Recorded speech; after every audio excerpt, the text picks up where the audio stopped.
You know what that means. It's another episode of Tales from the Dorkside, hosted by me, yours truly, Stupenzo. Welcome. Be sure to leave a comment, like the video, and subscribe to the channel. Now, without any further ado, let's get this started.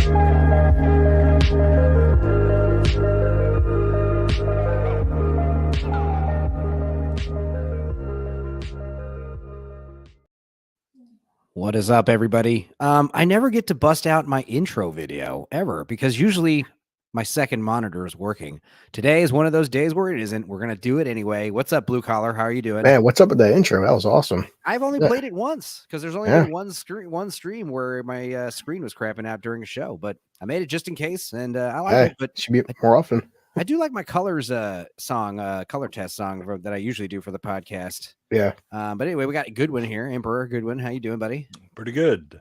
Cool. I don't know if Toxic's coming. I assume maybe it's too late. You guys already streamed today on Lance's channel, right? Well, it's funny you say it's Monday because technically this is my Tuesday now because we're different time zones. Well, I also thought about doing it last night around this time, but I was too tired from driving in, and I barely got in around like 11:30. Been there. But I'm here at Meg's. There was a click. Who is it? It is the Lord of Toxicity. We're like, it's not too late for him. Oh, no, I think all good. You took a nap? Is that what you said? Yeah. Oh, are you coming in on your mic? Say, how? I just rebooted it. Hang on one second. How was So I listened to the 45-minute mark of Lance's channel when Toxic makes his grand entrance. What's funny is like, you know, even though Toxic, comes right out the gate with, sexy, crawl. What did you say? I'll crawl on my belly through broken glass to have that lady pee on my head. I certainly don't want to offend anyone in the group here. So but I did infer that I would slide my belly over glass. That's what you said. Close enough for her to pee on and my immediately head. Lance is like, whoa, bad form. Whoa, settle down, buddy. He's like, this isn't a kid's show, but at the same time, but it's funny because like listening to the show for the rest of the day, it's like Blue Collar, you curse like just as much as Toxic, if not more. You're constantly saying, yeah, and the fucking thing is, what the fuck is, I'm trying to, keep up. Oh, it's hard, yeah. Gord King, I haven't had an appointment with this doctor in many a year, and now that I see this kind of surgery he's into, I'm glad. Not glad. CLSS Studio also saying, he hasn't seen any Doctor Who stuff either, and it's like, I have passing knowledge with American passive knowledge on Doctor Who. It's late over here. I'm tired. I will watch the video. Buddy. Wish you all the best. Night, Penzo, Jay, Blue Collar. Yeah. Thanks so promptly, CLS. I know it's late. The thing is, the show's going to be on Monday. You don't know what time it's going to be on Monday. Okay. And the idea is, of course, watching these after the fact. I'm a hypocrite. I watch all my podcasts after the fact at double speed. I do not blame you if you I do too. Catch it. I every time someone's streaming that I give a shit about, I will, unless like I try to make it a point to be in some of these comment section for a few seconds, but like mostly I just save it to the list, save it to the podcast playlist. Yeah, because earlier fucking Cannoli was doing Gladiator, and I was like, I'll watch Gladiator. I was definitely listening to that the whole time I was running errands. But it sucks because like I listen to the Cannoli stream sometimes, but I'm like doing stuff live, so I can't really like. I could type in my phone comments, but it means I have to stop whatever I'm doing, or I get like fucking food on my phone. Yeah. I can't just like sit in front of a computer and just watch the stream. I have to be like do a podcast and doing something else. Oh my God, no, yeah, you got to be working or playing video games. At the very least, I got to just be playing some video games. I mean, I think it depends on the stream. I mean, there are certain streams where the chat is at least as entertaining as what's going on. And those are problems. Those are problems. Like streams where it's like you have to watch it, you have to see it live. Fuck. Yeah, I mean, I absolutely, Brown. I love watching Brown's Alliance live because the chat is banging so hard, and then EFAP. I love getting into that because there's just like a certain group of regulars that I know that I'll be talking shit with, and we'll all be making fun of metal or whatever. Also, I can't be a hypocrite either in the fact that like like just like Mystery Science Theater or the Red Letter Media videos, it's hard to watch my WeWatch videos passively. You can't just be like putting this shit on in the background usually, unless you're familiar with the movie. But even then, it's like they're meant to be watched. But at the same time, it's like when I watch anything, it's like I'm like half listening, like doing other things, multitasking. There's very few channels, like I said, the Riff Tracks people, Red Letter Media. Those are like some of the Mahler stuff. Like it's hard to just listen to passively. Like it's because it's like, especially if you haven't seen the movie. You're like, what the fuck are these people talking about? Yeah. And that's going to be the case with this Doctor Who shit. I don't know if we should talk about Doctor Who first or talk about Doctor Who last. I don't know. Well, what do you guys want to do? I can tell you that I'm becoming very invested in this Doctor Who situation in the last couple days. So I'm gonna say, if you're not familiar or understand what the hell's going on, it doesn't matter. I took screenshots of the episode. We're gonna break it down. It's fucking unbelievable, dude. No, I actually listened to Dave Murray's video that he did like right before we went live earlier. Right out. I'm sorry, right Dave at Murphy. Yeah, Murray, Dave Murray. Oh. Dave Murray. It was like Dave Murphy was the guy from Hackers. Zero cool. No, I was thinking Murph and the Murph tones. No, Dave Murray. He's one of the drinkers alkalites. I know. I know what you're talking about. Oh, okay. But yeah, no, I watched that, and he actually broke it down really well. He has a really good video on it. Yeah. So if you get a chance, give him a listen. But yeah, no, I mean, I'm nominally familiar with Doctor Who. I've dated a couple people who were huge Doctor Who fans, no pun intended, and obviously I've kept abreast of it. Also, no pun intended or pun intended, depending on how you look at it. Since all the big controversy with the female Doctor Who, so yeah, Dr. Y. Doctor what? What did you say? At what point? Yeah, I mean, like I thought I was pretty clever with my what the who, I don't know. Who the what now? No, I got where you're going. So no, I'm actually pretty up to speed with it a little bit. And God knows in the mod team chat I've got my 3 Brits just banging on about it 24/7. Well, so maybe we should get it out of the way first. Yeah, I'd bang it out first. That way we can gauge how fast we can cover all the other nonsense topics I have. But yeah, go for it. But first and foremost, I do want to share something a little personal. Hey, Tony Down Under's back. I enjoyed some of it, but the message was so forced. It felt like waterboarding with the message. Yeah. That's it was bad. It was literally unbelievable. I watched it last night while Meg was asleep next to me. And I, like I said, I have passive knowledge on Doctor Who. Like I said, there's some compliments I could pay the episode. We'll get into it in a second, but like, holy shit, I was like, my mouth wide open. I was like, dude, Britain is lost. England is fucked. It's bad enough that they can just like burst into your house and demand money because you have a TV without a license. Like you have to pay them $1,000 a year or £1,300 a year to have a TV. What? There's a TV tax. Wait, what? What? So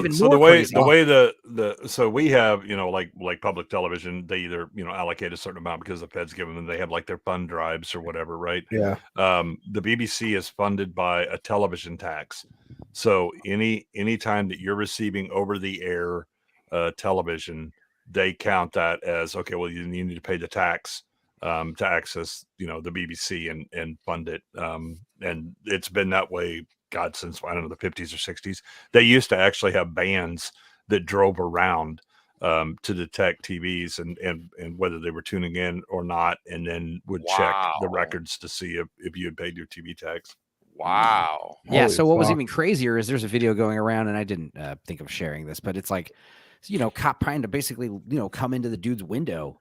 And that's basically like, they're basically, if you don't have if you have a TV without license that they see, then they come and they collect $1,300. And if you don't have $1,300, they'll literally break into your house and take $1,300 worth of shit.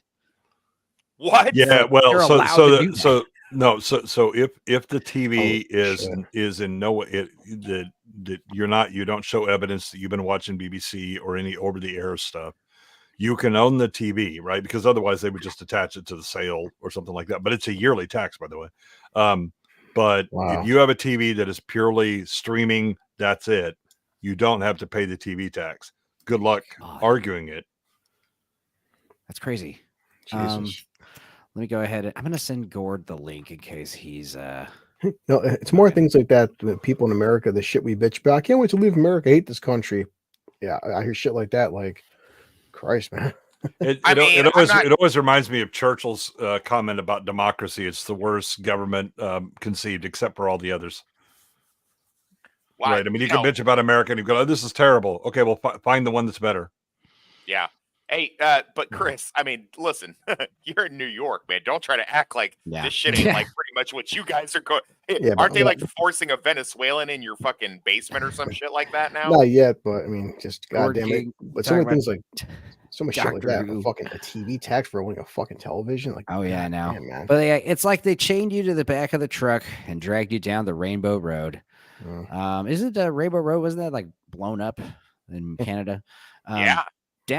Tony Down Under watched it with my mom, who could not get into the Doctors Beyond Tenet. She was so hyped for this, and she hated what they did.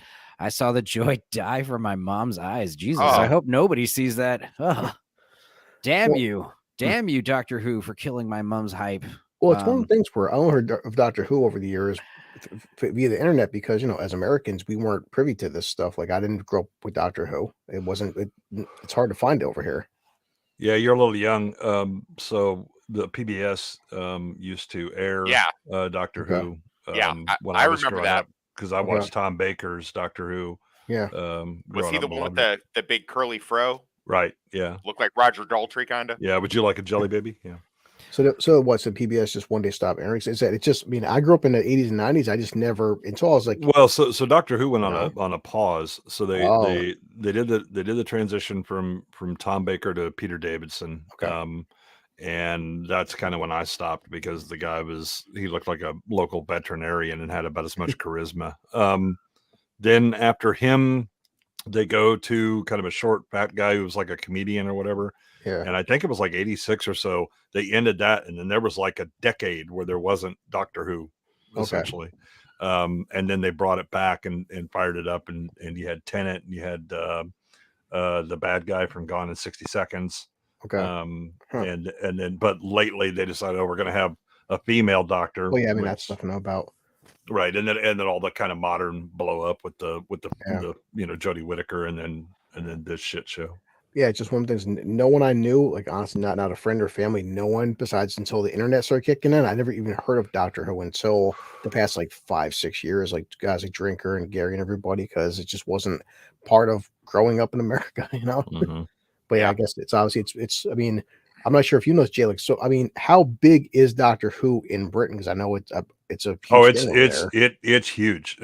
So I know like I was thinking like the 50th anniversary special. Their relative numbers were bigger than like the Super Bowl for us. Wow, fucking A. Yeah, because Doctor Who for them it was just more as part of like their culture. How like us we used to have like what MASH and shit and like right. But you're talking about like with Doctor Who a series that ran like continuously for 25, 30 years, then had a pause, then started back up and ran for another like 15 or. Hey guys, quick question. If we keep seeing Enzo get up and like we see Meg like get thrown across the hall or something like that. I had there was a dog locked outside that was like, help me, I'm still outside. I grabbed him. What did I miss? Nothing, right? Nothing. I was actually getting worried you were gonna hit the fucking lawnmower. Yeah, you see me just throw Megan like at the camera, like fucking just get into a fist fight with her. I told you no more soup for DoorDash. She is sewing right now in the middle of the night, which is like, oh god. I mean, if they did, Tony, well, this is when we got like 500 channels on our TV, so it just wasn't. In the 2000s, I was in my 20s. I just didn't hear about it. It just wasn't part of our television. I know Enzo is dying to get to these stickers. Oh no. But I just speaking of Megan, Megan sent these stickers to Blue Collar. Blue Collar, like a drunk idiot, took a picture of him with the flash on, so they're all like blown out. Those are badass. You should put those in your Uber, man. She thought about sending you that prison toilet, Wes. Just send me the toilet. Yeah, that prison toilet, just so you could feel, at home. Do you have a picture of that so people know what you're talking about? No, but everyone knows what a prison toilet looks like. No, I don't want to be sharing Megan's personal. They might think it's a metaphor. What up, Goro? Oh God, it's a acorn. Gourd King. It's a pumpkin. Oh, Yeah, I think that the interesting thing about Doctor Who in the 70s and 80s in the US was you're kind of in a drought. I'm gonna need one With- moment. I'm fixing my volume here. You have a drought of science fiction, right? So Yeah. you have Star Trek, and then that ends. You have Space 1999, which is there for a few seasons. yeah. Then you have Star Wars blow up, but there's really Battlestar Galactica. Then that peters out, and sadly we had that Galactica 80 nightmare. Yeah.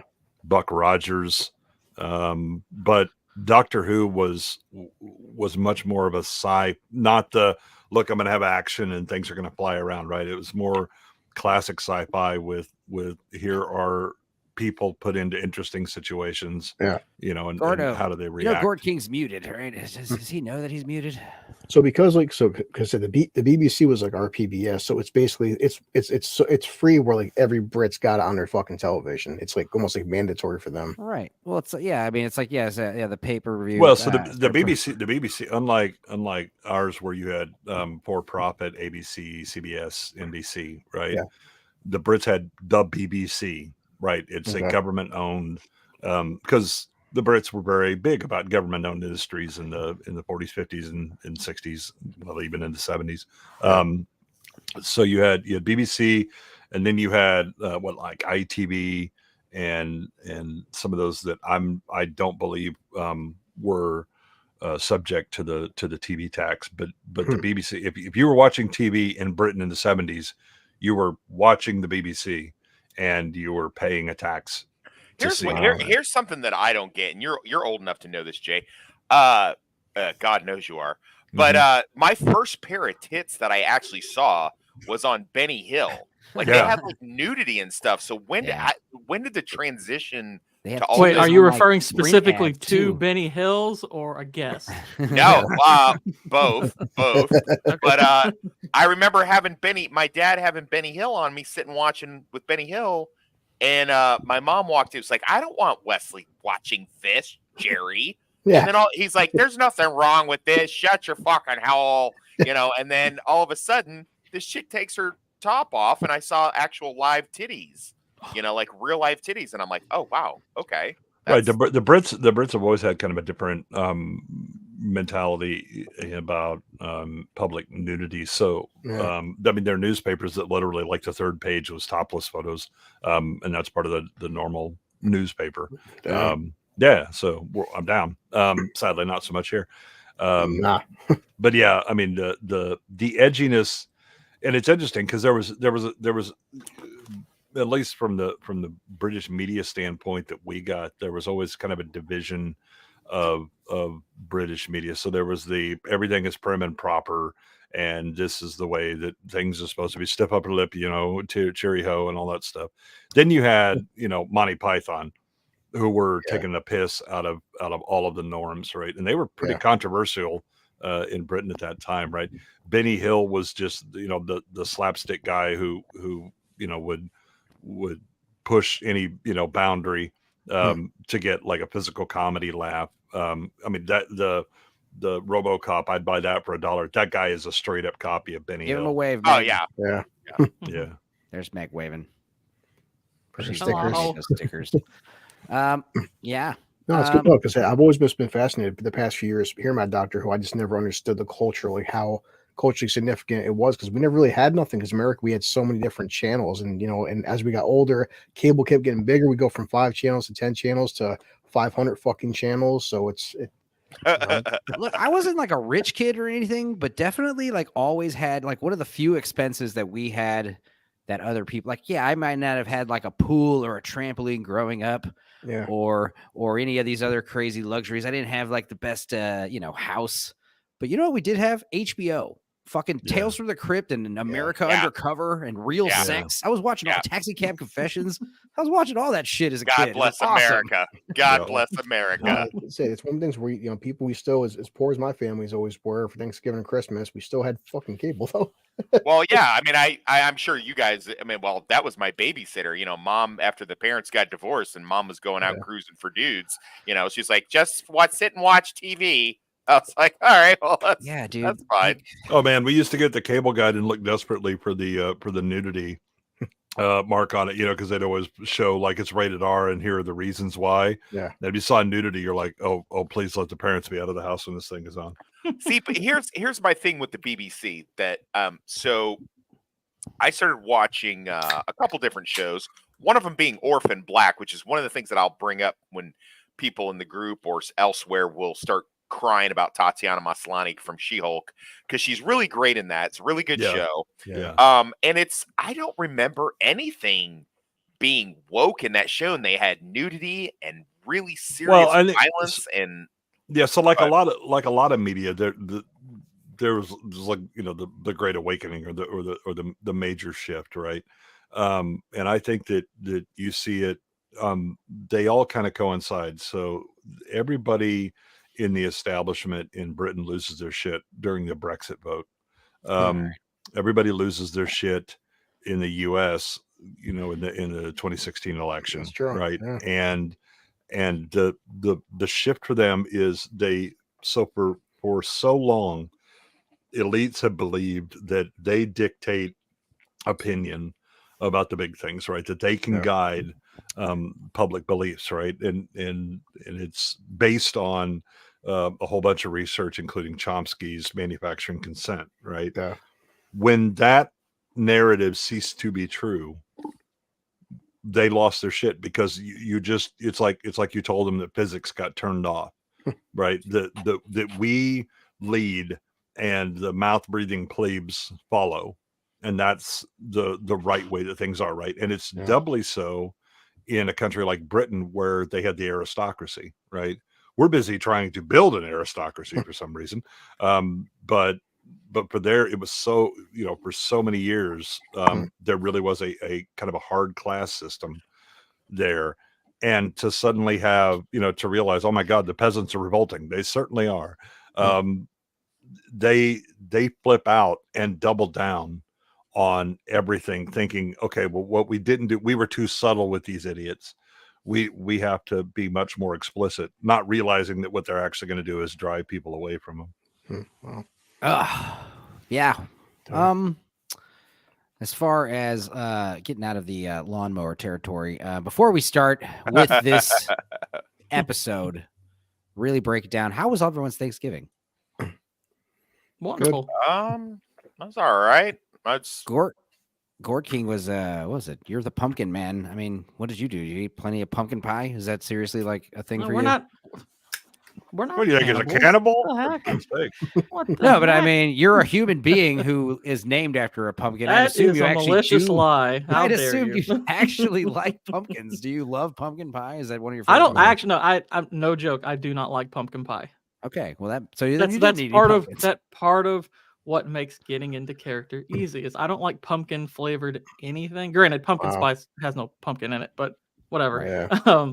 Yeah, it's literally the spices we put in pumpkin pie. That's why it's called pumpkin spice. I think it's like clove. What is it, ginger? Because you got to do something to make it taste halfway decent, and then it fails. I want to tell everybody, I know that this happens all the time with people on Twitter and just the celebrities, but I want to love Mark Hamill for being Luke Skywalker, but I happen to check on Mark Hamill's tweet. What did he say? What did he say on Thanksgiving? People are tearing apart like, dude, it's Thanksgiving. You still got to bring up fucking Trump during Thanksgiving. Yeah, what did he say? I literally don't know. He had really bad Trump derangement syndrome, and he's like, I'm just thankful this year that we don't have a crazy orange man in the office. Instead, we have a literal fucking senile fascist dictator. Even people that are fans, like, man, people, at least sometimes Twitter can be good. They slay them like, dude, it's fucking Thanksgiving. Yeah, man. he got ripped apart. Can you turn it off for one Nerdrotic fucking day? was like, is your granddaughter coming to visit you for Thanksgiving? It's like, oh my God. That's what I said. It's like, I still want to I still like the Joker. I still like Luke Skywalker, but I'm like, Mark, for Christ's sakes, dude, for 12 hours, turn it the fuck off, man.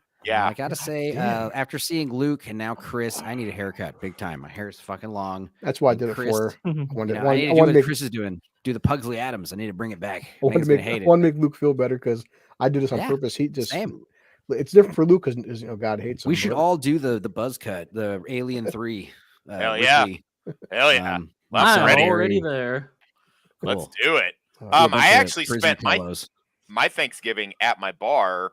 They did like a potluck thing, and they were doing like half off drinks. And I'm sitting there listening to you guys' Thanksgiving video that you did, and I'm just laughing like a maniac. And I tried to get it. I tried to cast it onto one of the TVs, and I got in trouble because they were like, "Take that off the TV, Wes." I was like, "What?" I was like, "No, it's a Thanksgiving family movie." They got the turkey is essaying people. And shit. We'll try to watch part 3 next year. But yeah, I asked. Thanks, Gordo, for coming on that last minute. That I was like, I'm a little miffed at that because I didn't realize until you uploaded it. I was like, oh, it was using my laptop mic. I guess my I didn't change it to my no, you sounded fine. I think it is. Fine. I think what it is for some reason. I think it's like I used to think it was just my cousin. I thought my cousin just had a shitty mic, but I think something about the OBS Discord is like adding a slight echo to all my guests. I've had Wes, I've had Russ. Every time that was the first time I've ever used Discord for streaming. So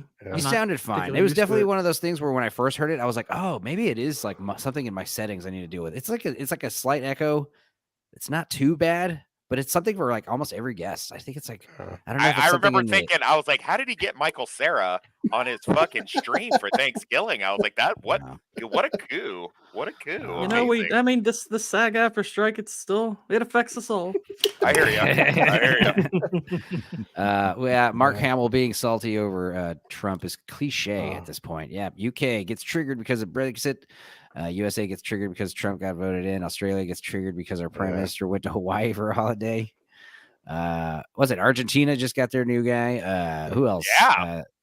Was it Netherlands? Netherlands. There you go. All these somebody should meme like Luke in the Forest of Dagobah, like dueling Trump, and then he beheads him. His face rolls onto the ground, and then there's Mark Hamill with like Trump's hair. It's like, you're the monster now. I can do that. Brilliant. I'll do it. I'll get on that. Become him. And I checked his Instagram today, and people in the comment section, he was at a Comic-Con, and people are just like, yeah, look, there's a Mark Hamill with kids and stuff. People are like, yeah, how's it feel like, have your kids fuck next to some asshole or something, or just tear Mark Hamill apart? Well, I am glad that Toxic didn't get to, didn't spend his Thanksgiving sleeping on the floor of his private investigator office, like last Boy Scout style. I mean, I did. I just I spent the evening. I went to a potluck first. That's all. He was going to, but the '70s Riviera got repossessed, and so he was kind of screwed. I woke up and some fucking black kids threw a squirrel on me. And dead squirrel. So who actually watched this shit? I watched the replay of it with Dave Murray, so I mean, I feel like I know what it's. Amateur analyst. I've watched the coverage, but I checked out because I checked out a while back because it's pretty clear that again, if you're just gonna, oh, this is a good running joke now at this point, and I love it. I love every bit of it. It's like the luck of the Irish. You go to prison, you get raped in prison, you write about getting raped in prison, you make a fortune. Yeah. Right. Yeah. Well, rape in prison, whatever you write about. Hey, listen, potato. We never hear the prison rape story told from the perspective of the guy doing the deed. Chris Rock's toss salad man. I don't know. There's a J.K. Simmons in Oz, right? So I gotta know. Is it about one of those like prison neo-Nazis and it's like Love at First White or something like that? That's Oz actually showed that HBO series back in the 90s. Never watched Oz. Just for I heard what was in Oz and I was like, I don't want that. If you watch Oz, you will never look at the State Farm commercials the same. Amateur analyst. Did you ever watch Oz? Oz? Was that the show? The HBO. Show. I think I watched like the pilot and I just went, this isn't I don't remember fuck all about it, if I'm honest. It's fucking brutal. It is. It felt like it was gonna be. So it was. I think for a while I just assumed that it was like somehow a prison doing a metaphor for the Wizard of Oz, and I was like, I wonder how they do that.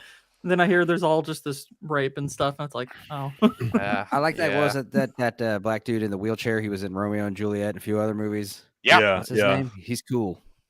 He's a great actor. Whatever happened to him?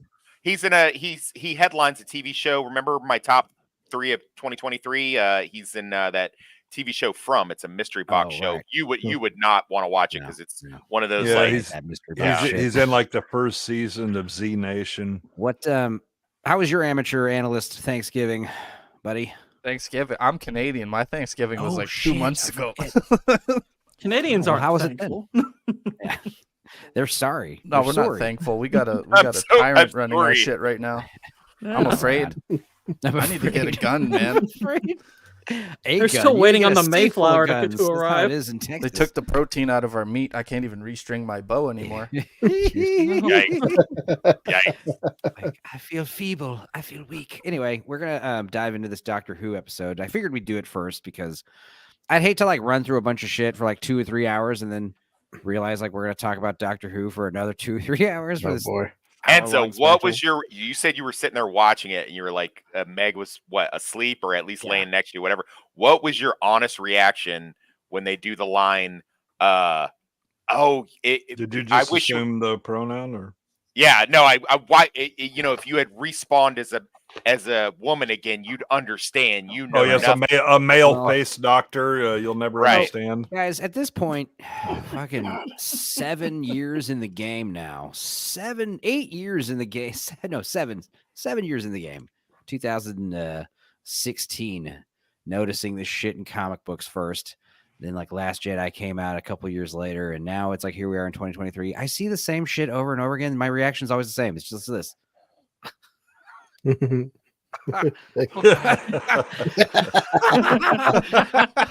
It's like I'm going crazy, you know. It's like I was saying. We were talking about earlier today in the page about how what is that? What are you drinking? So it's wearing it's red, white, and spew. Yeah. As far as like the page we were talking about, like which with Doctor Who in everyone's mind right now, like what other franchise like shat the bed harder? Star Trek, Star Wars, Game of Thrones. Easy answer. I think that's the hardest of fucking TV shows ever tanked. So Game of Thrones was great because Game of Thrones started awesome. So high and it's so from if you just look at like sheer area traveled from the absolute high to the absolute dumpster fire. I was grateful 2, though. 3. I was kind of grateful. I know it's like obviously we wish Game of Thrones was better, but I was grateful that Game of Thrones shat the bed so hard because now all these normies who were obsessed with Game of Thrones kind of were related to me because I've been talking about Star Wars for the past like 2-3 years, and they're like, "Dude, shut up about Star Wars." And now finally, I was like, "You see how it feels? You see how you feel like you just got your face shat on?" It's like, oh yeah, it feels like they literally hate us. That's what it feels like. I've been rewatching classic Next Generation and how good it. Every now and then I'll post a clip to the group, and I'm baffled by how fucking good that show used to be. How good the writing was, how good the acting, the story, the plot, all of that, and you can't even compare it. So the thing about TNG is that I mean we have a certain amount of rose-colored glasses on it. That first season was pretty ass. The last couple of seasons were like encounter group at Farpoint, where it's all tell us about your feelings.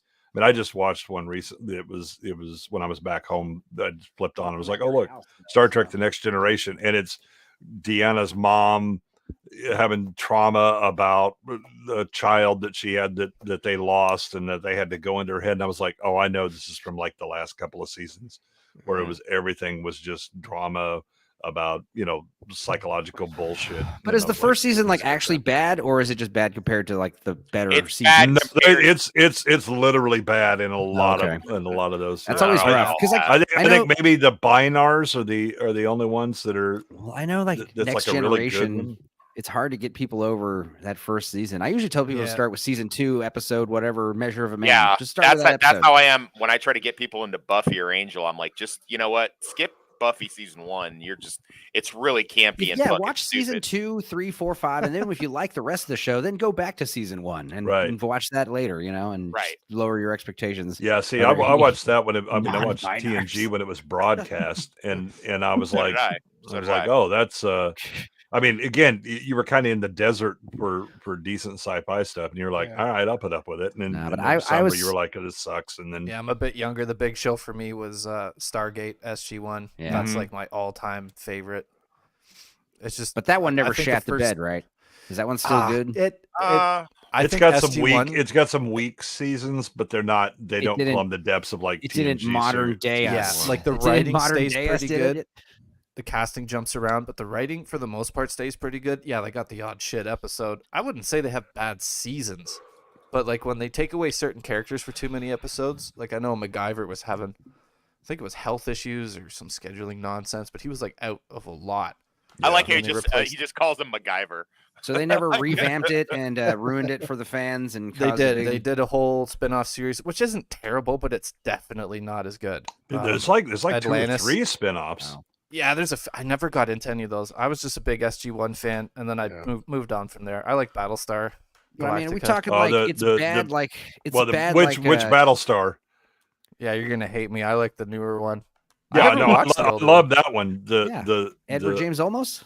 Yeah, man. Yeah, that BSG kicks ass. No, the writing in that TV series is great. There's like some weird casting in it, whatever, but like for the most part, like every episode's pretty damn solid. I don't have many. Yeah, and well thought out really. Too. I mean, the whole idea that the reason Galactica survives is because the computer systems are so old that she doesn't have networks. Yeah, exactly. Like great fucking first, like the pilot's amazing. Just the setup of movies, just like it's the us movies or whatever. This whole thing, and we're just like on the run. It's almost like some kind of Western thing, but it's space again. That Western space thing. For some reason, that formula works so good. I don't think Fringe ever went bad. I think Fringe. Right. Fringe was pretty good. Warehouse. It doesn't count if the show, was like if the show was solid. aired, if the show aired after like 2018, and it got, it didn't was going to be a shit show. Blacklist fell off a cliff. Oh right. Was Was that Spader? Yeah. It started with so much promise, and it never really turned out cool. it was his mom all along. I don't even remember. I don't really get with the shows that just have like, anything that was on USA or TNT or like anything that had that like Monk vibe or it's a formula. Psych. It's just like that kind of studio vibe. I don't know. It's always mid-tier. Well, Psych. I just watched a YouTuber talk about the USA kind of cozy shows that they did, like Psych.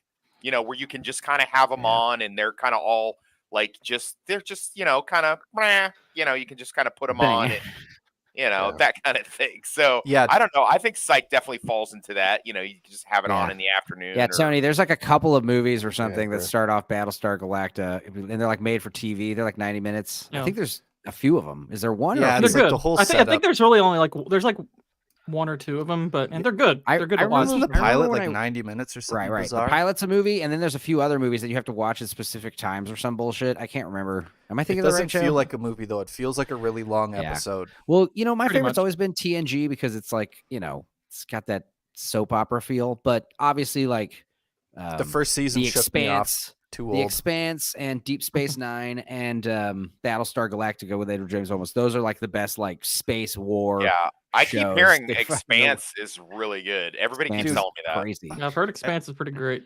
It looks great. For some reason, I cannot fucking get into it. I even read like a good portion of the first book and like love it. Like the story's really good. All the sci-fi elements in it are great. I don't know. I couldn't get into it. Is it like the acting sucks? Like, I don't know. It's got all the right ingredients. I just can't get into it. I've tried twice. Well, what's it? I'm a huge sci-fi fan Doctor Who episode, did you? Did you watch this Doctor Who episode, Amateur Analyst? No. Okay. All right, good. Because we're going to break it down for you anyway.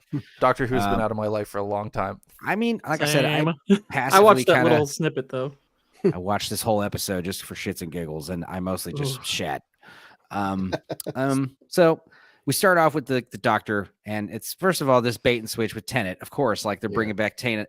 Even as someone who isn't too familiar with Doctor Who, if I were just to look at them, I think Doctor Who Tennant, like he's like Pierce Brosnan as James Bond. Like he just looks great. Yeah. He just looks kind of the part. Back when we were a bit more selective with casting. Yeah, like he might not have had the best episodes. Or I have seen all of his stuff as far as Doctor Who was before this. I have seen all of his.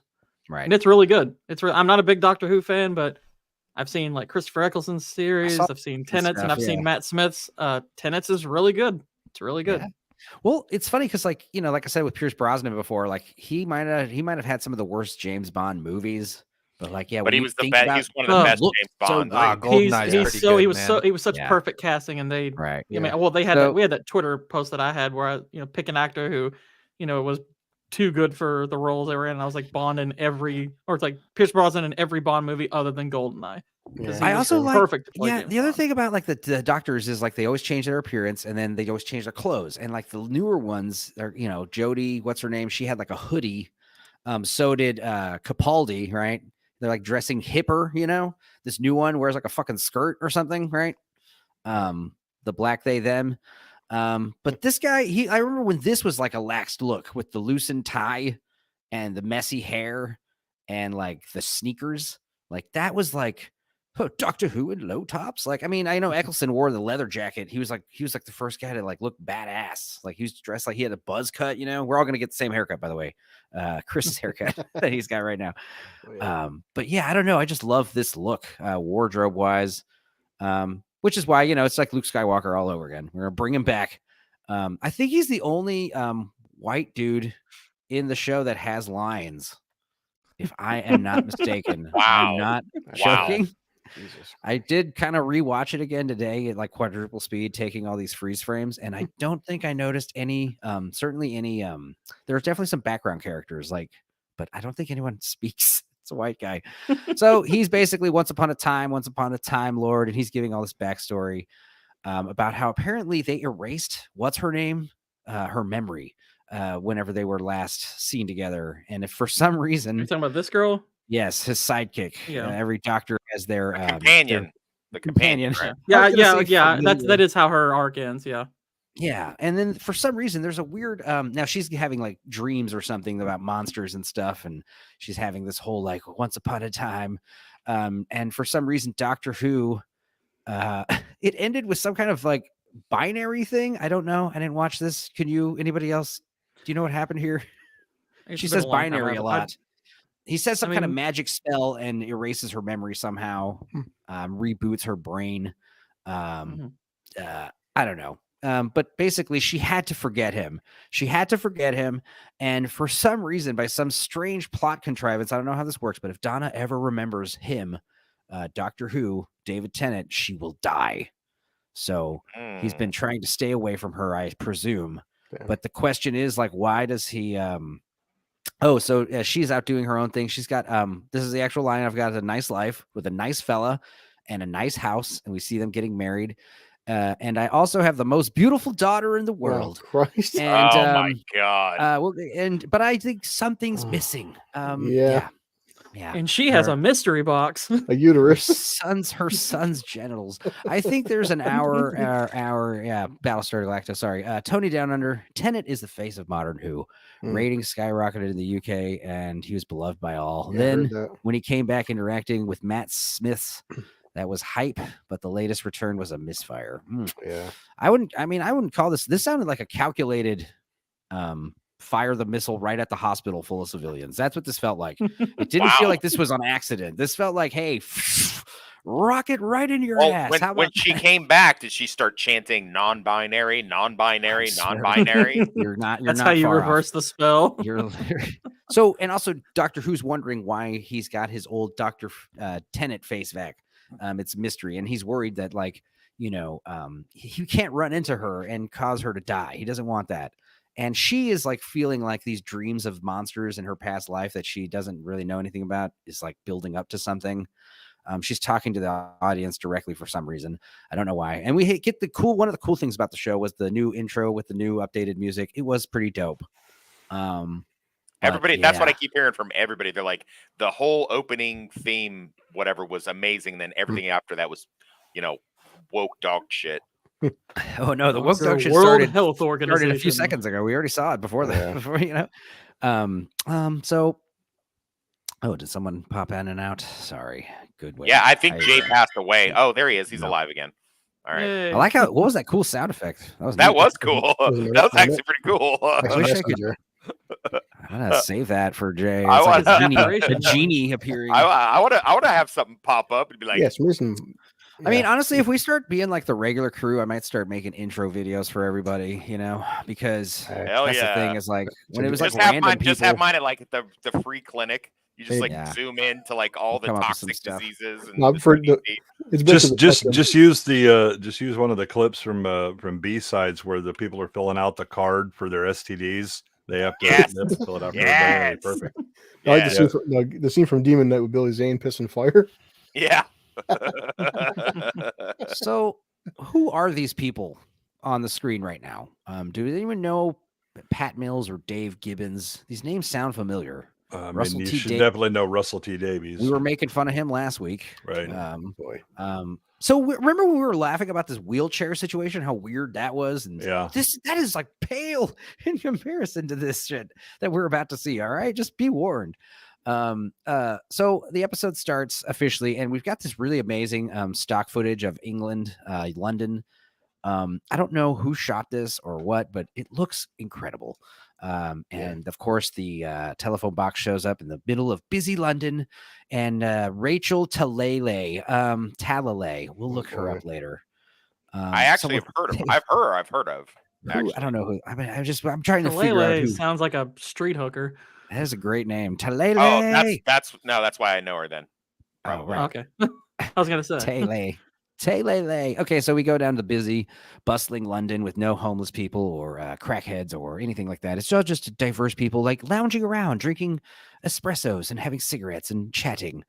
And he runs into this old friend of hers, helps her with some boxes, and it's like a very like, oh my god, I can't let her know, that it's me. I hope she doesn't remember me. She doesn't remember him. And she's basically immediately introduces her to Rose. He finds out that she has a daughter, and it's that person that we're seeing there. And I don't know. It's like a whole lot to absorb in a few minutes. We're 3 minutes into this movie episode. Why doesn't he just run away? That doesn't make any sense. Yeah, it's like, why does he need to be there near her? He runs into her, kind of right? a big and universe. She's carrying all these boxes, and he doesn't see her face, right? So the first thing he does, being the doctor, he goes up and he picks the few boxes up, and it's very, meet cute comedy where he sees her face and he's like, oh, and he puts the boxes right back, and she's like, excuse me, sir, it's very rude. And so now he feels obligated and he helps her, and then she starts putting the boxes down. I don't remember. She's looking for her daughter, who is out buying googly eyes for these dolls that she manufactures. This is all talked about in the expository dialogue in the first, however 30 seconds we've had with these characters. It's insane, the territory they cover.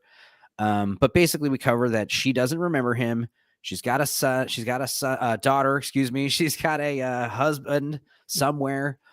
She also doesn't remember him. And then there's like a meteor. Okay. Also, she's talking to herself, saying never trust a man in a goatee and all this other various nonsense. They're basically like, that's not a plane. Doctor Who is saying looks like a spaceship in trouble. And everyone, how do you manage to miss that stuff? Mom is too busy fiddling with the boxes. She doesn't see any spaceship or nothing. It's very Clark Kent, Superman. How is Clark Kent never around? I don't know. I assume it's kind of very important. It seems very physical comedy-esque, like make sure they don't remember anything. I don't know. You can wear a suit that tight up to the age of 35 and no further. That's something that she leaves him with, this stranger. And I guess I can knock at his suit. I don't know. It is a little tight, but he's skinny. So if you're skinny, you can wear tight clothes. I don't know. A big fat man doesn't. So he happens upon this cab driver and he's like, hello, I need to go to the meteor. It turns out that this man is the husband, is the father. He is the father. Oh my God. Of course he is. Because of course he is. He's like, your wife, that's Donna. And this is actual dialogue. You're going to see. He says, is your name Donna? So his last name's Temple. And it's like, okay, so her name's Donna Temple. Nope. Her name's still Donna Noble. And she also refused to Donna Noble Temple because it sounded like an old ruin. Wow. But the idea is she kept her maiden name. And in the very next sentence, Rose Noble, too, my daughter, also has her name. But I was never going to win that battle.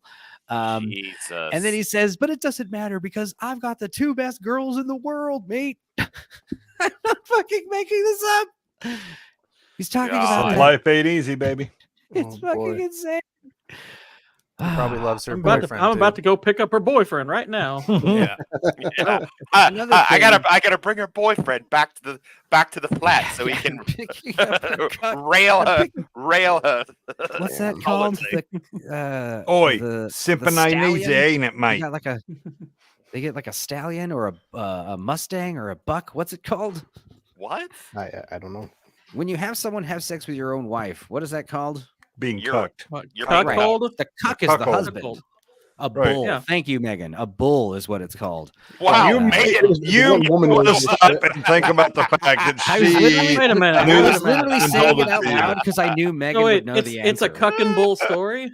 Yes. Yeah. Oh, Yes. man. Yes, exactly. The Oh, fact, Thank the you. fact Now I'll that never Megan forget. Thanks from the to background Gordo. was just like, it's called a bull. Duh. You have to understand she's in the kitchen right now, and I'm like just As she saying should out be. loud. As I'm she saying should out be. loud. I'm saying out loud why she's like shut up and do your show right now. So I'm gonna do that. Oh, tell I mean, Tom to we're shut just his more mouth. amused that that your girlfriend knows all of the proper terms for cuckoldry. I hope you're not surprised in the future Yeah. when you suddenly acquire a new nickname. This story is an adaptation of an original comic story. How different is it from the comic, Tony?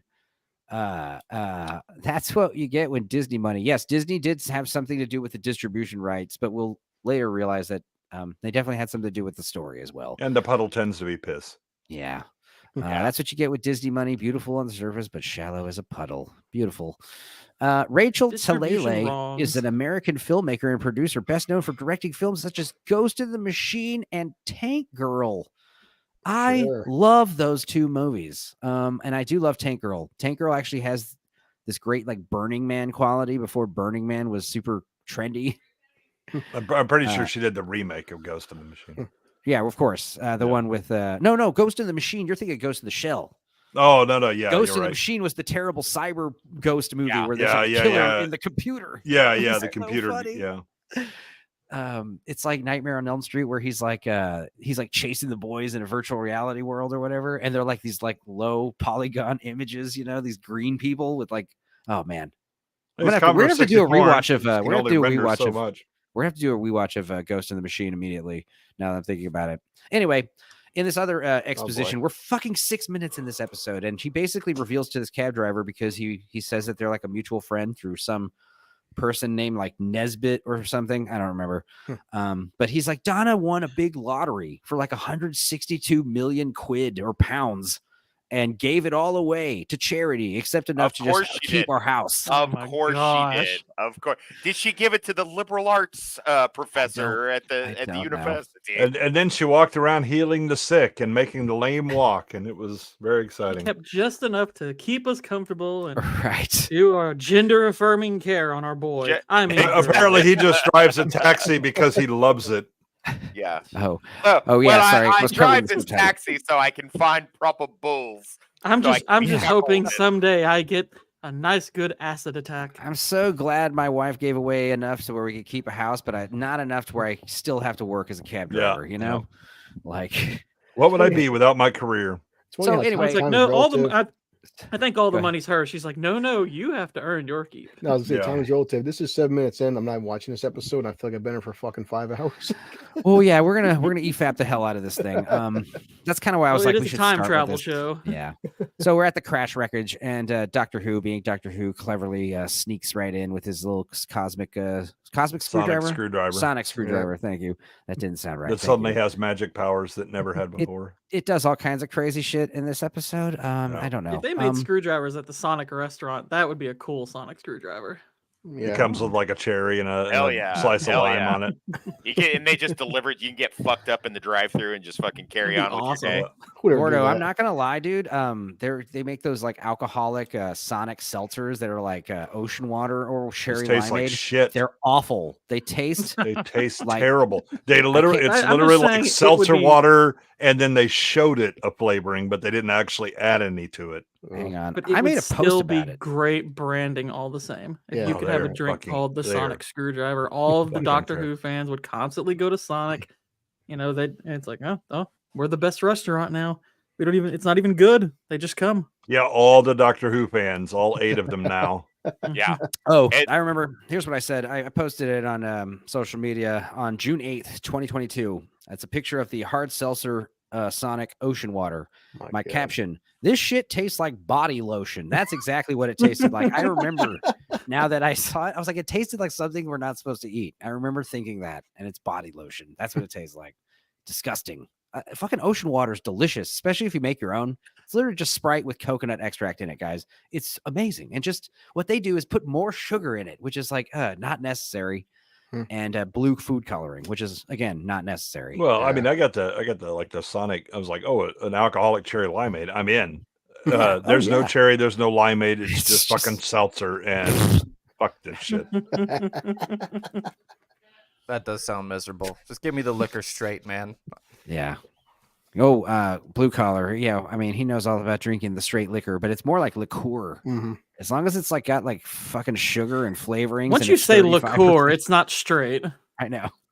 Yeah, liqueur is like the least straight. It's liqueur. I can't tell you how many times like blue collar will be like, dude, straight liquor stops being blue collar will be like, dude, I'm doing liqueur. shots of this stuff. It's 60 proof, dude. It's fucking. I'm Yeah. like, ew. How many times? It's not And I'm not straight saying in there's more anything wrong ways with than drinking one. it, but No. 60 Someone's proof. got to drink it. there's How nothing many wrong with times? drinking it. Just say liqueur really quick and get it over with. What's even Yeah. crazy is like, how do you not get super hungover, blue collar? Like, what's your secret? Like, what's your diet like? Like, what do you eat? Meth. Meth. Cocaine is hell of a drug. I'm not sure. It's just Or do you natural. get super hungover and I'm wrong? No, I don't. I just wake Yeah. up. No. If you just stay drunk all the time, there's no Right, hangover. I don't Right. know what There's you're no worried about. hangover if you're constantly drunk. Almost every single video he does. Well, did I think that I like this movie? Yes, I did like this movie. Do I think you should spend your money on it? Yes, I do. That. Well, all right. I'm really drunk and I got to get back to work, so I got to let you go right now. This Gotta pick up the kids at 3. Yeah. How much water are you drinking a day? Is that the thing? I drink a lot of water. No, Maybe I've been that's what it drinking- No, is. he drinks his liquor straight. You misunderstand. Jesus. I'm trying to drink some water to even out. You're a modern marvel, medical mystery. Said It's Thanksgiving. amazing. Well, we had friggin' eggnog there. We had vodka. We had lots of shit going on. Jesus. All right. Yeah, so- but Present see, with the the higher shine they number, make the up blood here. alcohol level or the miles per hour. You guys don't realize that Chris is actually only 19 years old. And that's what he looks like. It ain't the years, He's baby. just It's the lying to us mileage. all. And he does still have like a 10-year-old son. That's what's even more crazy. He's got a 12-year-old. How old's your son again? Early bloomer. I was 16. Oh my god! Yeah, he's 19. He has a 16-year-old. We were watching. We didn't Fuck, even he's watch gonna the beat things. you up soon. That's Yeah, like really. what was it? Don't Be a Menace. Yeah, where he's like Yeah, he's like or older he's- than his father. Yeah, he's older than his dad. He tells his dad exactly. bedtime stories. Bedtime stories. I was in the car on Thanksgiving. Me and my son were watching Thanksgiving, watching Enzo and Oh, Gord man. King, and my kid was laughing his ass off that fucking turkey. Jesus, what a You've been character! stuffed. So the doctor, she can't even know. Also, the doctor, right in front of Donna, it's a spaceship. Well, also from what I remember, the story, it follows the main beats, Meat being evil and all that. Oh, this is the comic book, but it was in the 1980s. Oh, so Russell just added all the Rose stuff. Oh, okay, that makes sense. The Meep too. We'll get to the Meep in a second, but so we're going around this scaffolding, lots of stairs where the ship crashed, but it's actually revealed that it actually landed, which is strange. And there's like dudes in armor and guns, and Is that they're led- Davros? No, it's Oh, actually Someone in a one of wheelchair. I these- figured it must be. It's actually no, actually, if you're in a wheelchair, you got to be awesome. Oh, She's that's true. she is basically all these people's boss, and she's here on the scene somehow in the wheelchair in the factory. Get fucked. She's over here telling everyone where to go. See, and on what the to do. other side of the factory, it's all ramps, so she was able to make it all the way up there with no problem. right? And You're this telling- guy, go ahead. Sorry, go ahead. No. No, you go ahead, analyst. I was just I insist. this wheelchair chick is leading these like fucking special ops looking dudes with like guns and shit. Is he holding a gun? I don't know the picture. Like, why isn't she like, even if she's got to be there, like, why isn't she in a van, like watching everyone on their head cameras, like Ripley and Aliens? Like, why has she got to be there? She seems like Because bigots, because she is a woman and she can Right. do anything that a But if it was a man can do. in a wheelchair, if it was an old Dude, man in a wheelchair, like In that fact, stereotype, that would also she be had silly. to intentionally break her legs just Right. to lower herself so she could just speak to these lower, men. Yeah, exactly. Yeah. Bigots. Gosh. Damn I'm sorry. patriarchy. This whole panel. Ableist. I'd fucking and tip her over and patriarchy. run away. This is one part of the show I did like. There's bullies yelling at the Rose, calling her Jason, saying, "You're looking Are they good, all Jason." white or Woo!" Asian? They're vaguely in the background. They're blurry. I kind of got a glimpse of Yeah, them, but yeah, they're they're white. pretty pale looking. Yeah. Yeah, They they're always definitely make 'em white. white and Asian Of course, now. they're white. She then says, "Mother says, is that the Johansson boy? I'm gonna talk to her. His mother. Tell him." He's like, "Mom, don't." It's like, "No, I must." It's like she's got to stick up for him. Her. Sorry. Yeah, Whatever. that was a great way to get your No, ass that was kicked okay. on the That was right. playground the next day. Oh, and then they come Oh, home your and mom Grandma came to talk. Oh, okay. Yeah. she's making curry, a nice curry. God. Do a nice ethnic food, England's staple Thank- curry. Conquered India. Yeah. So obviously there's a lot of banter about how Mother lost a job and Grandma, you don't need to come here. And also stuff about the spaceship. Mother missed the spaceship. And it's and grandmother's very nervous because apparently she knows about the Doctor Who stuff. And she's like, "Oh, spaceships, I don't want to hear any more about it." And she's like, "Oh, I didn't see anything. You know me, Mother. I miss everything." And she's like, "Oh, thank God." Like overly relieved, like obviously no poker face whatsoever. And then she tells her granddaughter, "You look absolutely gorgeous," and kisses her on the lips. And she makes this like, "Yeah, thanks, Is it a bitch." granddaughter or a granddaughter?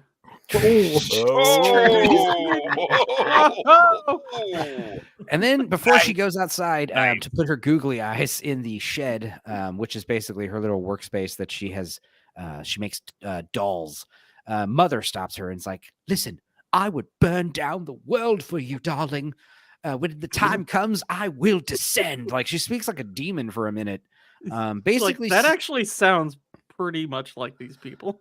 burn I will down the burn world, down the world for you. It's like some Literally? Cersei shit, Yeah, but not from the good seasons. because she doesn't need help from these men. I know. So she makes this like vague like threat to humanity before she goes outside. Yeah, it's evil so supervillain weird. origin story right here. Yeah. Also, like telling your, obviously you're He not did gonna almost ruin The Office, though. we're just gonna So call that's a it the start. child. Okay. You're not gonna let your child do any of their own fighting, not do any of their own problem solving. You're gonna handle it all for them. Why the fuck would you tell them that? You're just That's, setting up an asshole. technically- Because this is pretty modern alleged parenting by helicopter parents, where it's And like, then oh my God, I can't let my child, have any risk, get a boo-boo, anything like that, so that they're totally codependent must- for the rest of their fucking lives. It's I must technically affirm toxic femininity. everything. It gets better though because grandma's like, "Is it okay when I say gorgeous? Is that all right?" Like she literally her own family are like walking on Shut the eggshells. fuck up. You're walking on eggshells, like trying not to offend the child, try not to offend it. I think like, Grandma was just asking if her cataracts were acting up, and she was like, I don't know what the fuck she looks like. And so- again, this is like one of these times where like they're not talking to each other; they're talking to us, the audience. They're like, "Motherfuckers, What was you're that gonna expression? call this No, person Grandma, the gorgeous." preferred term is fabulous. Yeah. What was that expression you said? The one guy said it was like being waterboarded by wokeness or something like Yes, that. the message. Yeah. Well, she's like, "Look, it's what happens when you have a kid. It gets better. You think, good, I've got one. That's mine. And then it grows up into this extraordinary, beautiful thing. And you think, then you where cut the its hell penis did off." she come from? It's like, yeah, she came from, dear. you know where she came from. That doctor's appointment. you Also, guys made. why boy, is this boy. woman telling the woman who gave birth to her all about what it's like to have a child? Right. All that's missing That's for to this tell scene us is a about wink the. to the camera. Thanks, Tony. It's to tell us. Don't you know how movies That's what work? Grandma should say. Bitch, where the hell do you think you came from? Right. But it's like, Mom, I was obviously not that bad. Like, it's like, Mom, I thought I was a problem. You thought I was a problem child. At least I never asked to, go get surgeries and stuff. Ugh. No, you're the one that enables it. So yeah, you're so worse. She, I guess I didn't catch the subtitle. She's talking about how like she's feeling like, something's Retarded. coming. Something's coming. Yeah. She said something's missing. That's right. It's, Yeah, it's your daughter's penis. That's what's right. missing. No, that's Sad. still there. I'm pretty sure. That thing's Now- definitely not coming. So wait, there it is. Oh God! the Zing. so little catch up. The ship crashed, right? But there was an escape pod that happened to land right next to Rose and Miss Noble's house flat. And this thing came out and is hiding in Rose's dumpster. Now, I will say This thing looks great. It looks cool. It moves around. Looks like a little puppet with little CGI features, like the face. It would really and have eyes to look depend real. on how it moves, but right now it looks like something. Yeah, right Star now it looks Wars rather gave up on. horrifying. Right. Yeah. It looks like a puppet, but when you see it in action, it's definitely like Where the Wild Things Are, like a great combination of Okay. the two, like CGI If they features. move well, sure, but Yeah, right now it looks like a Furby with the mange. Especially for TV. I thought it did look pretty good for a little cheat, especially compared to the other aliens, you know, which most Doctor Who, like, we're not going to shoot Doctor Who for having shoddy effects. It's one of the appeals. The appealing things of Doctor Who is the fun, you know, low budgetness of the effects, you know.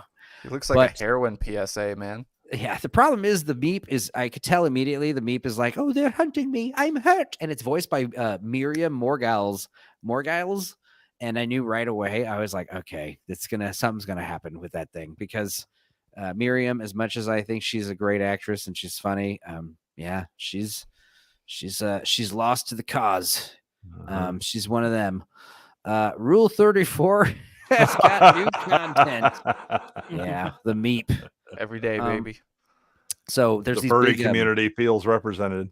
one of the neighbor kids stumbles upon these fucking giant things, and they're like parading, and they run away, and the aliens are like, "It is the Meep we seek. Continue the hunt." And they look very, you know, low budget dudes in fun costumes, and they're like running around looking. And then meanwhile, this character, she's like the head of some agency. She knows about the Doctor, and they're talking about, you know, I guess she's familiar with Jodie, the woman Doctor. Yeah, because they have conversations about, like, why aren't you a woman anymore? Why are you this face again? why are you presuming my gender? Now, this is something I highlighted. I didn't notice it the first time I watched it, but the second time I watched it, I was like, wait, what the fuck? She's like, well, you know, twice? Yeah, because I had to take all these Jesus. screenshots. I had to take these screenshots Oh my an hour before the God. show. But it's cool. I'm God. glad I did, because I caught this little detail. She wheels closer. She's talking about how he doesn't look like a doctor. And then she crosses her fucking legs. Like, no problem. She lifts her left leg up over and just So like basically, leans she's in. just too fucking lazy to get up and walk don't know around. what's She makes wrong some with her. man push her around because She's paralyzed from the ankles down. I don't know. Identifies as disabled. She's one of the the ones that identifies as the handicapped people. Yeah. Yes. Oh my God. She's Anyway. trendy cap. So again, these are, I think this is like one of the only white dudes in the entire episode, and he doesn't say anything. They're led by this vaguely Asian-looking man. They walk up to the top of the stairs because the lady in the wheelchair can't get up there, obviously, and they open up like some door, and a big pink purple mist, kind of like the background image of this poster looks. It comes out and gets them all in the eyes. And they all turn into evil eyes, and they all start walking like in unison, like they're drones now. Okay, so now this entity has like a gaggle of agents, and then we cut to inside the shed. Now, always with these movies, now it's not just Doctor Who; it's all the time. It's most movies. This is a gripe about all television and movies. The fucking treehouse, or the little fort, or the little shed. It always looks way cooler in a movie than it would in real life. There's no mold. There's like plenty of lighting, and like it's all even. There's like plenty of little decorations. There's no like, you know, rotted out ceiling, or you can't smell what the shed in the back of the fucking yard is going to smell like. Yeah, but anyway, it's usually just one wall. I remember seeing and they so make many it seem movies, like a whole building. so many movies with dank ass tree houses. Like you'd look at the tree house and be like, dude, what the hell? As a child, and you know, you realize building a tree house is really like, it's like a box in a tree. It's nothing. Yeah. Nothing It's a glamorous. logistical challenge, actually. You ever made one of those sons of bitches? It's Yeah. not fucking Oh my easy. gosh. It's hard. It's hard where I was at because I grew up in the desert. You know, so there's not a lot of trees. there. Fair enough. But Those are just called homeless. maybe that's why I shelters. wanted a treehouse so bad. I wanted Dude, a I have treehouse trees because that I just fall on wanted my a tree. shit frequently. Hey, if you can hang one of those in a cactus, that's even better. Yeah. Who wants to tell Enzo the bad news about what he was really doing out in that desert? I just Those wish are- I had a tree. Those are You know, called trap houses, Enzo. That's You know- what that was. No, we had a nice house, but the thing is in El Paso, like, you know what, like you see out in the desert that you don't see anywhere else. Hostman might be able to represent this, but like relate to this, excuse me. But like instead of like a lawn with grass, you would get like a yard with like decorative rocks, like Yeah. gravel. It's like, Yeah. what the fuck? Man, I live in the grass world, and Yeah. when I worked in landscaping, the amount of people that switched to gravel lawns was insane. I made a killing for a little bit on it, but it dried up fast. But yeah, there was this weird phase, which just like grass grows everywhere up here, and just gravel gardens everywhere. Yeah, did you ever have you ever flown into Phoenix? Never. Drove through it. So when you fly in, when you rotate through to land, the first thing you look is like, what the fuck is all that blue shit?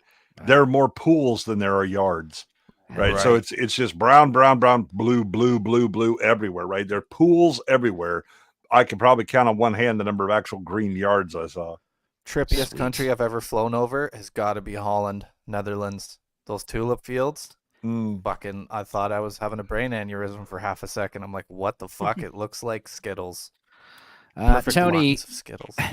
Tony asking why the unit goes up to the alien spacecraft. They don't have any precautions. Yeah, I don't know. But to be fair, they have like a door opening thing, like a gadget. The door's locked, and as soon as they open it, it kind of like blows in their face like a mist. Gets them real quickly. But yeah, I don't know. Also, because they're led by a woman now. Another thing that I hear is a problem, something that I didn't really understand until I was looking at comments. But they were talking about how like a common thing is like the aliens don't speak English unless they're near the TARDIS, because the TARDIS can like translate for you. But like when you're away from the TARDIS, it's like, how the fuck are these aliens speaking English? And it's not just this one alien. It's like all the aliens speaking English. Apparently that's a problem. I'm not going to knock it because I don't really care about that kind of stuff. Just on this one episode, I'm really just critiquing this one episode as a standalone story. So anyway, we go into this shed where she builds all her little toys. And as you can see, they're like little creatures, little aliens. And they're all like, little. She's obsessed with making these little aliens with Google eyes. And of course, the Meep is like, I want to be my friend. Be my friend. It's like overly like E.T., like very where it's all in the stuffed stuffed toys. Help me, please. I don't want to be killed. They're after me. I want to go home. The Meep is all alone. And then she says, I know that feeling. Of course you do. Oh my God. I feel like I'm from another planet. She literally says that. I had a Skittles-like experience, but it was brown M&Ms, and I was in Mexico. If you travel into the TARDIS, any language will be translated, more or less. Okay, inside the TARDIS. I got it. I thought it was like around it. Doesn't matter. All right, so we've got the mother. Oh, I guess I thought I took another picture. The mother shows up into the shed and she kind of sees the big fucking alien, and it's a very like, oh my God, what the hell is that? Get it away from me. The doctor shows up conveniently, and the grandmother's like, not you again. Get out of here. Oh God, what are you doing? And there's like a weird alien, like dry humping mom. Get off me, help me, get off me, you space rat. Wow, that thing's actually big. Yeah. It's real how big that thing was. It's definitely like a midget. A dwarf. I'm sorry, that's more offensive. A little person. That's also offensive. A midget. It's a midget in a suit. Person. It's a midget in a suit.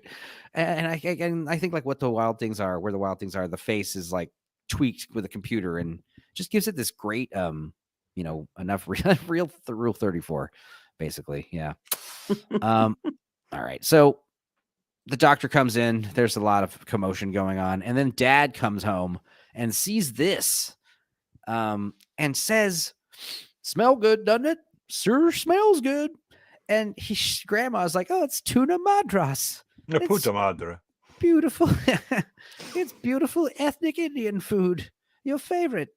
And of course, we've got the vaguely Asian possessed guy coming up to the alien wreckage. And then other, obviously, ethnic guy. Yeah. He's the leader of this squad. Other faceless white. I mean, if we're going to fight, I'd like to have the Sikhs on my side. Yeah. I mean, point is, all the other white guys, faceless, blurry images in the background with no lines. As they should be. So I feel like you might think he's one thing, but he's actually a bomb disposal guy. No, I'm here to remove it. So they're having a discussion with the Meep, trying to understand where the hell the Meep comes from, what the hell they should do with him. And this Rose person comes in, and it's like, are you assuming he is a pronoun? Oh my fucking god! Are you I was serious? actually gonna make Are you actually a serious? joke. I was gonna make a joke about that. I was gonna joke and say, "Oh, were they gonna say something about the Nope. pronouns for the meep?" No, They no, actually they absolutely fucking did it. Yep. They Dude, I this can't is a believe meme you right watched here. this twice. go back How to would that you last drop picture. kicked my You're right. television? He's like, you're right. Are you a he or a she or a they? And then the meep says, this is where I knew the meep was evil. My chosen pronoun is the definite article. I am always the meep.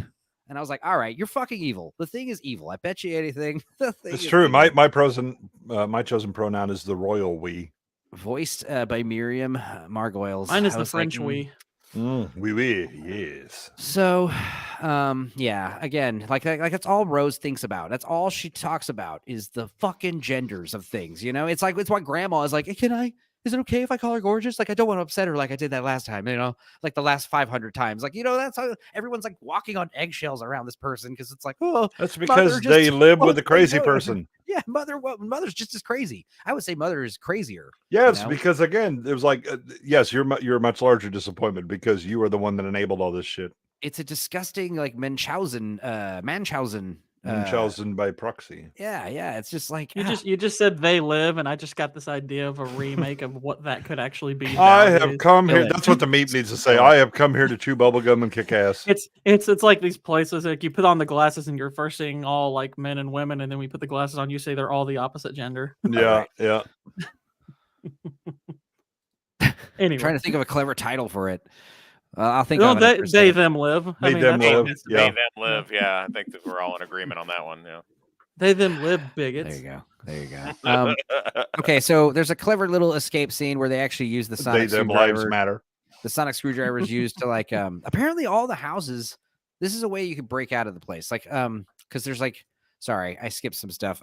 Both of these big tall aliens show up and the possessed guys show up, and they are for some reason both shooting at these people like on opposite sides of the house and also kind of shooting each other. So again, like I'm convinced that like yes, the meep is evil. And Doctor Who does this little cool force field thing, and they walk upstairs safely.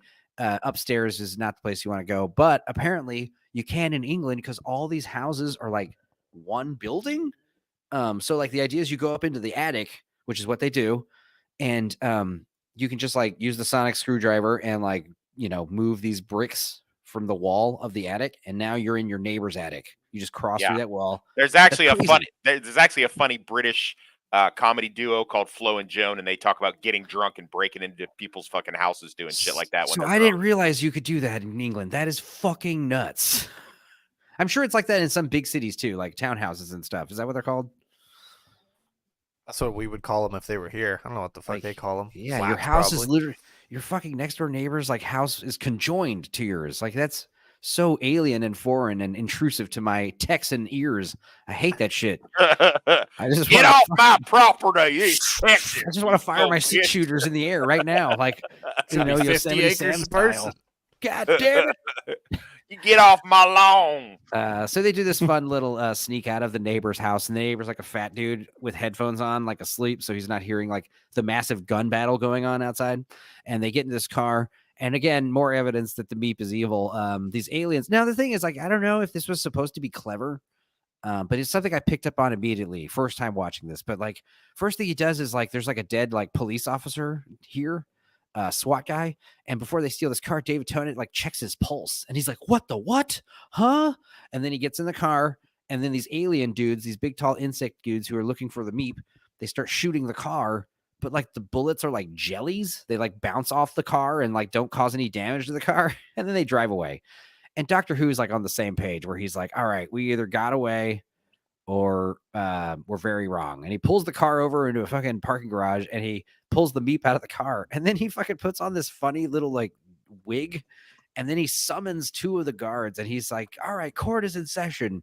And he basically like does like a little gerrymandering, a little in between, trying to do multiple things at once. I can't talk, but basically getting both sides of the story.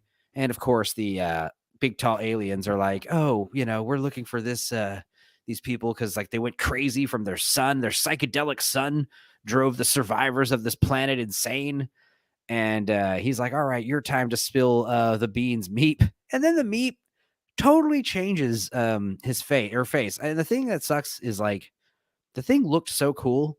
And then all of a sudden, like the eyes go triangular and these fucking sharp There teeth it show up. is. There it is. But it's so funny because like now the Meep is evil, right? And the Meep is now like, oh, enough of this. And she shoots the 2 guards, kills them. She starts summoning her possessed soldiers, like my soldiers of the psychedelic sun. Now she clearly looks evil.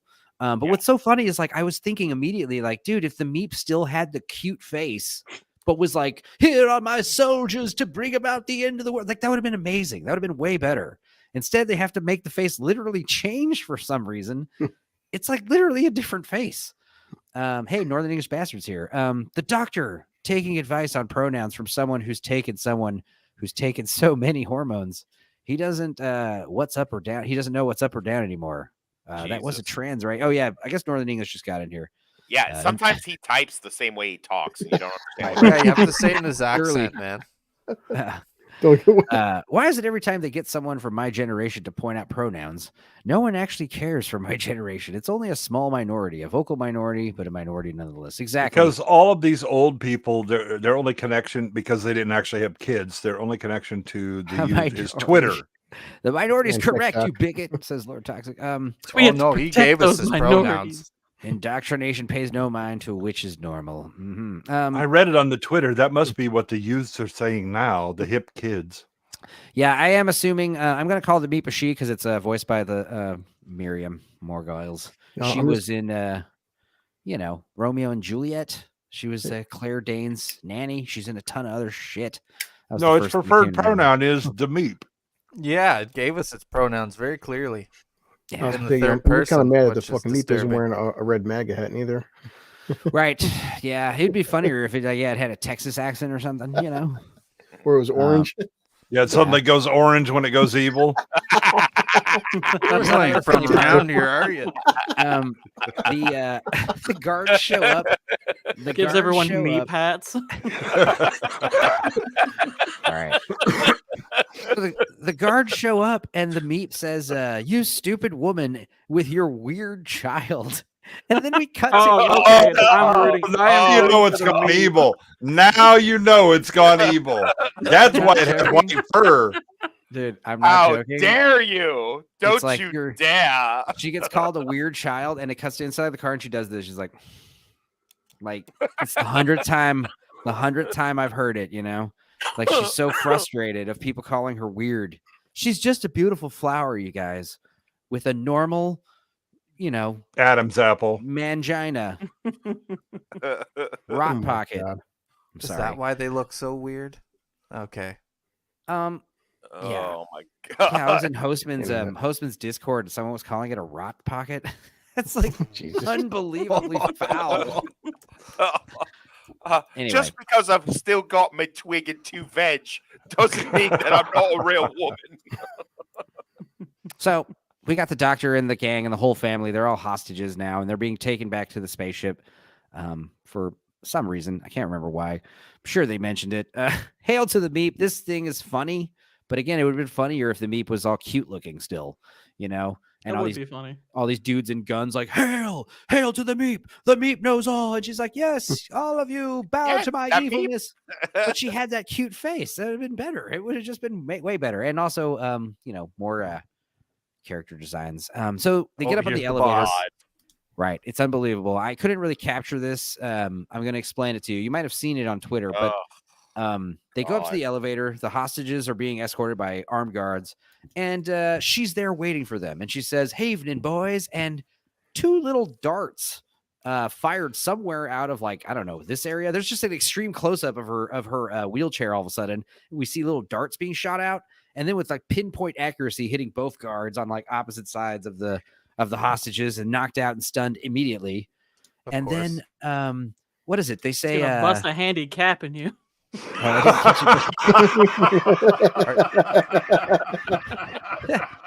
You didn't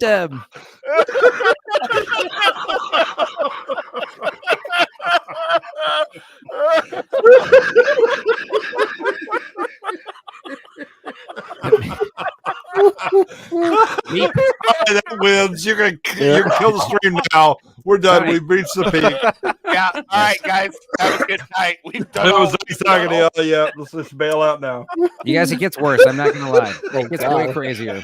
I'm sure there are better puns that Gordo can come up with later. No, I believe in him. no, there's not. There's not. There is. That might have been the apex pun.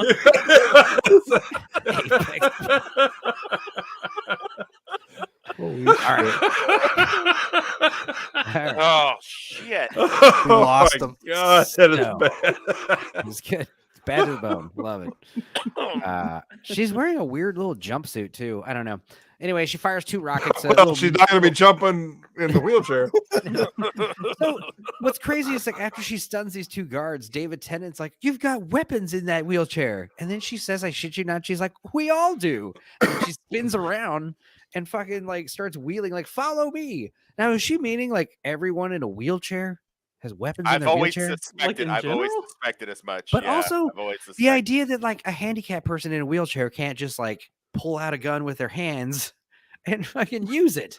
Like for some reason, the fucking weapons, anything cool. This is something that I noticed with wheelchair related heroes, which is such a fucking stupid thing to begin with. But they always put like the power in the chair. Put the fucking power in the fucking person in the chair. Why does the chair have to be the magical shit that does all the cool things? How about the guy in a wheelchair has a fucking gun tucked in the back of his pants and he just pulls it out and shoots you? That's a million times cooler. Like this Isn't idea there a that thing with Man, I all Ironsides had to do was pick up the phone and call someone and take care of your shit. That was all he Right. had to do. what were you gonna Isn't say, there a Wes? thing with Professor X where when his legs work, his mutant powers don't work, and his mutant powers only work when his legs don't work? That could be a thing. I know it was revealed that like he was secretly like Onslaught and he was like he could walk the whole time kind of thing. But yeah, I think you could be right. I have that same problem with my penis. Yeah. Yeah. Well, when you get to your 60s, I mean, that's gonna happen. Man. One I of mean, it 2 was hits always can true. work in a Either time. my penis works or my head works. It's Yeah. it's one or the other. I hear you. So anyway, she proceeds to tell him that, everyone with a wheelchair has, fucking darts in their wheelchair. And then she goes up to a wall and fires rockets out of her wheelchair. Keep in mind, this is like a bare bones, like, what is this wheelchair? Where are the rockets right now? They just cut to like a close up of like 2 in rocket her launchers. vagina. Right. They're Oh, not even in her no. wheelchair. They're actually like under her ass. So she fires out 2 rockets and like blows out a wall. And then like they're going to take some elevator, but it's like revealed that like the Meep is planning to like destroy all of London, which is like, 5 million people. So of course, Mother has to do the, I love you, darling. Husband, take my beautiful trans daughter that I care more about anything in the world. You've got to save her. You've got to take her out of the city. Because if I don't help the doctor for some reason, I will, I'll 5 million people will die. So we got to do it. Days of Future Past took a drug that allows him to walk, but takes away his powers. Thank you, Tony. Adam Gray, this is balls. Yeah, man, you have no idea. We are about halfway through. I think he was more than talking halfway about the through. alleged daughter. Yeah. Yeah. Her name is think- Balls. I think ironically, what this show manages to do is have a great argument for having guns, because look at what happens when you don't have any. You get taken over by a fucking glorified Furby. Yes. Now, you guys, I just want to go ahead and say, we're So an hour fucking and sick. 28 minutes through the show. I don't condone transphobia. All right. But Oh, I better this leave. episode is I awful. encourage it. No? And this person needs to be made fun of. Yeah, Gordo balances it out. So there we go. Yeah. I like to try to cover all bases, guys, with our panel. All right. Fully Perfectly diverse panel. And so That's the- why the- the six well, one the color for hilarious each thing of the to me is- rainbow stripes. Why the hell is anybody scared? yeah.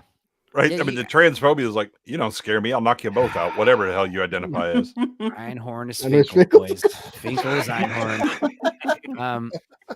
Okay, I'm so gonna identify as unconscious when I'm done. you have to You guys- forgive me because I Your don't. wheelchair dart is digging into my hip. My 2 ex-wives kept my balls. My 3rd wife allows me custody. She's a keeper, ironically enough. Jesus Christ. Wow, you're like Mhm. James Cameron, or that guy Vincent Hanna from Heat. He's been married 3 times. Fuck you think that means? He likes staying at home? He's just one of those guys out there all the time. Every day. Why are we doing Al Pacino's voice talking about Al Pacino's character? Oh, I'm doing John Boyd, I guess. Yeah. It's a good point. Okay, so I don't know. You have to forgive me because I was half paying attention because I was like in a state of like stunned bewilderment. But like the Meep did explain what her plans were. Something about destroying the city, I don't know. But she turns on like all the guards like fiddle with machinery, and the ship activates, and it puts a big drill in the earth and starts like heating it up. And all of a sudden, all the fucking factory from spiraling out from the factory, like and everything starts cracking open, and big fiery pits of hell start. Dude, they just solved the energy crisis. What do you mean? Ripping down the street. I don't know. Everyone's freaking out. People are looking out their window like, what? Luckily, nobody's driving in the middle of the road right now, falling to their death. So I don't know. They do the thing where homegirl, she gets up into the Dr. Tennant's up in the rocket ship. The alien is in the top of the rocket ship, and basically when the rocket ship blasts off, that is also going to like ignite everything and kill everyone. So they've got to like race against time to disable the ship, and David Tennant doesn't know what the hell he's doing for some reason, and he needs her help. So she comes up not knowing what the hell's going on. And he's like, all right, I'm going to have to jog your memory back. And he does some kind of like artificial intelligence, like word recital where he says a bunch of random words like Mexico, grief, freight, things like that. And then they all start talking in unison. And then he like unlocks something in her brain. And then she just starts saying binary over and over again. And I swear to God, it cuts to her, everything's on fire. She does remember everything. It like unlocks everything. And I don't remember the significance. I don't know the significance of binary in the previous episodes when her last foray was. It has something to do with something she was doing when she got her memory wiped. I don't know. It sounds pretty transphobic to me. They ran with it on this episode because she comes out of it, her memory coma. And the first thing she does is start, ventilating about the fact that she gave away her big fortune, her lottery winnings. That's like the first thing she starts freaking out about. I gave away $166 million. She says something along the lines of like, I did it because I wanted to be more like you or something like that. I wanted to feel like I don't remember. She had some weird bullshit reasoning. At least that's accurate. A woman pisses a bunch of fucking money away and she blames it on the man. Yeah, true. She's very upset. This is what has ignited the wrath in her, apparently. The fact that she won the lottery years ago and gave her money away, and she feels foolish now. I don't understand. And then she's like, I'll show you destruction, mate. And then she shows the doctor how to destroy the ship. She cracks the thing open and turns this all the way up to 11, and of course everything gets all fucked up. And she says, Donna Noble is descending. She's basically setting fire to the world like she said she was. Does anyone mind if I hate this? No, you're allowed, Adam. No. You're in the minority here. Liked it. It's fucking brutal.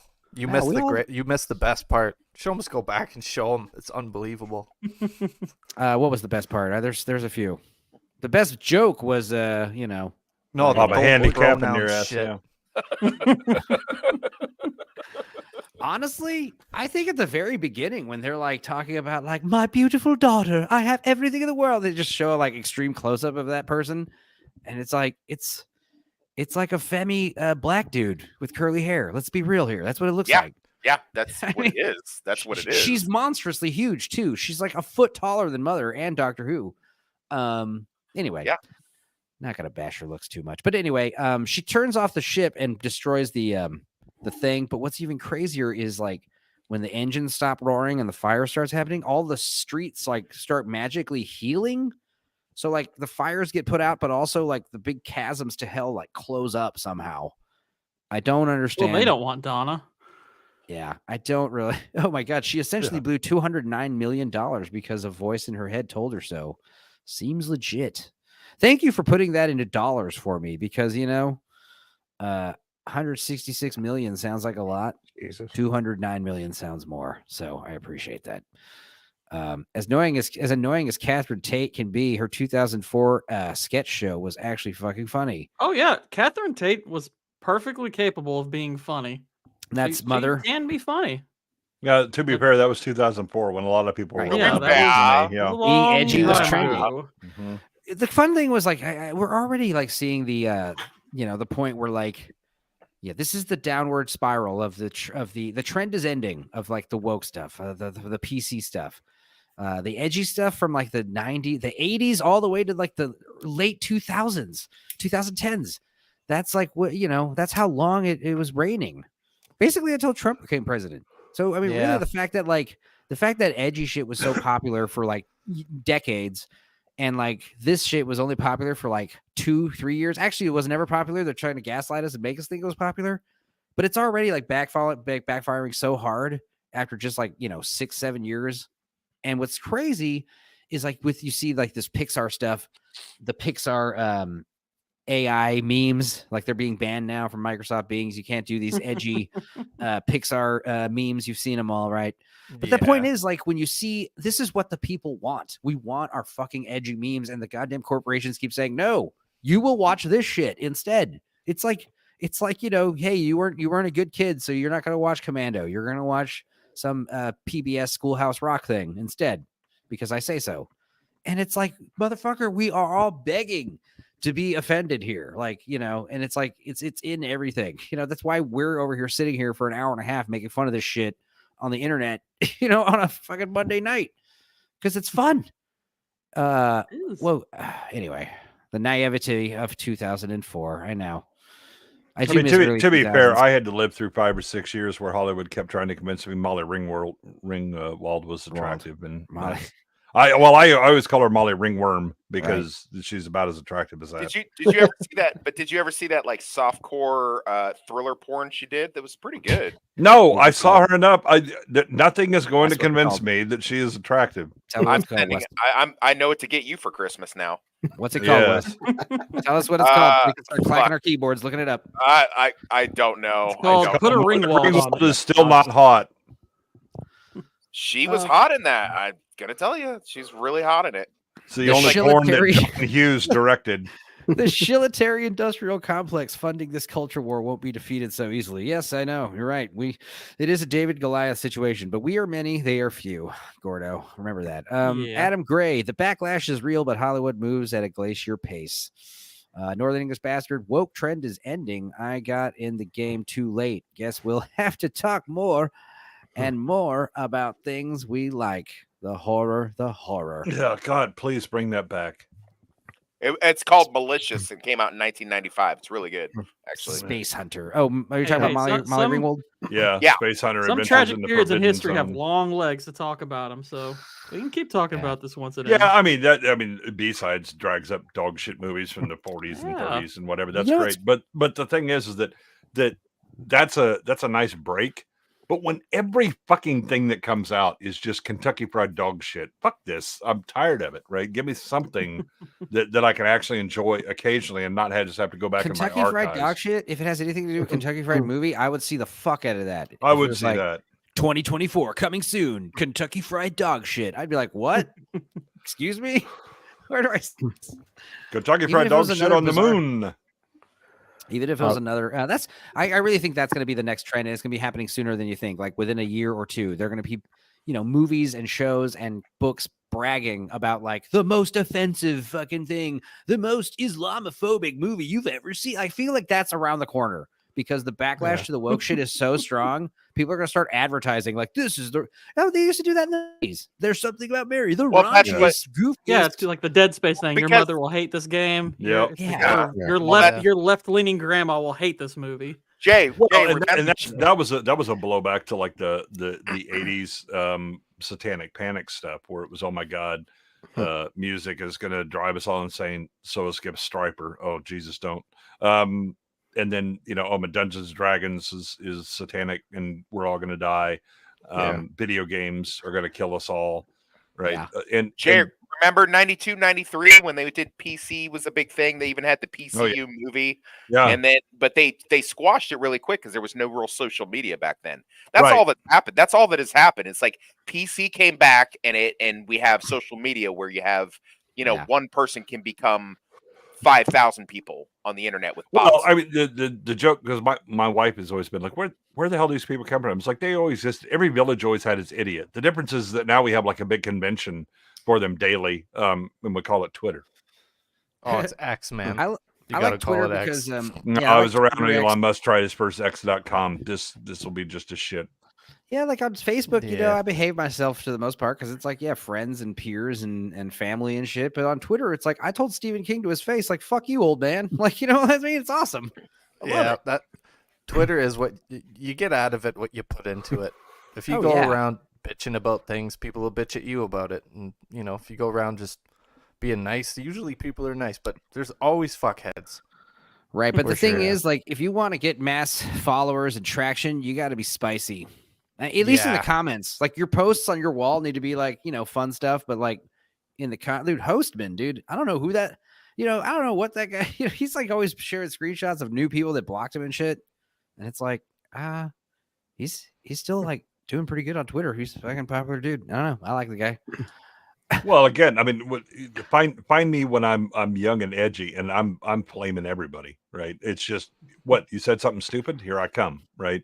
And you'll get a lot of people following you because of that energy, right? Where it's like, oh, he's the guy who takes down everybody and all that. But that shit drains you after a while, man. Yeah, but it's not necessarily about like it needs to come from a place of hatred. Like you don't need to be like, you know, ripping on people, but definitely like if you're in the comment section, like just like Gordo, you know, just like saying fucking just like the funniest shit you can think of, offensive or not, you know.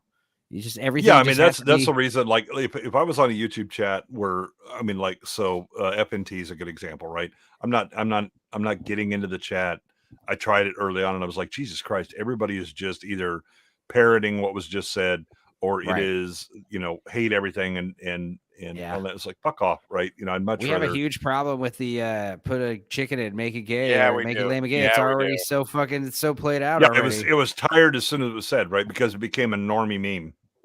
Yeah, it's a normie meme, and also it's just like, you know, like you said, you don't want to be seeing the same fucking comment over and over again. You know, it's like, and it's like the joke, like, you know, like you're gonna come in here with a fucking funny joke. Like, why don't you read the comments first and make sure someone didn't say it already? In fact, that's another thing I love about Twitter is like keeps you on your A game. In general, because like one of the first things you think of, like, oh, this would be funny. Check the comments. It's probably one of the fucking top. No, I mean nobody does that. Yeah. Look at fucking YouTube comments. You see the same comment 87 times, and people are like, "Bitch, can you not read?" I hold my comments to a certain integrity. I don't know. I just I think part of it is that you get on certain areas where it's just a fire hose, right? There's 8,000 comments. You're not reading all 8,000 before you post, right? Especially when some of them are literal fucking essays. Yeah. Oh, I don't ever. Jesus.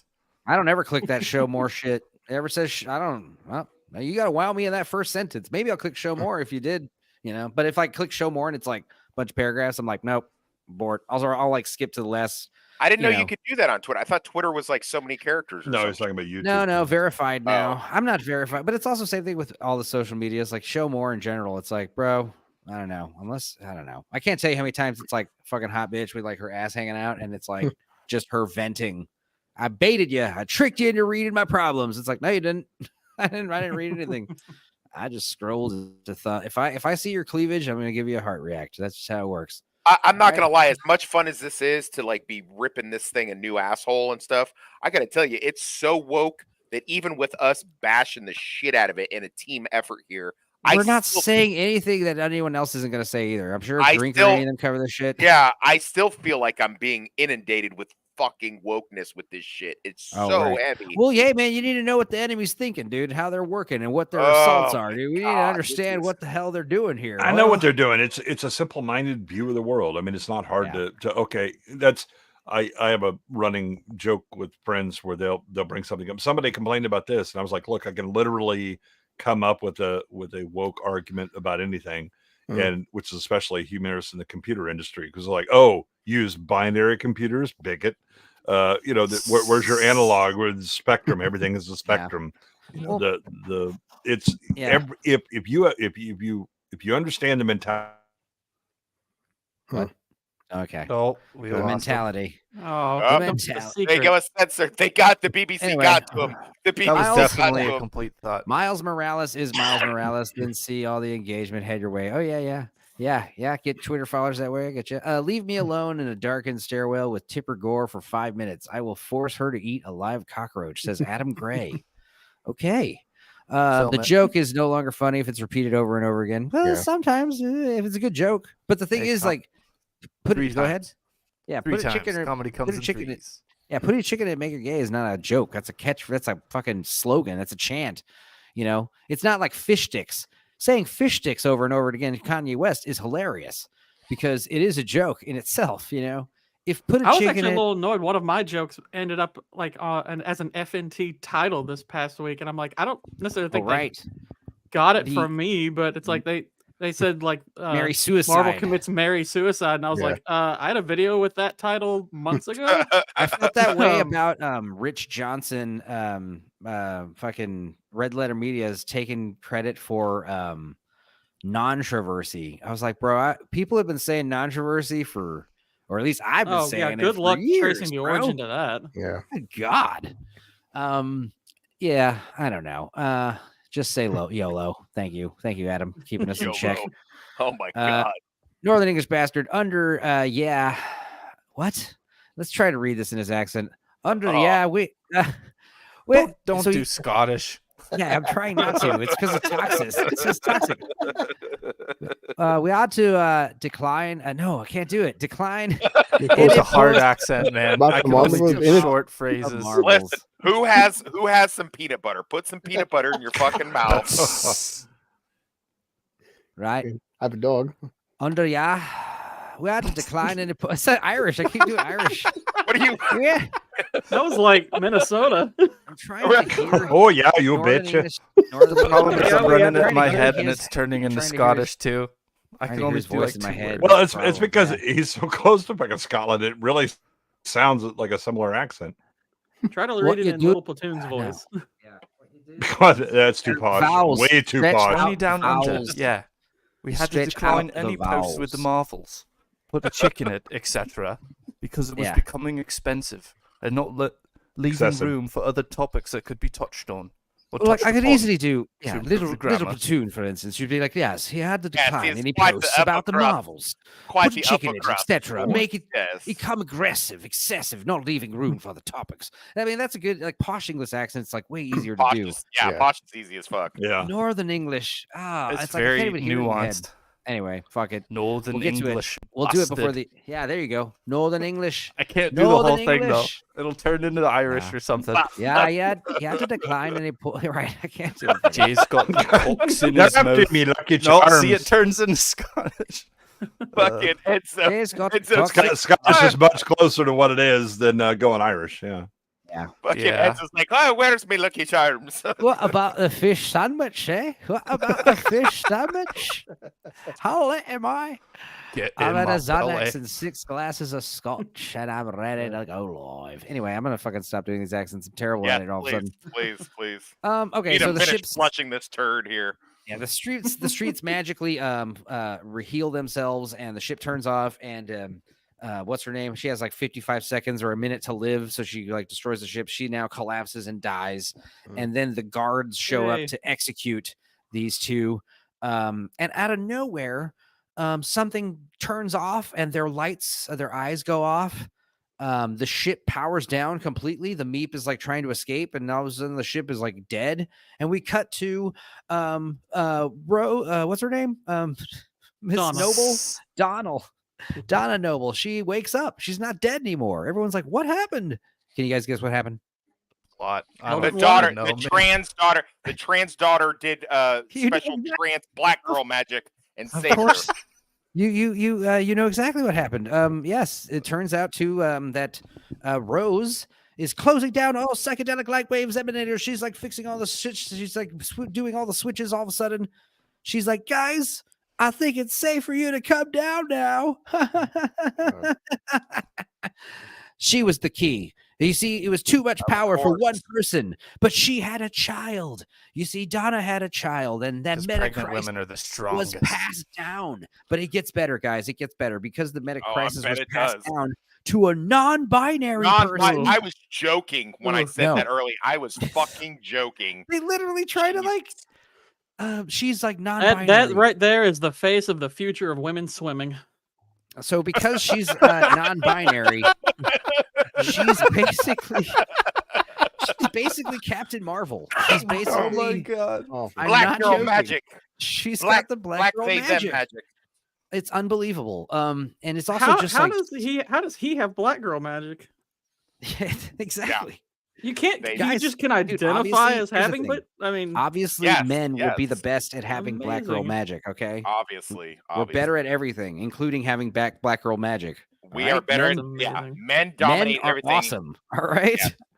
We literally built the world. Okay, and we bet your ass we're gonna get to black girl magic is being a boy. You think your black girl magic is safe from us men? Think again, ladies. Oh no! Oh no!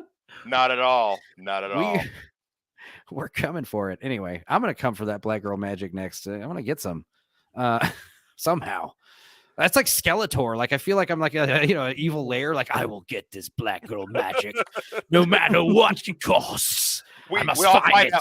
Enzo runs for mayor in his Texas town under the guise that he's a black female lesbian. We have searched high and low. We have not found the black girl magic. Black girl magic. Bring me the black girl magic, or I'll have your heads. Anyway, there are ghetto birds circling my block. I spent all those are helicopters, right? I spent all afternoon at the hospital, and I moved another autistic kid into my house to pay rent. How bad could this show possibly get? Oh, I thought he was talking about himself. I was like, dude, Adam. Adam, or what's going on, buddy? Are you okay, buddy? Bring on Adam. My internet is for shit tonight. Oh yeah, well Adam has the link. So if Jay wants to swap places, I'm sorry to hear that, Jay. Jay, did you run out of discs for your fucking Windows 95 or some shit? His AOL free trial run out has expired. No, he talked shit about Elon Musk, so he turned his internet off. Yeah, right. That's what it was. Because you know more at the BBC and ratings. I've seen an article recently saying that this is Doctor Who's lowest ratings, but the ratings were still, but the ratings were still 5 million. Now in America, a lot of shows can't get fucking 1 million viewers that stay on. I mean, 5 million compared to us, that's a pretty fucking high number. But what's the average Doctor Who ratings? Because 5 million, that's still 5 million people watching this shit. All right, serious question, guys. Yay or nay, but like it'll cure, like it'll give you like immortality, or like it's like a fountain of youth. It's like it'll cure your diseases, and it's like a cure for cancer, basically.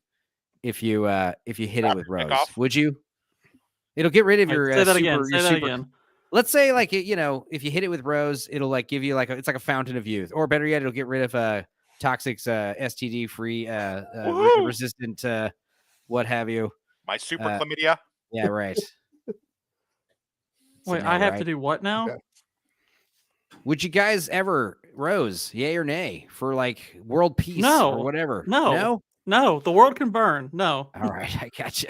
$5 is $5, man. Hey, I say yay. Is there a honey bun involved? It's happening. Yeah. Let's go. Look, we're not knocking Rose's bussy, all right? We're just saying she's got the Captain We're Marvel denying thing, its existence. and it's exactly. I am not. Anyway. I'm denying its existence. Exactly. Right. So yeah, Jay, he needs more RAM downloaded. The Beep and Musk have joined forces to suppress Jay, unfortunately, and Gord King's internet is on a spectrum and sometimes identifies as disabled. Yikes. That's good, man. Yeah. Gordo. Blue Collar. It's not 5 million people. It's 5 million views. Oh, yeah. That is a difference. Yeah. I will take Elon into that darkened stairwell, no problem, and make him eat a cockroach, says Adam Gray. Or that last bit was parenthesized by me. Jay Goodwin, the Gord King. I'm about to pop a handicap in its ass. Wow. Okay. So, so like I said, we discovered Rose is the secret to everything. She now has mom's memories for some reason.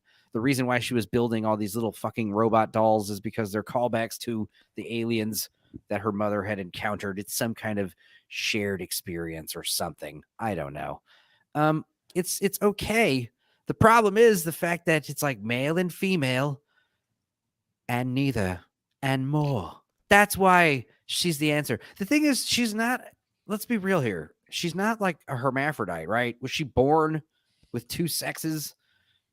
No, I think she's just one of these teenage boys that had a mother that convinced him to, pump him, and a father. Oh my God, a father who. I think I could do a whole stream just about this guy. What the hell this dude's problem is, and grandmother. This guy's the real villain.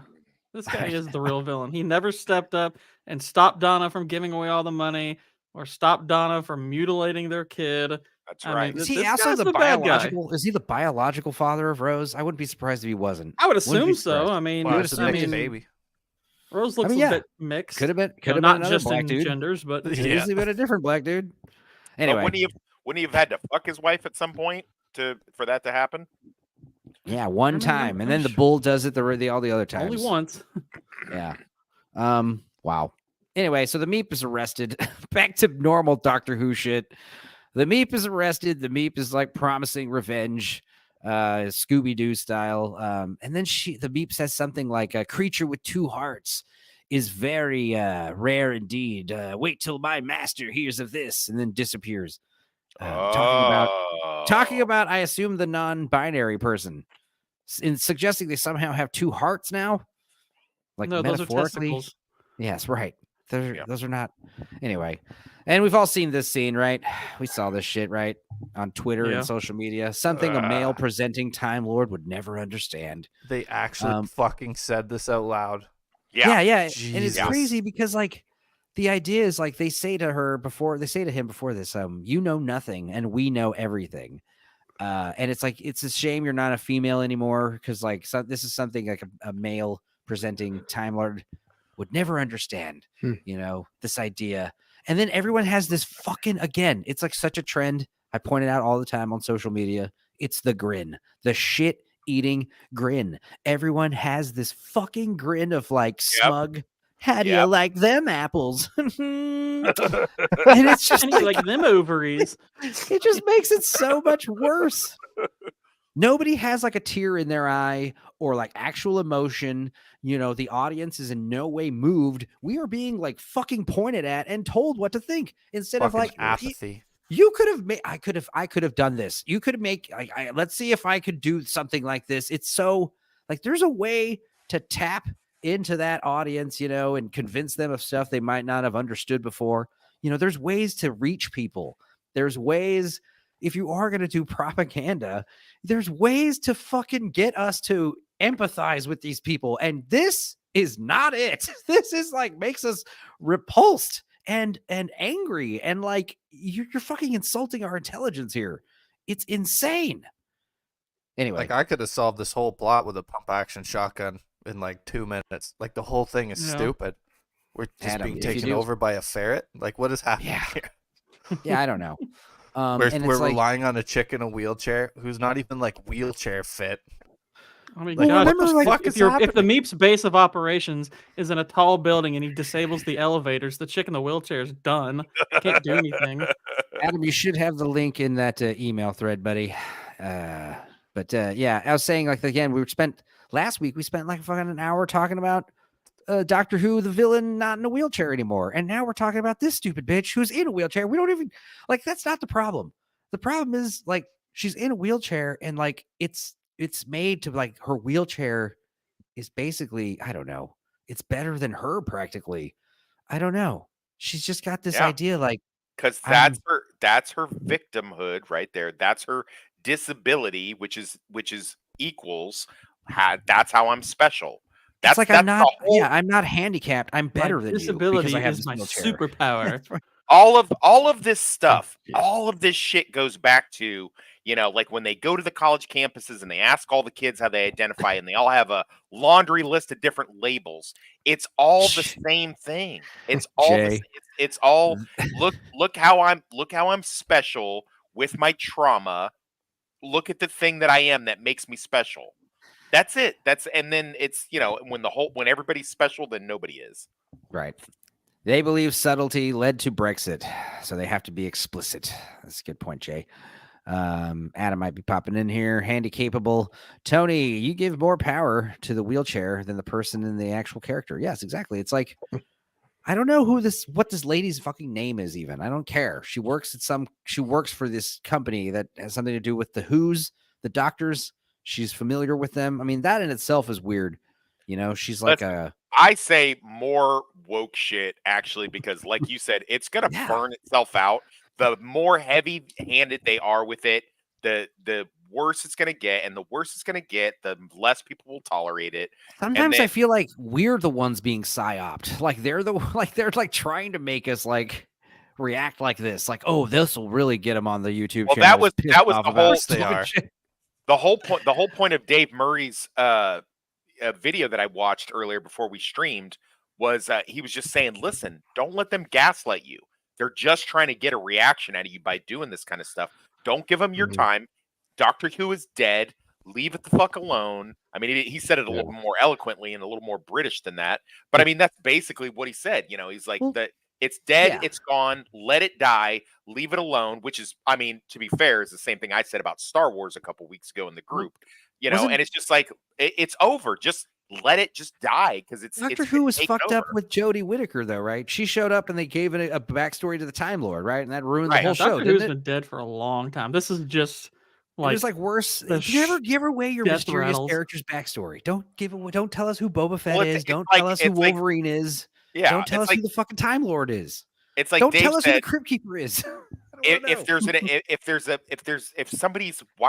it's become a dumpster fire, why are you arguing over a dumpster fire? Just let them keep their dumpster fire. It's it. Oh, it's over. I mean, I am getting a kick out of this, guys. This is fun to hell to go through. I'm sorry. This is not like, I'm not trying to this is hilarious to me. We're going over this beat by beat. I'm having a great time. I didn't even have to watch this, and I'm having a good time with Plus the handicap in your ass. I mean, Jesus Christ, guys. I mean, we're having this is a blast. So she actually. How long do y'all think it'll be before this actress here, by the way, has to apologize because she's not actually handicapped? Well, she might actually be. She probably is in. No, I don't. I'm pretty sure she's not. I looked her up, and I don't think she is in a wheelchair. Right. Well, that's like she could have if she is in a wheelchair, I'm gonna say it's just she's got bad hips, because like we saw her cross her legs. We saw her fucking, her tramp stamp says Rolling Thunder. Who else is tempted to come up with a fake Twitter account in a wheelchair and be like, how dare you? How dare you take this over? I'm doing it now. I'll be. Hey, guys, no, you don't need to, because like I said, it like a amateur. I bet you there's already. It's gonna be a real person. It's gonna be a real. They're now selling those black Santa dolls in wheelchairs. Dude, I heard a funny joke today. Now. What was his name?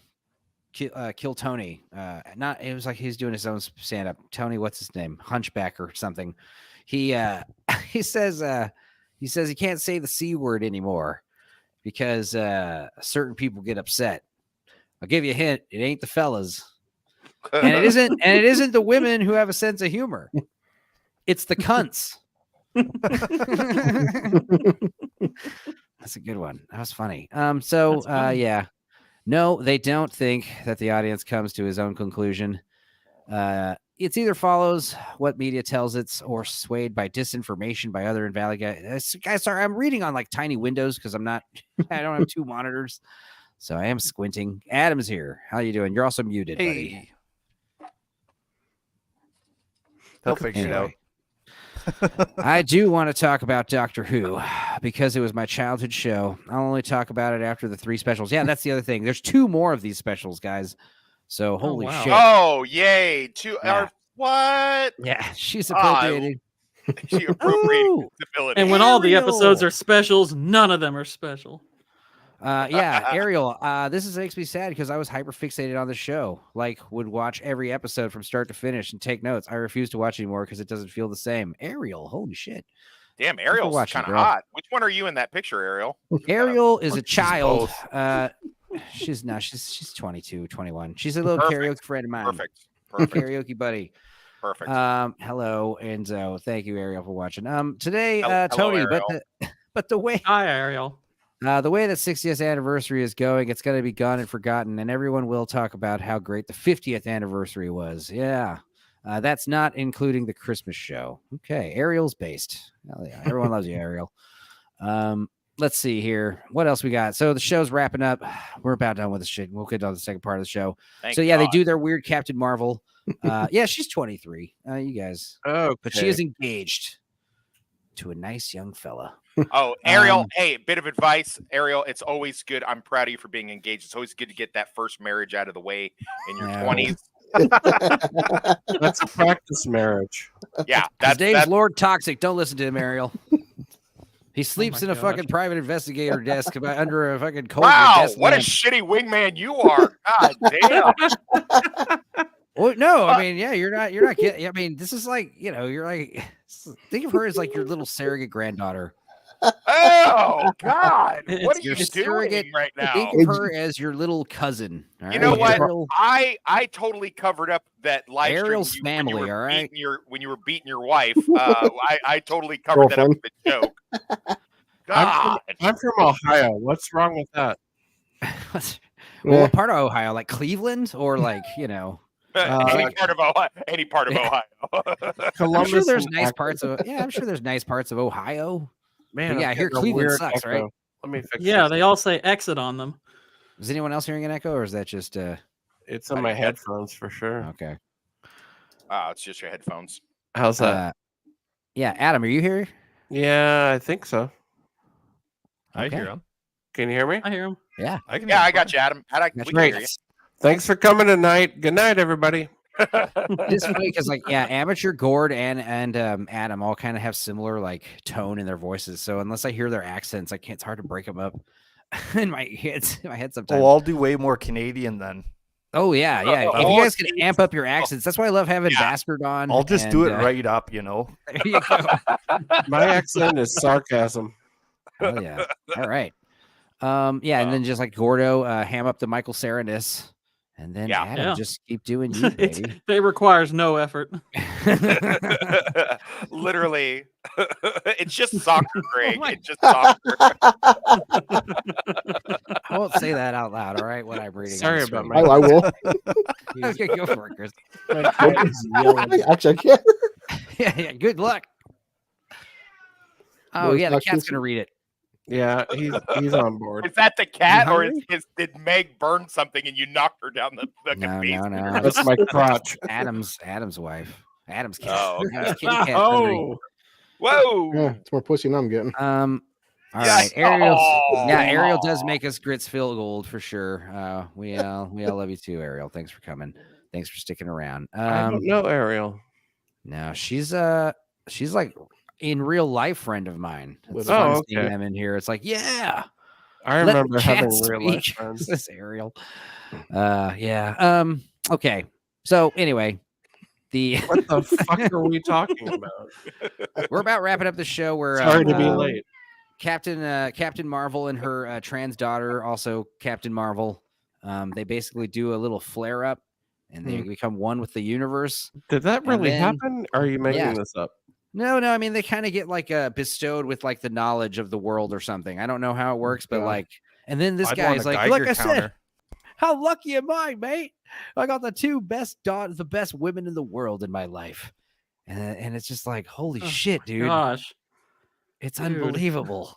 It's unbelievable how bad this cringes. And then she says, borrow your neighbor's highest window. My gosh. She says it's like after years of wondering, like I feel like I'm finally me. Then mom and daughter, hug it out. And it's very moving and emotional, and the music, or at least it's supposed to be. Did we get a chance to talk about our feelings in this episode, or? I don't know. Are you talking about our feelings? Whenever you want, man. No, I don't care about your feelings. I care about the overpaid BBC actors talking about. No, I mean, there was plenty of that. Especially there was plenty of that from the. Sorry, I'm late. From the daughter. No, it's fine. You missed a horror show, but it's okay. We still have other stuff planned for the rest of this evening, so don't think that you missed out on too much. You did miss out on a good joke from Gordo, or 2 or 3. Gordo's on fire. As always. He's always on fire, as always. All right. So one last time, we're gonna go in the police box because I want to see it.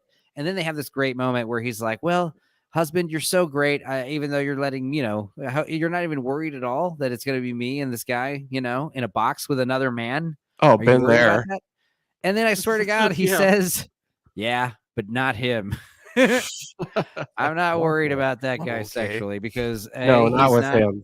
No, he's like, honey, he's not our type. You know what we like for our bulls? We like him bigger and blacker than me, and preferably, with a couple of hidden little bonuses. There's at least 4 useful holes, and yikes, but not. Yes, Ariel. Also, sorry I didn't come out last Friday. I did have to randomly come down. I got visited from the girlfriend and my uncle, and then I came down out of town. As you can tell, I'm out of town. But anyway, I'll see you in a few weeks. Karaoke is always fun. Are you? He's waiting to happen for the next time. He's had it happen plenty. Yeah, he's a well-establised cuck at this point. And so, are you on tour or are you on a conjugal visit? What's happening? No, I'm just on a conjugal visit. That's fair. No parties, but I am in town though, so I need to hit up with who was it? Who lives in this area? Austin, not Smilex, the other guy. Oh, Jethro's in Jethro. Yeah.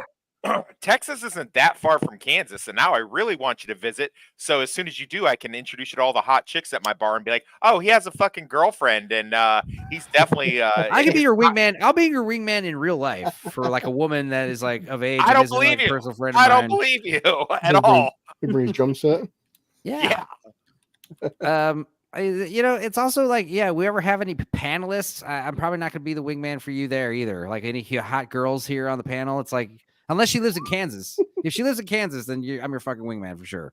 If she lives I gotta stay in my area. I mean, if you're open to move to the other lady, but maybe don't mention that to a beautiful woman that you're streaming with. No. She lives in Niagara Falls. You wouldn't know her. She's from Canada. She's sorry. I don't know what that's about. Gosh. Okay, with that we can only apologize. I'm really happy with my wife's pills. Okay, Adam. Hell yeah. What's up, Toxic? Nice to meet you, Ariel. Oh, yeah. You said you were in the hospital. You weren't joking. No, I wasn't. My wife was. She's had a really nasty lung infection for the past. Oh, yikes! I keep hearing month. That. Yeah. I mean, she's doing better. No pneumonia or whatever. She's on antibiotics and all that. That's so good. She'll be okay. Me and Mother had the RSV. Not around Halloween. We got it.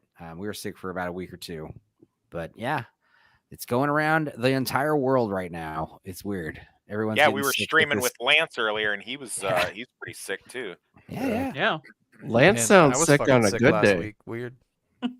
Yeah, I never get sick. Well, you have to make your body a place where germs don't want to live. It's like Monty Burns. He's like, you don't have to understand. Like all the viruses are trying to enter your body at once, so it's like they get stuck, so they can't actually make it in your body. They actually injected me with COVID, and COVID just died and came running out of them. COVID said nope. COVID was like, oh my god, it burns when I pee now. What the fuck? Yeah, you just got to make yourself a super fun cleanup site, and the germs will just run. Okay. Yeah. Well, let's see here. Something. Look, I'm still alive. Who else gets scared every time he gets up away from the mic that Meg's about to get a slap? All right. Nothing. Slight problem. Nothing. It's fixing itself. My TV just my second monitor and only monitor powered off, but it's turning back on. It seems. So interesting. Good to see you all on the panel. Sorry to jump in late, but it's all good. Blue Collar, Toxic, Gord King, Amateur, and Stupenzo, of course. Thank you for having send me. our love to Babs. We hope she. She's getting better. She's getting better. She's got treatment today, so it'll be okay. Yeah, Mother's going to the doctor tomorrow for follow up. Even though we both got over it, it's like she's like 73 years old, so it's like you should probably go to the doctor anyway. Just make sure. Yeah, that's real. So, good for her. So yeah, I broke it. Yeah, I mean, I was worried that my computer was shutting off down there for half a second. That was like, oh my god. So that would have been bad. But no, we're back, and I'm still rocking with one monitor. I'm doing all right with one monitor.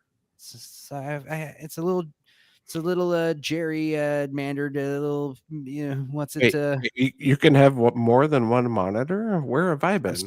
I'm so used to running with two monitors. I got my laptop and my TV. I'm gonna fix after Tuesday.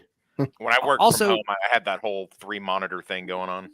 So tomorrow we're going to be on Lance's channel around 3 p.m. to talk about Napoleon and a few other things. I think Luke's going to be on there, Northern English Bastard, and I think also Uninspired Reviewer is going to be on there. I really like that, Lance, and Yeah, obviously great. Uninspired's Oh, been yeah. on our channel several times. So, but yeah, Uninspired Lance is is awesome. solid. I'm glad Oh, Lance yeah. likes me. Likes all of us. I'm like, oh That's a God. good dude. Also, Yeah. Lance, you'll be Super happy friendly. to know Toxic Lance was happy with you guys. I was like, did those Really? guys? Yeah. He's like, he Wow. said you guys were ace, is what you said. But you guys Oh, wow. doing the Banshee stream today Yeah. on Lance's Because channel. he muted me immediately. As soon as I saw. Yeah. Achievement unlocked. Yeah. Ariel understands dual monitors. I need to get a new computer where I can do 3 monitors, man. That's the way. That's the way. Oh, that's all I want for Christmas. Getting spoiled.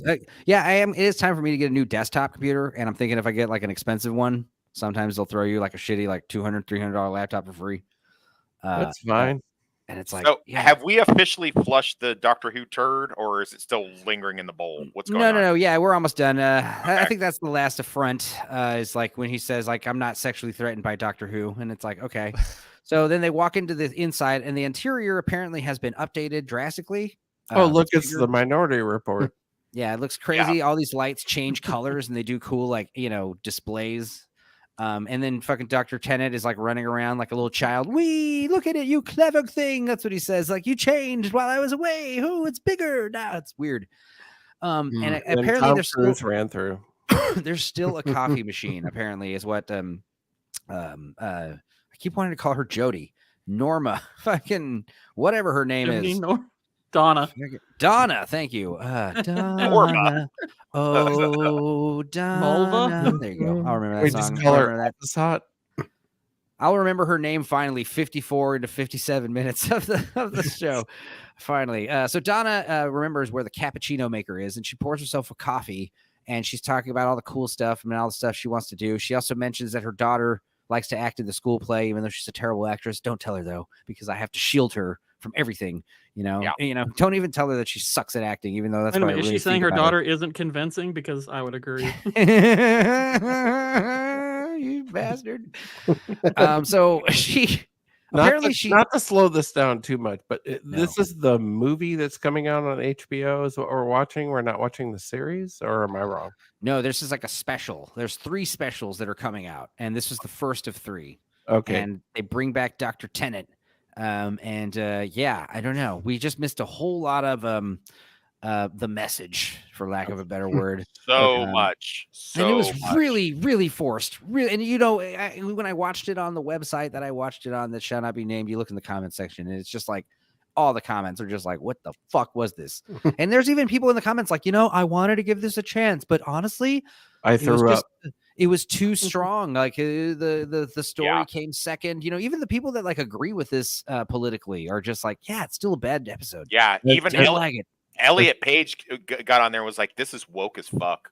For real. Oh, there you go, Jay. Yeah, the TARDIS is now handicap accessible. Good point. It's got ramps everywhere.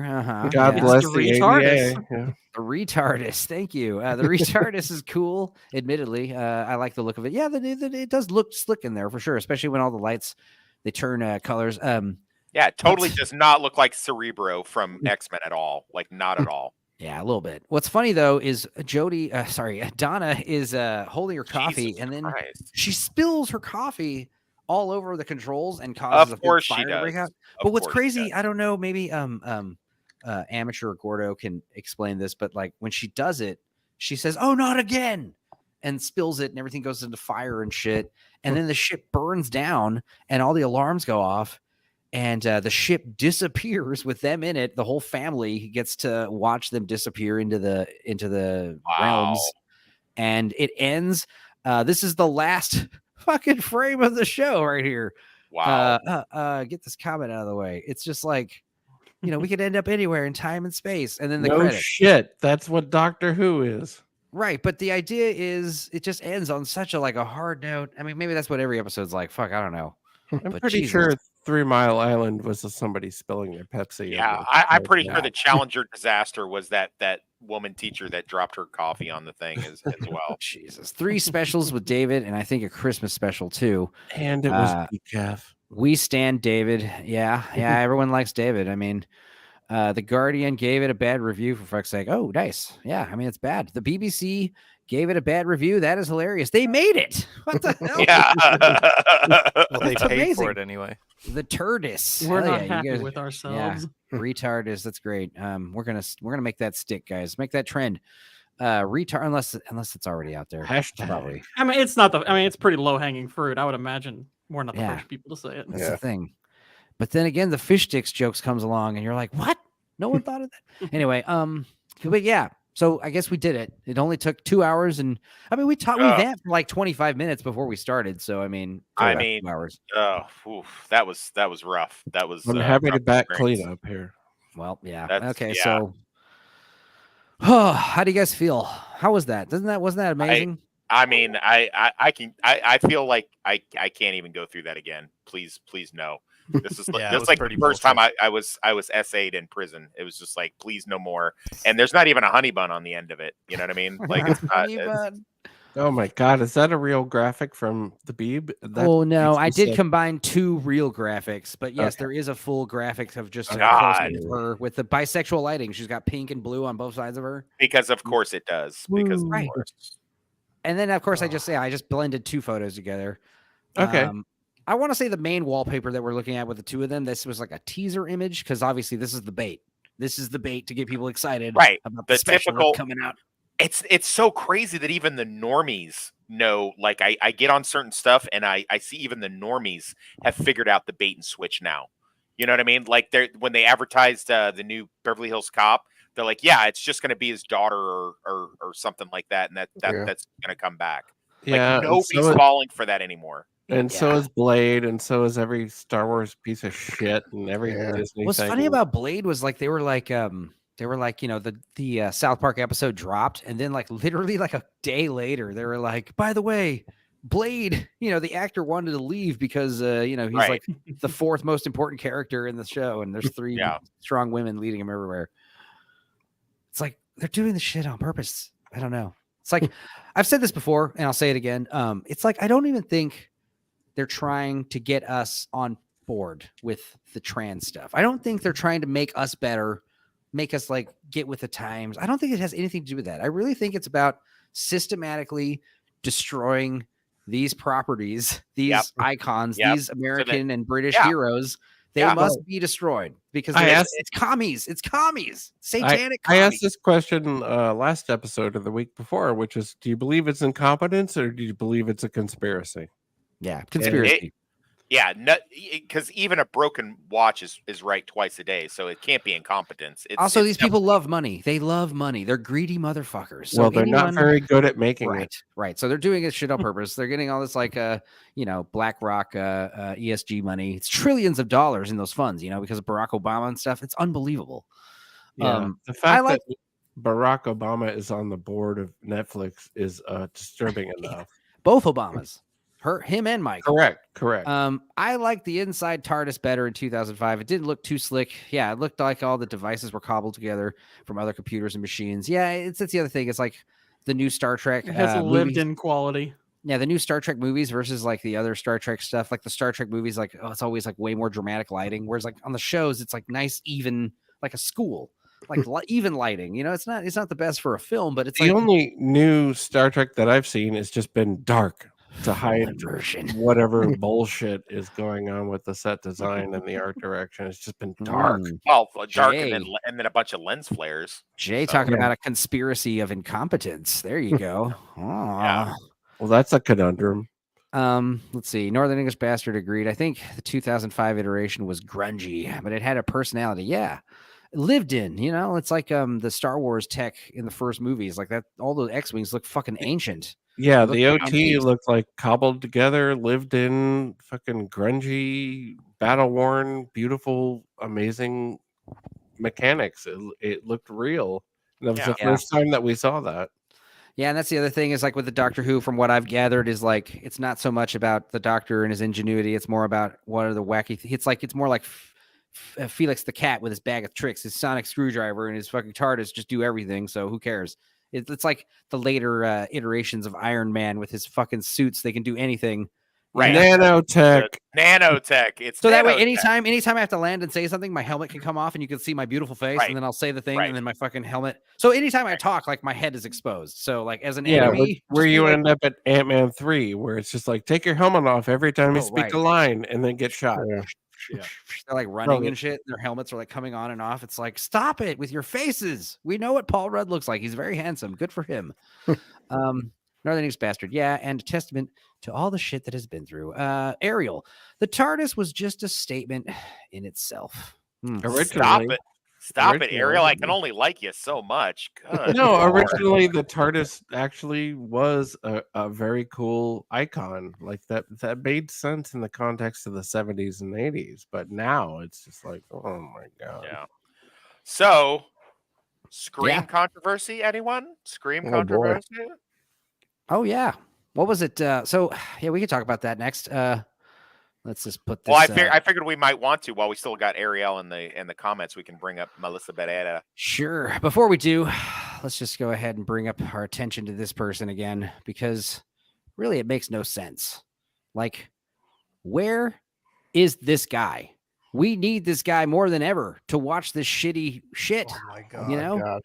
The people are like, where Marvels has man? been seen 140 times. The editors haven't seen Captain Marvel 140 times. You know, where is I would Hollywood think that's him. fake. I would think that's fake, except for I worked at a movie theater in '97, and I did know a guy that went and saw Titanic about 120 times because you could watch. Has he free told movies. his parents yet? Jesus. Jay Goodwin saying the perfect encapsulation of early 1900s progressives is technology solves everything as long as it's guided by elites. That's right. Good point. Show don't tell. That's passe. We now have to tell everything because plebes don't listen. Also, foreign markets. We assume that people in other countries are dum-dums, so we have to spell everything out many times in movies. That's another problem I'm noticing. He saw it once and just said, yeah, no. The Marvels. Anyway, so yeah, next tab. I'm not used to sharing screen this way, so I'm not as quick on the draw. That's the problem. I gotta stop sharing screen, then I gotta share again, and then I gotta click the next tab. Okay, Scream movie. Here we go. So Wes, you want to fill us in? You know what's going on more than most. Yeah, so the long and the short of it is that Melissa Beretta, the headliner of the updated Scream movies, nice, good TikTok reference there. Nice, I love it. Scream, the joke, chop. Well, that's a TikTok reference where it's like when you want to hurry up and explain something about a movie and go to the next clip, so they say chop movie boy. Wow. On TikTok. For all you older people, that's what us kids are doing. Us cool kids are talking about these days. But yeah, so Melissa Beretta, old men are on TikTok with the kids. Yeah, she did some not really even anything really bad. I knew it wasn't bad because when they were saying Palestine, they were saying this. They were saying articles like, hey, what's her name? Barrera. She's been let go from Scream because of problematic tweets or problematic messages on Instagram. And then you look in the article and there's the fucking shit she said, just like Gina Carano. It's nowhere to be found. Yep. There's like a link to another hyperlink that hyperlinks to here. And then you find out, what did she say? I don't know. She said, is there a reason why all of these innocent people are getting killed alongside the terrorists and stuff like that? You know, stuff to that effect. Why are the children dying? Kind of thing. Right. Yeah. Right. What about the children? Type thing. I was canceled from garbage. She was. She was talking about. She was talking about the children of Israel or the children of Palestine. It doesn't matter, but. Which one? Yeah, she's just as vocal as in her support for both, really. Okay. But they focused on the Palestine thing, and so they booted her. And then as soon as they booted her, the other two main characters just said, "Nope, fuck it, we're not going." And especially the it girl Jenna Ortega, who's her bestie, was just like, "Yeah, you can do it without me too." Which I actually. Listen, I'm certainly not this pro-Palestine thing is so fashionable and bullshit nonsense, but I do think it's pretty badass that her friends that she made on the thing were just like, good, fuck it, do without me too. She's doing what Bill Burr and fucking Pedro Pascal should have done on The Mandalorian. Exactly. Can I just stick my neck out here and say I don't give a fuck what they care about politics? Right. Entertain me. Yeah. I don't care either. The thing is, the second it's like, hey, this person got fired for saying something, and you're like, okay, what was it? And you're like, you can't even find it. You're like, I don't believe you. And here's the thing. And I'm sorry, it's like when did it become not okay for people in Hollywood to be pro-Palestine? I thought they were very pro-Palestine. It's gotten very confusing all of a sudden. When social media kicked in, that's when, because back in the earlier days of Hollywood, they kept this shit silent. And they had publicists that worked for the studios. They kept all of their personal opinions out of the fucking press, out of the magazines, out of the media. And they just made up stories about how glamorous and amazing the Hollywood stars were. Now, with social media, any idiot can fucking put their political opinions out on the internet. And frankly, I don't care. Shut up and entertain me. Yeah. Well, but yeah, she says Instagram. It's actually not even Twitter. It was mostly Instagram stuff, and it was really mild as far as it goes. And so they booted her, and then the rest of the cast and I guess they've all become besties in the last couple movies, and they were gearing up for the next one. And they all just said, "Fuck it, we're not doing the movie." Scream 7. Yeah, they just Which said is like the fact that we have more than Scream 5 at this point. It's like, what was Scream 6? Did I watch that one? I don't know. Yeah, it was good. I know I did watch. I know I did watch a few of them. Like after Scream 3, I was like, after Scream 2, I was honestly like, I don't even remember Scream 3. She's a good actress, and she's fucking smoking hot. And she is the one that got booted, Melissa. She's been like a Telemundo actress for like a long time. Ooh, so and they brought her over into this franchise as Billy Loomis's daughter, and then she's sort of like an anti-hero because she's kind of like she's like borderline psycho. She's like, she's killing bad guys, but she's like really getting into it when she does it. So they were kind of on the fence of whether or not in the next one she was gonna actually be the villain or what they were gonna do with that.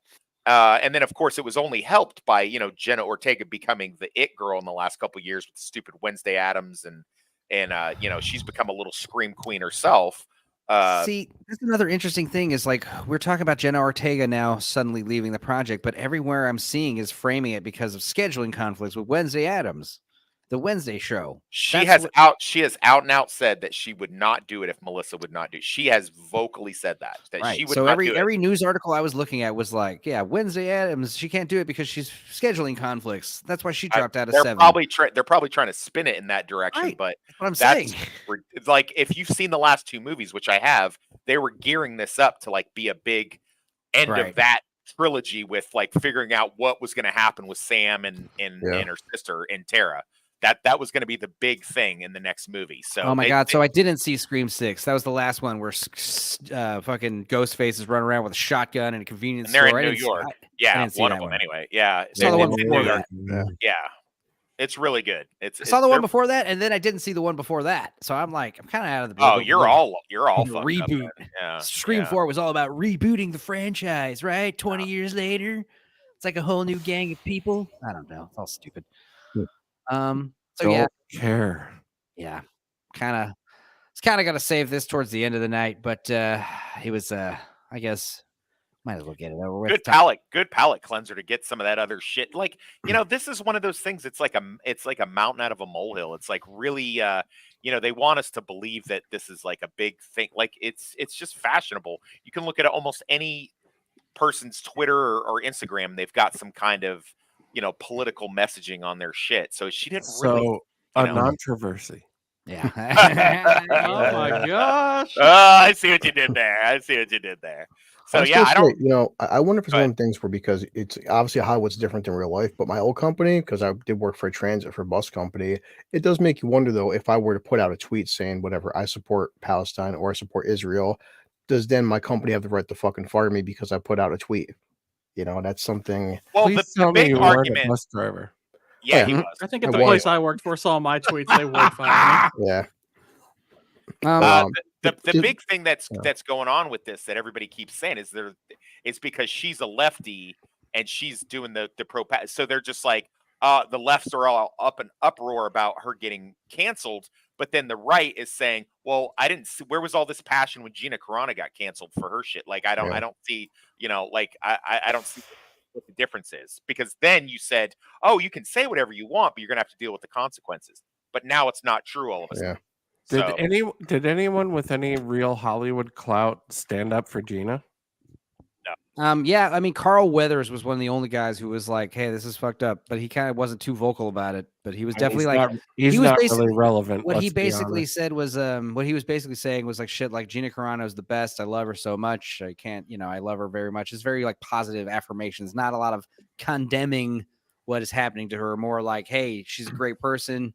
She's always been a wonderful person to be around." Okay, so I'll take that as a no. So nobody really stood. That was more than what most people were doing, though. So you got to give. I mean, Bill Burr said something similar to that, but also didn't really stand up for her enough. His wife is his fucking Mossad handler. Mm-hmm. Jesus Christ! He got infiltrated.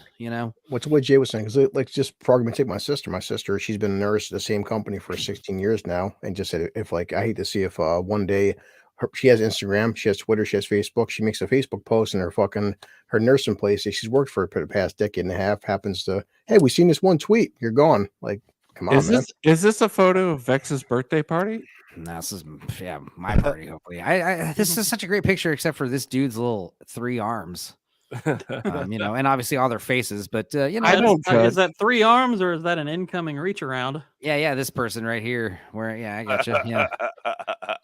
Yeah, exactly. Why does the dude have an extra arm? It's like the problem with the extra arm is your fucking eye kind of goes like straight to it, because like Superman, and then your hand and you're like, what the fuck's this? What's all this? This That's is a cool photo though. Yeah, Superman doesn't realize that his next great foe is right behind him. Soups is my boy. Yeah, this dude. Here we go. Oh no, it's Victor Von Reach Around. Jesus. The girl next to him, scary. Yeah, that's definitely a witch face. Yeah. What is happening right here? Oh God! Imagery. More cursed AI art. There's plenty of it to go around, folks. All right, so now I got to stop sharing. Now this is another topic that I wanted to bring up, and it's kind of funny, kind of sad. I want to know what you guys think about this, and I'm going to try to share audio. So if you're not hearing this, let me know. Let's see here. Now the caption is 1987 Axel would slap this old man.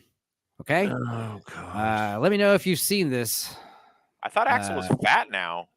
He's looking pretty chunky here, but here we go. This is Axl Rose. Now I want you to keep in mind the person recording this. He's the one you're hearing laughing. All right, now here we go. You know where you are. That's not him. You in the jungle, baby. That's not him. Listen to this shit. How bad his voice is now. I don't believe that's him. That's not Axel. No. Well, yeah, no, this is him. He's got his haircut. And, no, that's not his. Are they in the jungle or are they in like a rainforest cafe? My God. I don't even think the tattoos match. I don't think that's him. Stop playing. Do I have to refresh the page? What's happening here? Why are you doing this to me, TikTok? So I don't like this damn devil communist. You know where you are. Here we go. This is unbelievable. You're gonna die. No, that's okay, fake. The bicep tattoo match is, but I don't think that's Axel.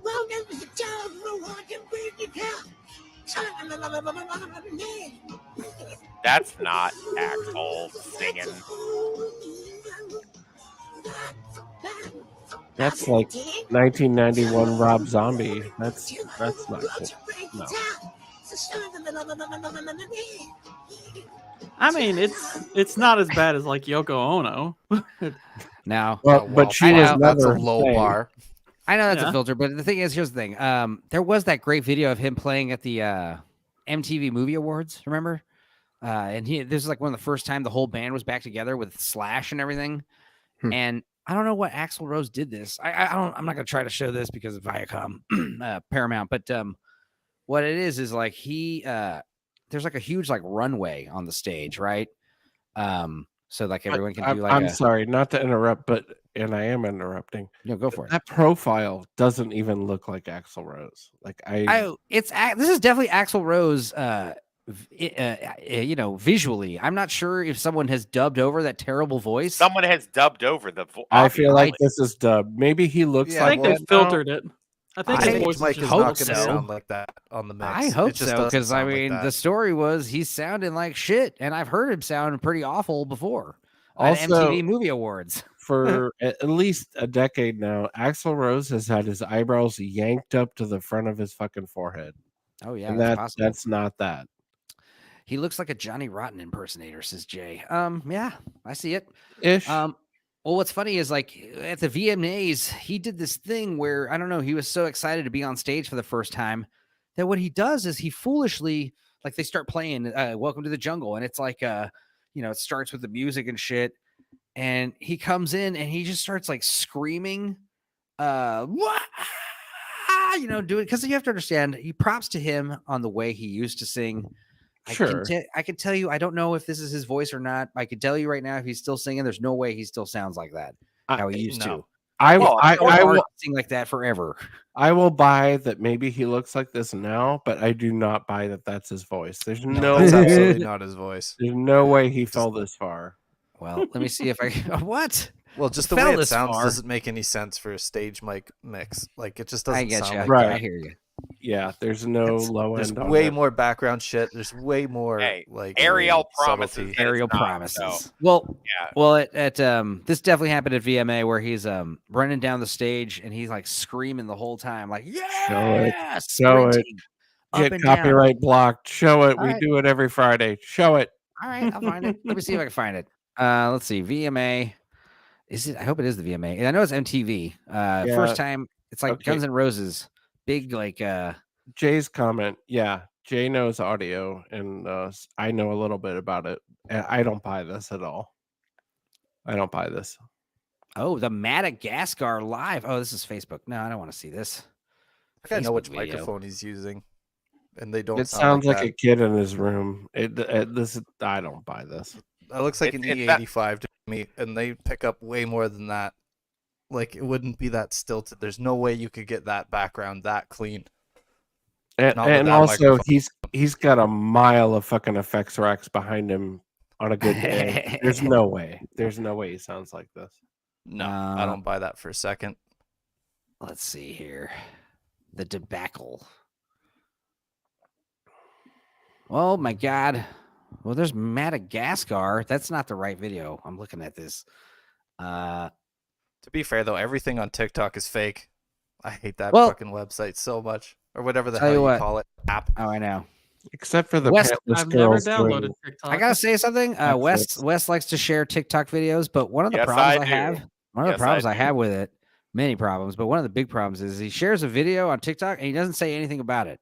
Nope. He just shares like a random fucking link. Yep. And it's show up don't to tell. Me to click it. Show don't tell. Yep. Yep. It's You have to. little... I want you to just enjoy. If I send you a TikTok, I want you to watch it, and then I want you to comment. I don't want to hear. I'm not enjoying this at all. Yeah.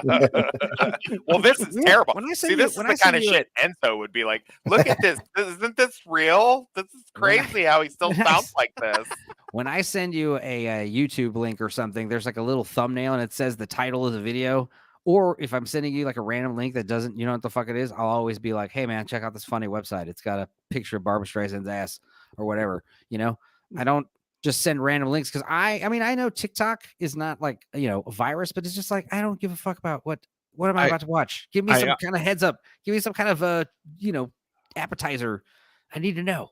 I also don't believe that 2023 Axl is bothering to do this. I don't believe that. You mean singing? The tattoos match. The his bicep, his upper right arm is the tattoo that I know him having been a tattooer. But the voice is just, I can't believe it. There's no way. All right, let's see. This is not the video I'm looking for. I'm gonna try to summarize the video I'm looking for. And maybe I'll find it to you. But like, I looked up Axl Rose singing. Let's see here. What did I search? What was the search term I actually looked up? Axl Rose, terrible singing. First thing that comes up, what the fuck happened? Glastonbury, Axl Rose, vocal disaster. It's an 8-minute video. Some guy on YouTube. Show going it. to. Let's get shut down. Before we get into it, let me explain what happened to the VMAs because I already brought it up many times, and I promise you this happened. I'm not lying. I made fun of it many times, possibly on the show back on the Facebook days, like during the pandemic. But I know I talked about it at least a couple times on the show over the years I've done this shit. But it's basically like he said, he runs down this huge runway, like screaming full throated while they're like ramping up the music, vamping. And he comes in, wow, running and screaming the whole time, sprinting. And then it's time to start the song, Axl. And it's like he comes back to the mic, the front center stage, and it's like, welcome to the jungle. You got fun games. He's so out of breath, dude. It's unbelievable. And this is like, they were like touting it like this is the first time Guns N' Roses are all back together with Slash. And he's singing like Rob Zombie. Yeah, but he's so out of breath. And this is like aired on the VMA stuff. I mean, this is probably partly why it's hard to find because it was terrible. And this was obviously years and years ago when this happened, but he's literally singing like, welcome to the jungle, baby. You got fucking oh, like just like that. It's like I'm not even exaggerating. It's literally like he's so out of breath because you have to understand he ran like 100 yards full sprint while screaming. And it's one of those things where as soon as he got back to the microphone, he's like, that was kind of a bad idea. I should have done a few warm-ups before I tried that. Because brought to you by Marlboro. Yeah, that was also his fat phase too. So yeah, the way he sings, it's hard, dude. It's hard to sing like that. Aerosmith. Yeah, dude. No, that's absolutely 100% true, and I've seen it happen to 100 fucking singers. But so if you're telling me that Axl Rose sucks at singing now, it's like the way he sings. He's probably blowing his voice out. Yeah, because he's got that really tight restrained throat when he sings. I believe that, but I don't think this audio is real. I don't. Okay, well let's hear what happened in Glastonbury. Maybe we'll come to a middle ground here, where Axl Rose is not that bad, but he's still bad. I don't know. Let's see. Also, I'm not going to go full screen because of the way I'm doing this. Bjork once said this. No, Bjork. I don't care what Bjork said. Is it just the guy talking? I am so sorry, guys. Holy shit! Downvote that shit. Fuck That's off. a dislike for me, Holmes. The thumbnail is so misleading with him in the fucking. All right, yeah, you know what? Fucking all right. down like that shit. Axl Rose, I stand corrected. He's still a fantastic singer. He still sings like an angel. All right. Well, that's not even the point. That's not even the point. But for him to be this bad and doing a live show in that condition, I just feel shamed for sharing this, even bringing this up. I got scammed by a TikTok video. As you should be, TikTok virgin. Jesus. Are we TikTok amateur? We're gonna talk about Napoleon tomorrow on Lance's channel, but I mean, what are your all's? I after watching Northern English Bastards video on it, man, I don't know, man. I'm glad I skipped that. Fuck, I almost went and saw it the other day on Thanksgiving, and I'm glad I watched you guys' Thanksgiving thing instead. Honestly, I'll have my video up tonight after this. All I heard was comedy from TUR, and I completely lost interest. I'm like, really? Like, fuck. Okay, that's a no, homie. You've lost Ariel, it, Scott. I'm done. Guys, this is the kind of person Ariel is at karaoke.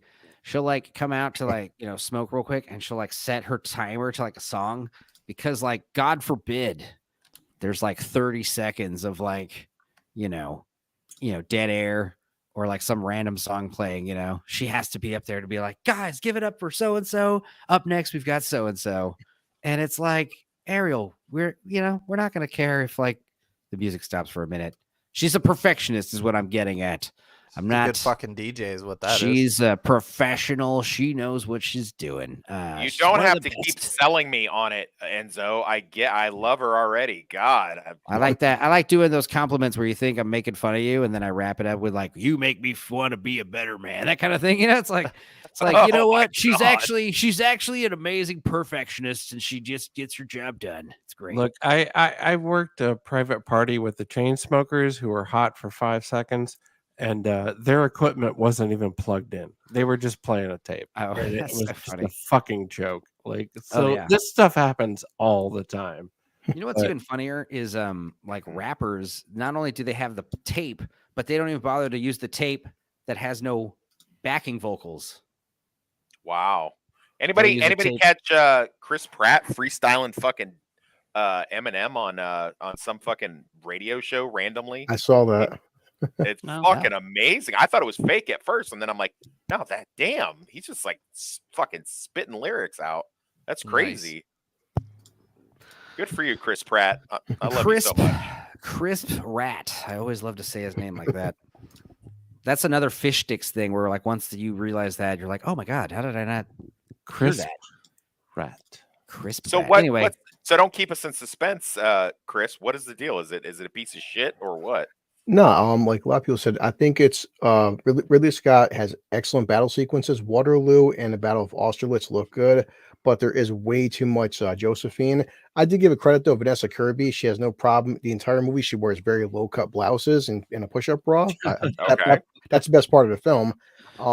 But it's just like the opening is the Siege of Toulon, great battle sequence. Ridley Scott, he becomes General Napoleon. Then it's 55 fucking minutes of him pining over Josephine. You're like, okay. Then after an hour, great. We have this big ass battle sequence. There's guys with like almost a fucking horse takes a cannonball to the chest. The whole fucking horse explodes. And shit. Like, there's a lot of horses getting killed.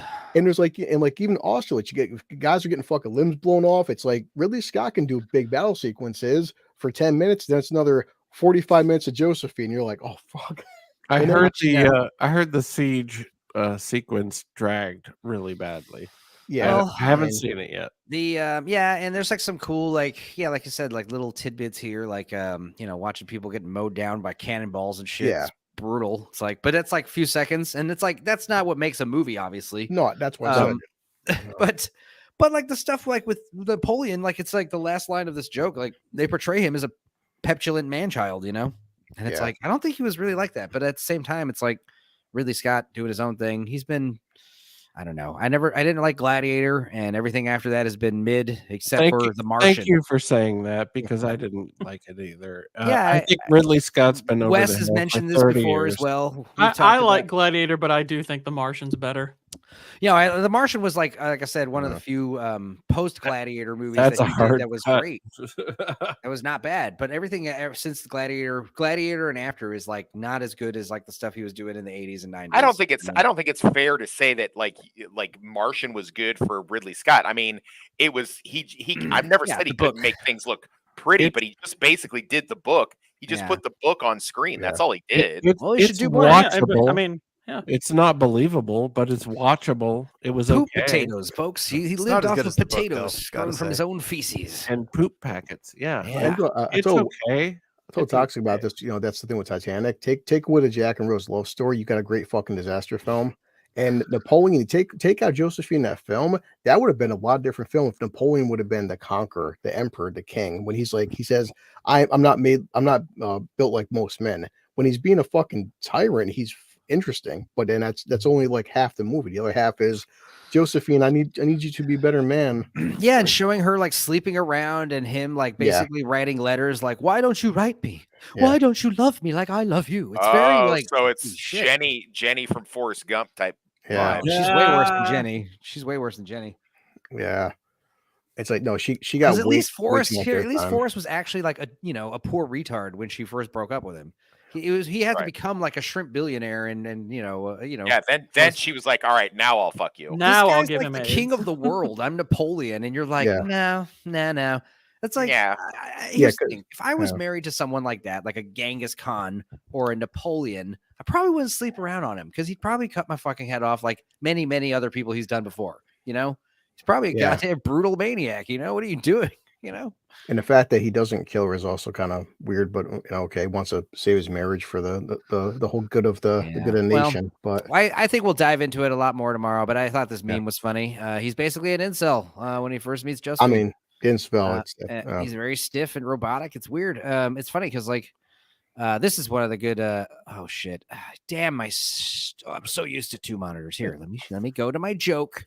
Boy, that's really this monitor situation's really nerfed your powers, hasn't it? I know. Two monitors, great. So anyway, this is great. Like, this is the only Napoleon I want to see. That's the Napoleon that I know. That's the Napoleon, the little fucking crybaby that gets mad at the water park. And didn't they leave him stranded at the water park? Yeah, for those of you who don't Is know, this from we're talking Bill about and Bill and Ted? Ted's Yeah. Excellent Adventure. Yeah. Napoleon is one of their subjects that they bring back from time for their history report. But yeah, not once in this Napoleon movie do they show him bowling or eating ice cream or going down a water slide. I The call conquest bullshit. of San Dimas was one of the most important eras of Napoleon's reign. He looks like Steve Carell. Yeah, he does, doesn't he? I never thought of that. He looks like he's got a little bit of a Inspector Clouseau, Peter Sellers kind of face, though, especially when he starts. That's what I always gathered from that. Yeah, He's great, though. Jay's right in the comments. Time Bandits. Fuck. Oh yeah, but I do prefer, yeah, especially out of Bill and Ted's. Like Napoleon is a dick, you know. He's one of the asshole characters that they just hand him off to the little kids. Time Bandits, you know, god damn, that's such a great movie. Fuck, that's such a good movie. That was Terry Gilliam's last great. I think Brazil came out before that. Right. So the trilogy of it's the trilogies. Part 1 is Time Bandits. That's about the death of childhood. And Brazil, which is one of my favorite movies of all time. Time Bandits is also excellent. But the death of childhood at the end. The end with the kids, the fucking parents. Spoilers. Kids' parents like get killed by the bad guy at the last. Yeah, minute, but like, they were shitty parents. Brazil came after. Yeah, Brazil is the middle. So Brazil was Brazil's the middle child, and that represents the death of like your adult life, the death of your dreams, the death of like moving on to adulthood and becoming like a cog in the system. And then Baron Munchausen, that's about the old age, the death of your actual death. Where you start. It's an awkward movie. Looking back to your life. With like kind of grandiose memories of how it went down and all this stuff. But yeah, Brazil, I think, is the strongest out of those three. But I legitimately cried in the theater at the end of Brazil. I was so exhausted from the ride that I legitimately cried. Brazil's so fantastic. Damn it. That's one of those movies that, just like that Doctor Who episode, like I could talk about that movie for fucking 5 hours, like just going through every scene. I mean, to be fair, Enzo, you could talk about almost any topic for several hours. If true, but it'll be of substance. It will be of substance. I promise. I won't be just, I could bring 5 hours of like information out of talking about Brazil. You can, but of course, if any slight inconvenience happens to your life, you'll yell at us. I can't believe you guys are watching both Kill Bill movies in a row. I'm in so much trouble. Oh yeah, but that 9-hour Ninja Turtle fucking fiasco we went on. It's way easier when I'm the manager wouldn't validate my coupon, and I went. It's just way easier when I'm in the man cave. You know what I mean? No, Brazil is actually like a deep emotional ride. If you're in the mood for it and you sit down and you watch it with no distractions, and it's one of those movies like surface level, like it's just interesting to look at, and it's weird and crazy. But like watching it as a plot, it's very strange. But like it's one of those movies where like you leave and it's like, yeah, what do you have to say about that? Like, what do you like? It's one of those movies that you just like it leaves you show it to 10 people and get 20 different explanations. Yeah, it leaves you to a lot of discussion and a lot of afterthought about it, which is what I love in a movie like Blade Runner or something like that. Yeah, and it was just exhausting emotionally because I felt so well sucked into that movie, and I bought it the whole way through. Well, this is the other problem with the two monitors is like if I wanted to do the lawnmower sound, I think the easiest way to do it would be to download an MP3 of the video file and import it into my brand over here. So I will have to do that for later because otherwise I'd have to pull it up on a tab and you'd have to see me like pull up the tab and share the screen. I mean, it's not the same. It doesn't have the same punch when like the lawnmower just plays. Can you pull up Jay's last comment, because I think that's really good. Brazil is Gilliam doing Kafka, and I think that's really accurate. Very good. If you're in the mood for that, if you're open to that, and you're willing to bring that into yourself, it's deep and it's touching. I still prefer Time Bandits. I find Time Bandits to be very whimsical. And it may be more entertaining. Yeah. And Brazil is deeper. Right. Yeah. I agree. And also, but the thing is, that's why people don't like Time Bandits, because a lot of people hate the ending for Time Bandits. I love the ending. I love it. I love the ending. People get pissed off about the ending because it's like comes out of nowhere. Time Lord shows what's the bad guy's name? Fucking he just shows up and just kills them both. It's like Salem's Lot style. Yeah. Like when the master just kills both of his parents, like right in front of him. It's just like, holy shit. I thought this movie was over. Good reference. Yeah. We need a good Salem's Lot movie done. Like we need a good, like, you know, I'm not shitting on do it. Yeah, they've tried. They did it in the early 2000s trying to redo the miniseries, and it didn't take. It just wasn't very good. Okay. Now, let me see. This is something else I kind of wanted to talk about, and it's also Are you having trouble getting it because you don't have two monitors? No, I'm looking at it right now. Because I wanted to hear more about your missing a monitor because we haven't touched on that enough tonight. You know, what's gonna be funny is like in the middle of this, like towards the end of the stream when I'm about to wrap up, my fucking monitor is gonna turn on out of nowhere, and I'll be like, "Son of a bitch!" So anyway, you guys see this Hank's giving thing? Not to brag. No. So you heard that, right? What I was just playing. Not to brag. All right, cool. All right, good. Yeah, I already don't like it. Very TikTok-y. Every year where everyone dresses up as Tom Hanks. You knew that by the title. Pictures of Tom Hanks everywhere. This was my third God. annual one. Could not believe I was invited. It's kind of a pretty exclusive event, and everyone goes really full out, like 100%. There's no testosterone in that entire Costumes building. were purchased for this event that will probably never be worn again. That is the true love of Tom Hanks. We all got together for a group photo. Jesus fuck. Tom Hanks, you're invited whenever. Ariel's like, "Lol, that's hilarious." And I'm like, for the best dish yeah, and maybe the best for different costumes. reasons. So, happy Thanksgiving. Not to brag is I like. hope all of means you don't interrupt. fall down a flight of steak knives. Not to brag, but I got invited to Thanksgiving. Okay, please don't play it don't let again. it play Okay, again. thank you, God. Jesus. Wait, what's brain the is hemorrhaging. meat they carve into? A child from Epstein's Island. Quality? One shoe. Well, there goes monetization. But this is where I. Why What's do that? you have a TikTok account? Jesus. I don't. That's why it's funny. Ariel, what you don't know is that Tom Hanks is a frequent flyer on the Magic Epstein Island, and that's everything we just watched is disgusting. Oh So- yeah. Well, it's also the reason why this is not. I mean, you say that the Thanksgiving thing is funny. I don't want to be like shitting on anyone's parade, obviously, but scorched earth policy here kind of says it so perfectly with the Thanksgiving video. And also, yeah, this person is a wordsmith. The flaccid asexual emptiness of millennial culture is the direct result of cohabitating male and female friendships in a middle to lower class environment, which possesses none of the aristocratic eccentricities to normally justify mixing women and men together in a platonic environment. When manifested in the office, drone white-collar service industry crossover of the average millennial urbanite, you get a facade of equanimity masking as sneering underlying bitterness and hostility. But Scorch, everything's just vibing out. What's your problem? Let people have fun. Chill out. No. I've been balls deep inside the office tier, Target, furniture, core, marketing degree, craft brewery, barcade, social circa via the barren womb of an anxiety medicated birth control ex-girlfriend's friends group. I used to light their That's a cocktail fucking run-on parties. sentence. Whatever. I've looked No these more. people in their swollen SSRI faces and seen the bare traced vestiges of what was once a soul. It's a natural fact that the men in such a group are either A, normal dudes quietly bored but playing nice because they're someone's boyfriend, B, beyond unbelievably pussy whiffed soft betas who haven't acknowledged unrequited feelings for one of the girls, or C, closeted or uncloseted homosexuals who may have been MK Ultra'd into a sodomite lifestyle from living a real life equivalent of a sparkling water commercial diverse friend group over a decade. These people are not having fun. This is kind of the meat of it.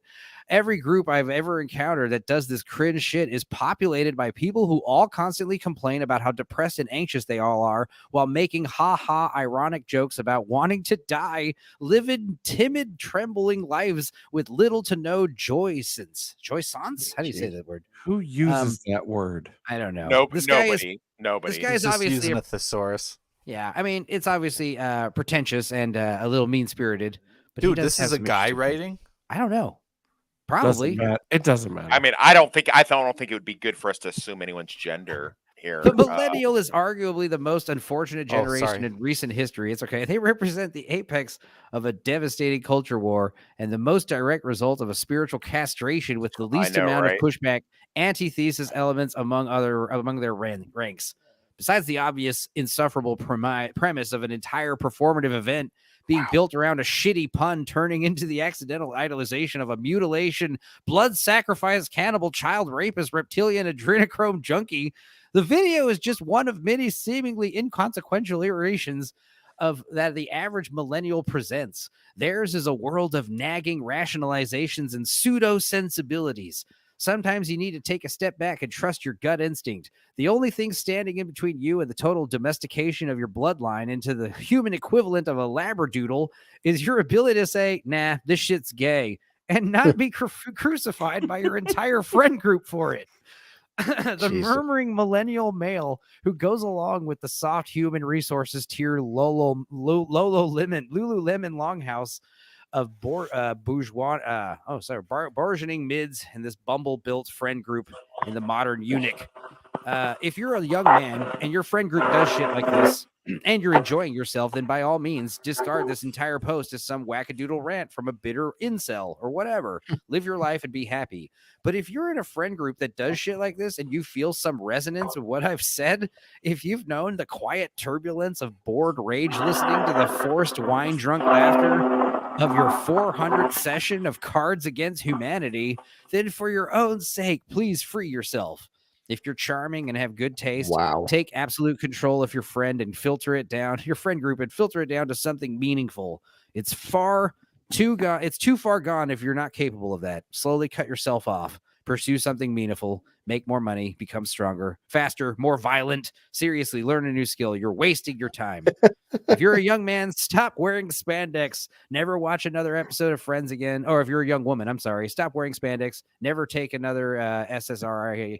Don't smoke weed. Don't watch Friends. Don't take melatonin. Don't take birth control. Gay guys aren't your friends.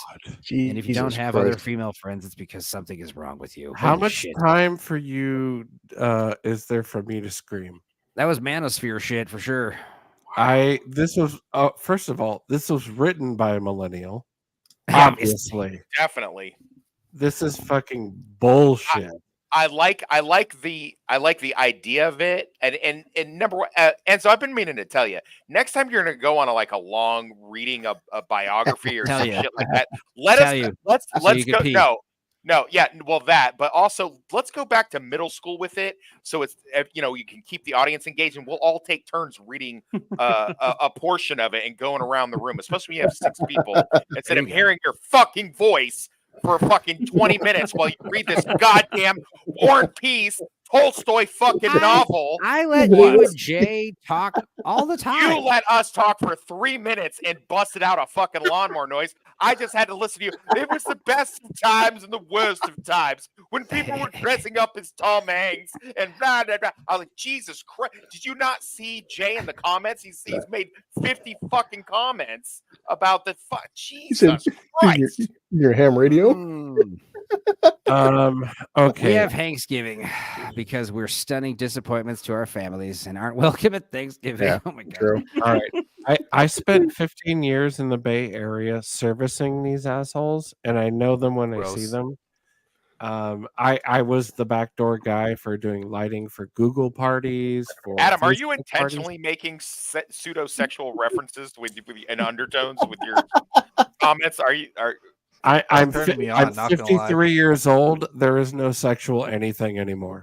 That's disappointing. I have a semi-annual erection, and when I look at fishing videos, I might get a half chub. Wow. So it's not that. But is it Bassmasters? Is it Bassmasters? It's Bassmasters. Well, without the B. But okay. Fair enough.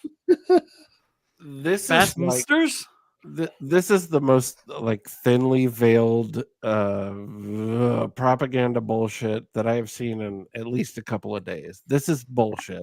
Days. At least a couple days.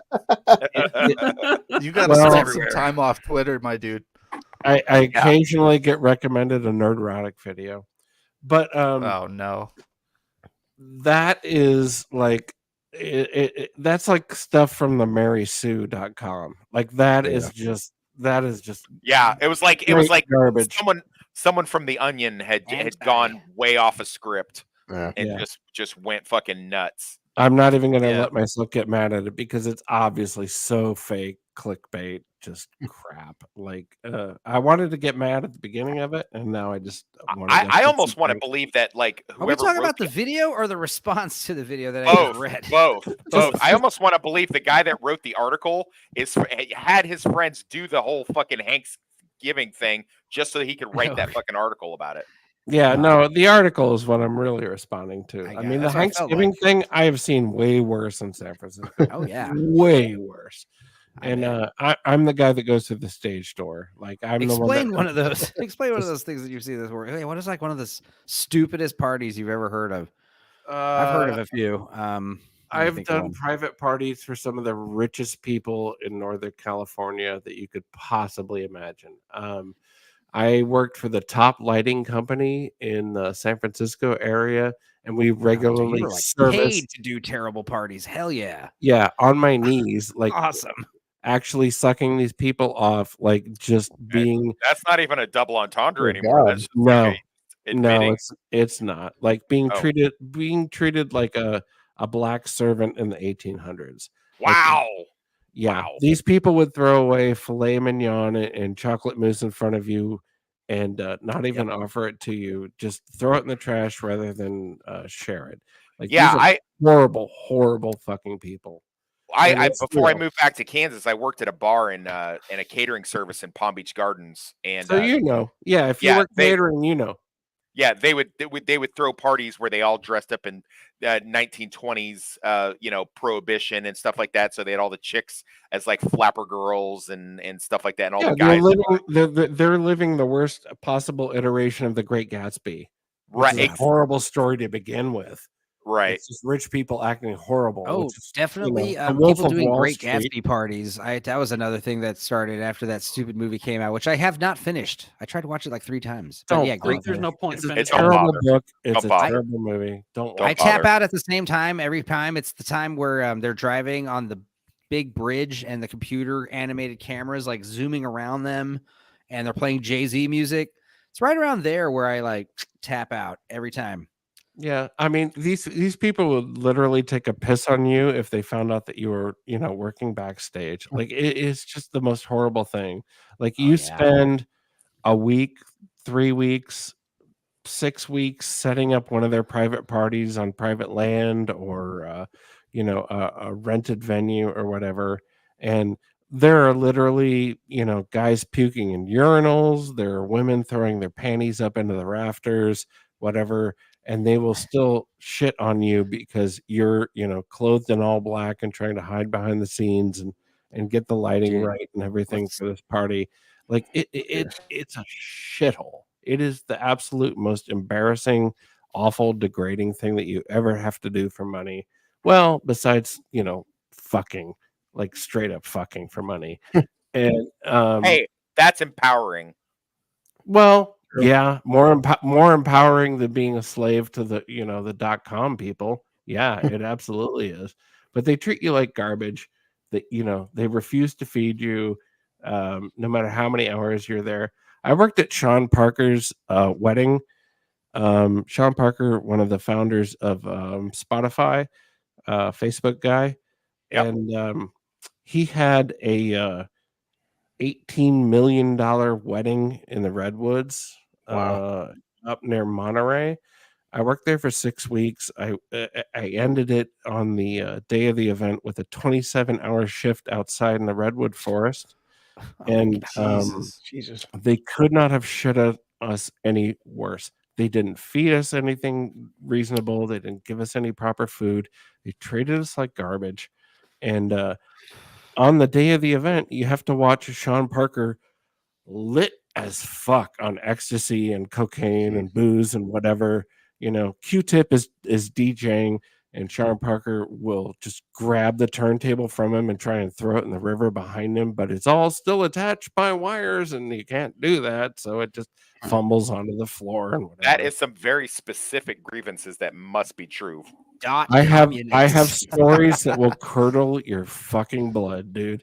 I worked with all of these rich assholes, and under them, I should say. You still got security codes or anything like that? Like maybe we can pull eyes. I mean, I remember. Let me tell you a secret. If you find out about any of these events happening, all you got to do is put on some Carhartts and a tool belt, and you can walk right in the back door. Yeah. Also, guys, there's no real security. I do like going in the back. Boys method. Just walk in, ask for Rick or with it. Just walk in with a ladder. Just carry a ladder with you and look absolutely. Like a if actually, you look we're like taking you know all what your you're stuff doing, because there's new stuff coming in. Yeah, and if somebody asks you for your ID and you just throw them a little attitude, you can go straight in. Like it's ridiculous. If you go up to a gate with a code, if you type gate, was it 2843, whatever it is? If you type gate into the code, usually that'll open the gate. It's for EMS and shit. FYI. All you have to do is press the intercom button and say, "Hi, we're here for the event," and then you get in. Like at the high end art museums in the city, anywhere else, I swear to God, it's the easiest thing to walk through, because half the time all the people that organize this shit are not in the game, so you just you talk your way through. Dude, when I worked at the Irwin Center, I would like work in the night run, and I'd just be inside the Irwin Center. It was a job an automated batch script could do, but for some reason they wanted someone there by a phone from like 5 to midnight. I don't know why. I would basically get paid to sit in a fucking cubicle and surf the internet and just watch like fucking pirated movies, fucking go outside, smoke weed, fucking do whatever. I'm alone in the Irwin Center by myself. But then some nights there'd be an event, like a fucking basketball game or something, and I'm still in my cubicle minding my own business, and I'd go down there to coffee rooms and stuff. You have to walk through like the big Longhorn lounge. But sometimes there's an event that I want to go to, and I would just walk in through the fucking back. Yeah, all you have to do is talk to the door person, security in big fucking quotes. But hey, how you doing? How's your night going? Whatever. I work there. But what's funny is like years later after I work there, I still can put on my old work badge and fucking walk into the Irwin Center if I wanted to, for sure. And just like they could be like, "What are you doing back here? Who are you?" And I'd be like, "Go to the coffee room." Yeah, security is theater, because none of this shit goes off right. Like no matter how much time or how much money they spend planning it, it's just people, and communications fall apart all the way through. And you show up with a tool belt and you show up with a handful of cables on your shoulder, and you can just walk right in. It's crazy. The tool belt thing is a little like Mission Impossible-y, like just like the simple uniform, like the fucking it's like Ocean's 11, but it's real. Person, yeah. It totally works. Little hat, it's the forwards facing like white baseball cap that they all have, and a little Like, I mean, I'll be honest, like I never wanted to be in these horrible places when I'm off the clock, but being on the clock and having to bypass red tape and checks and all that stuff, just walk through it, with an attitude like I gotta get inside there and get up to the 5th floor and whatever. Hey, how's your night going? All right, what's your name? Okay, great, and you're in. That's the origins of hacking. That's the origins of phone phreaking. It's just getting a hold of a real person and being a real person back to them and saying, hey, can you give me your password? Because, we noticed some weird, stuff going on with your account. It works 90% of the time. Oh, yeah. Computer hacking is 90% like tricking a person on a customer service number to give you the phone number, to give you the password. It's not number crunching a password. It's not like, it's literally like, my baby's crying and I'm locked out of the Netflix. Can you please I need the account password. I can't. And they're like, okay, here's it is. I'm sorry. Yeah. And that's how the world works. That's your password is probably your password for everything because you're a fucking normie. The easy way in is your browser password. Get onto the browser account, then you have all of every time they ever hit your Chrome account, Chrome account, all their stuff there. Credit cards. It's insane. You're so vulnerable. Ask Jay Goodwin about this because this is what he does for a living. Yeah. But I'm not surprised at all. A bad hacker goes after the tech. Good hackers just work the social angle. Yeah. Yeah. Just call somebody. The other thing about hacking, passwords, like they always tell you, and I hate it when fucking computer websites make you do this shit where it's like it has to have uppercase, lowercase, a number, and a symbol. It's It's like, and dude, every website is different. The strongest passwords, the hardest passwords to remember, like these fucking, you have some word with numbers and symbols. Those are hard to remember, and they're easy to hack. They're easy for computers to break through. The hardest passwords to break are like 4 random lowercase words, all one word. If you grab like 4 random words that have nothing to do with each other, like purple, mouse, broom, sky, like a password like that is so fucking strong and so easy to remember. So like passwords like that is how you should be making your passwords. Like 4 lowercase words. I swear to God, it's like, that's like, it's such a great trick. Cause like, yeah, just bypass it all and get a hold of a real person who's getting paid, $11 an hour to sit at a desk and just be miserable and say, hey, how's your night going? Hey, you want a soda? Hey, the password requirements every time. It works from NIST. Oh my God. And they make passwords regular. Exactly. Yeah. Passwords they're harder to remember and easier to crack. So it's like, you want it easier to remember, harder to crack. Security is theater. There is no internet security. Yeah. There isn't it's like, any such thing. We have to take our shoes off now when we go into the airplane. Why? Yeah, some motherfucker had matches. Shut the fuck up, dude. It's social conditioning. It's nothing to do with security. But yeah, this motherfucker, I'm glad we didn't get off track. George Lucas over here. His face, like the meme aside, this is funny, but like the joke of this picture is like, this guy's not angry. This guy's just fed up, shooting like, at a protester blocking the road. He's like, I told you, motherfucker, move or I'm gonna shoot you. All right. And then also the guy was like waving a flag at his face, like a big flagpole. And he's like standing right there. And also, you're not afraid of a guy waving a gun at you. That also kind of shows that you might be crazy. So shit, I might have to shoot this guy. But the joke here is great. I didn't watch Ahsoka, but honestly, if it was just a bunch of big orange space titties, I would definitely check it out. If Rosario Dawson was showing the girls with like orange makeup on them, I would definitely be like watching Remember when Rosario Dawson used to just get naked a lot? And she was just fucking smoking. Yeah, what movies did she get naked in? She got naked in Alexander. Yeah, I think that's the only. She looks hot as hell in Sin City, but she there didn't was get some naked. other There was like a Danny Boyle movie where she like got completely naked. Yeah, cool. She talks a lot I think it's about called like trance or something. Oh right. What's that? She talks a lot about S&D in kids, but she's like a minor and she's acting, and it's a monologue and it's weird. But yeah, but you remember how City. when she goes with the girl that has AIDS and they go get tested, and she just like starts rattling off all the dudes. She did more shit at 16 than I've fucking done in my whole life. And then they give her the clean STD test, and she's just like, yes. Hell yeah, thank God. Hugs and kisses. I mean, it's like, how that'd be funny if like the twist of the movie is like, oh hey, we actually switched you guys as samples. Sorry. Right. That would have made way more sense, right? That would have made way more sense. Sorry. Tell your friend Rosario that she should get back to us. Yeah. She's got titties. Yeah. She apparently slept with Wes Kelly, and she's in trouble. She's in serious trouble. The ghost of George Lucas, even though he's not dead. This is another good meme that I saw, and it actually got a lot of feedback, comments. A lot of people were like, I've seen this before. A lot of people were like, I don't know what the fuck you're talking about. Who are you? Stop showing us this shit. You're gay and fat. I hate you. But it was mostly, hey, my dad does this shit too. Men over 50, when they start getting into a movie, they like fucking stand. They watch the movie standing up like 10 inches from the screen. Have you guys seen this before? No. It's a phenomenon.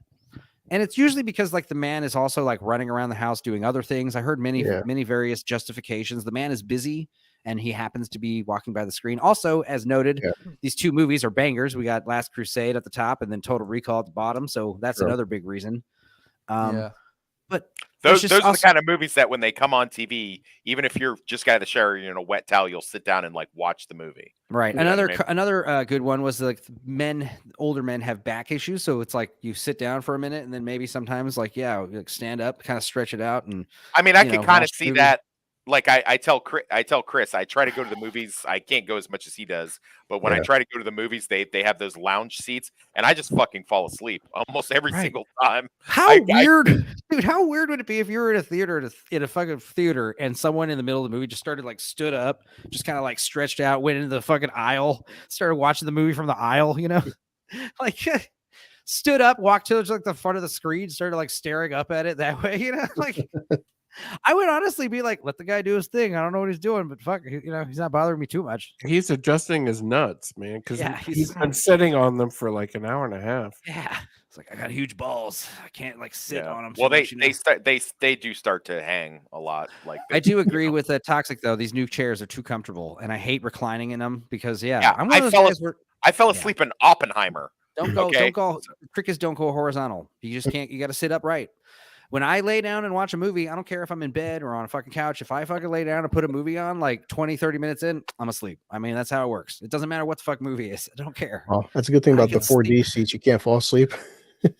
Yeah. I'm one of those guys where I can go to sleep. Like I can go to sleep. If you told me, hey, go to sleep right now, I'd be like, okay. And then I'd probably be asleep within an hour if you wanted. Well, the 4D won't let you because you're getting hit in the face with, water and the seats going forward and backwards and rumbling and everything. Well, it's more comfortable than any chair I have in my fucking house. That's for sure. Yeah, I used to have a couch in my old house that I had streamed from when I lived in Austin, and I would do streams on Facebook. And during the pandemic days, all my homies just talking about shit we were watching on Netflix, and I purposely had a couch that was like a limited cushioning. It was purple, and it was like upright. Like you had to sit pretty upright on it. It was also tiny, and the fucking arms were wood. There's no covering. There's like. So like I could not, it was not comfortable to lay down in because I fucking hated like getting too comfortable on a couch and laying down like a big, huge couch like this couch right here. Fuck this thing. This couch has like 3 recliners. There's the middle couch reclines. The middle seat reclines. Speaking of falling asleep, did fucking Gord King pass out? What's going on? No, I'm here. Okay, I'm here. All right. Just ranting about couches. Sorry. Yeah. I mean, yeah, maybe he doesn't have any input. That's fine. Yeah, I'm always, it's like we'd always ask the same thing about Blue Collar, but we just see him. He's just sitting there drinking. We might get onto a topic, and Gordo will be right there. We see the same thing at Chris as his fucking customers do when he fucking drives him around. They're just like watch him drinking and just staring off into space. Actually, the funny part, I had 2 people in the car and like, what's this show you're watching? Like this thing, it's called the Scavenger Rain. Like, wow, how is it? I'm like, it's a show. It's got a beginning, a middle, and an end. It's got. So what are your thoughts on it? What are your you don't like it? I mean, it's one of the few shows where I fell asleep driving and watching it. But wow, yeah, you're my boy, Blue. You're my boy, Blue. I the 2 kids in back. He said, like, hey, like put something on like anime or something interesting. I'm like, nah, it does have good visuals, but definitely there's long periods of no dialogue though. It's very Miyazaki like nature show. If I had some edibles, I'd probably love it. Yeah, maybe that's why I'm liking it because I'm high. That is a big possibility. I'm an artist. I do like to draw, so I'm always like looking at it from that angle. And I'm stoned. So because I'm watching it driving. I'm only drunk. I'm not. If I was drunk, I don't think I'd like Scavenger's Reign too much. Yikes! If I was baked on a Sunday afternoon, it's definitely worth a watch. Definitely good art style, but yeah. So Ariel, this meme has the same energy as when my dad holds candy in his hand, M&Ms, and he shakes what's in his hand before eating one, and then like this, like dice. Is that what you're saying? Yeah. Oh yeah. I totally do that. I totally do that. I don't do that. I mean, reaffirming the bag, I guess. I like to take the whole bag and eat it all in my mouth and like spend like 30 minutes chewing it. No, I'm just joking. That's why I hated those M&M minis because it was like easy to eat the whole fucking barrel at once. I was like, I don't like that at all. No, the minis. I used to be a huge candy fiend, and I'd go to the movies and get one of those big like 1 pound bag of Twizzlers and just smash the whole fucking bag.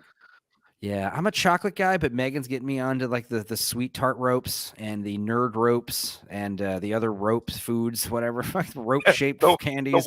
The Wilford Brimley rope. Sweet tart ropes are becoming like my new favorite. They're fucking awesome, and they're like eating plastic. They're like eating plastic. I know they're not good for you, like on a total another level. Besides the fact they're like loaded with sugar, but like the sweet and sour candies, I was never really a huge fan, but they're growing on me. they make you yeah, the nerd gummy clusters. Yes, thank you, Ariel. That's like the nerd rope, but like bite-sized little bites of the nerd ropes. Oh, wow, they're fun, sweet and sour. I told you guys about those blow pops that I had gotten from the Haji shop in Iraq, and it turned out they were like laced with dope and shit like Hell that. yeah. Send me some. Yeah, well, I had sent a bunch home unknowingly, and then I found out later that I was like, they're like, oh, those are laced, and I like had to frantically Skype call my ex-wife. I'm like, don't let the kids have those. There's a van in front of your house. Yeah. Here's I got a question. I'm sorry to interrupt. Oh, but, no. Who's going to see -1 Godzilla? I want to see it immediately. Oh, yeah. Yes. I was going to say Wednesday, but I have to wait till Thursday now. Here's what I was also thinking around Christmas time for me, because it's my fucking channel. I'll do what I want. Around Christmas time, I want to do a Godzilla stream and just talk about Godzilla, period. Fucking for 5-6 hours. I want to talk about all the Japanese shit. I want to talk about all the American shit. I want to talk about Godzilla. Was it you that was telling us when we were talking about Godzilla before, where you said you preferred the cute face Godzilla, or was for that cat else? face? It's cat face Godzilla is what I call it. He's got like a little nose and little pointy ears that are tiny and these puffy cheeks. I like that. He's kind of like dragon-like Japanese. I like dragon-like. the more.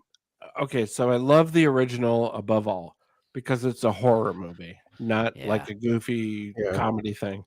But I love the new box face Godzilla, like the really blocky looking Godzilla and Shin Godzilla and this new -1 thing. Oh my god, it looks so massive. The scale Shin looks Godzilla so good. Shin Godzilla totally grew on me. And when I first saw Shin Godzilla in the poster, I was like, I don't like that at all.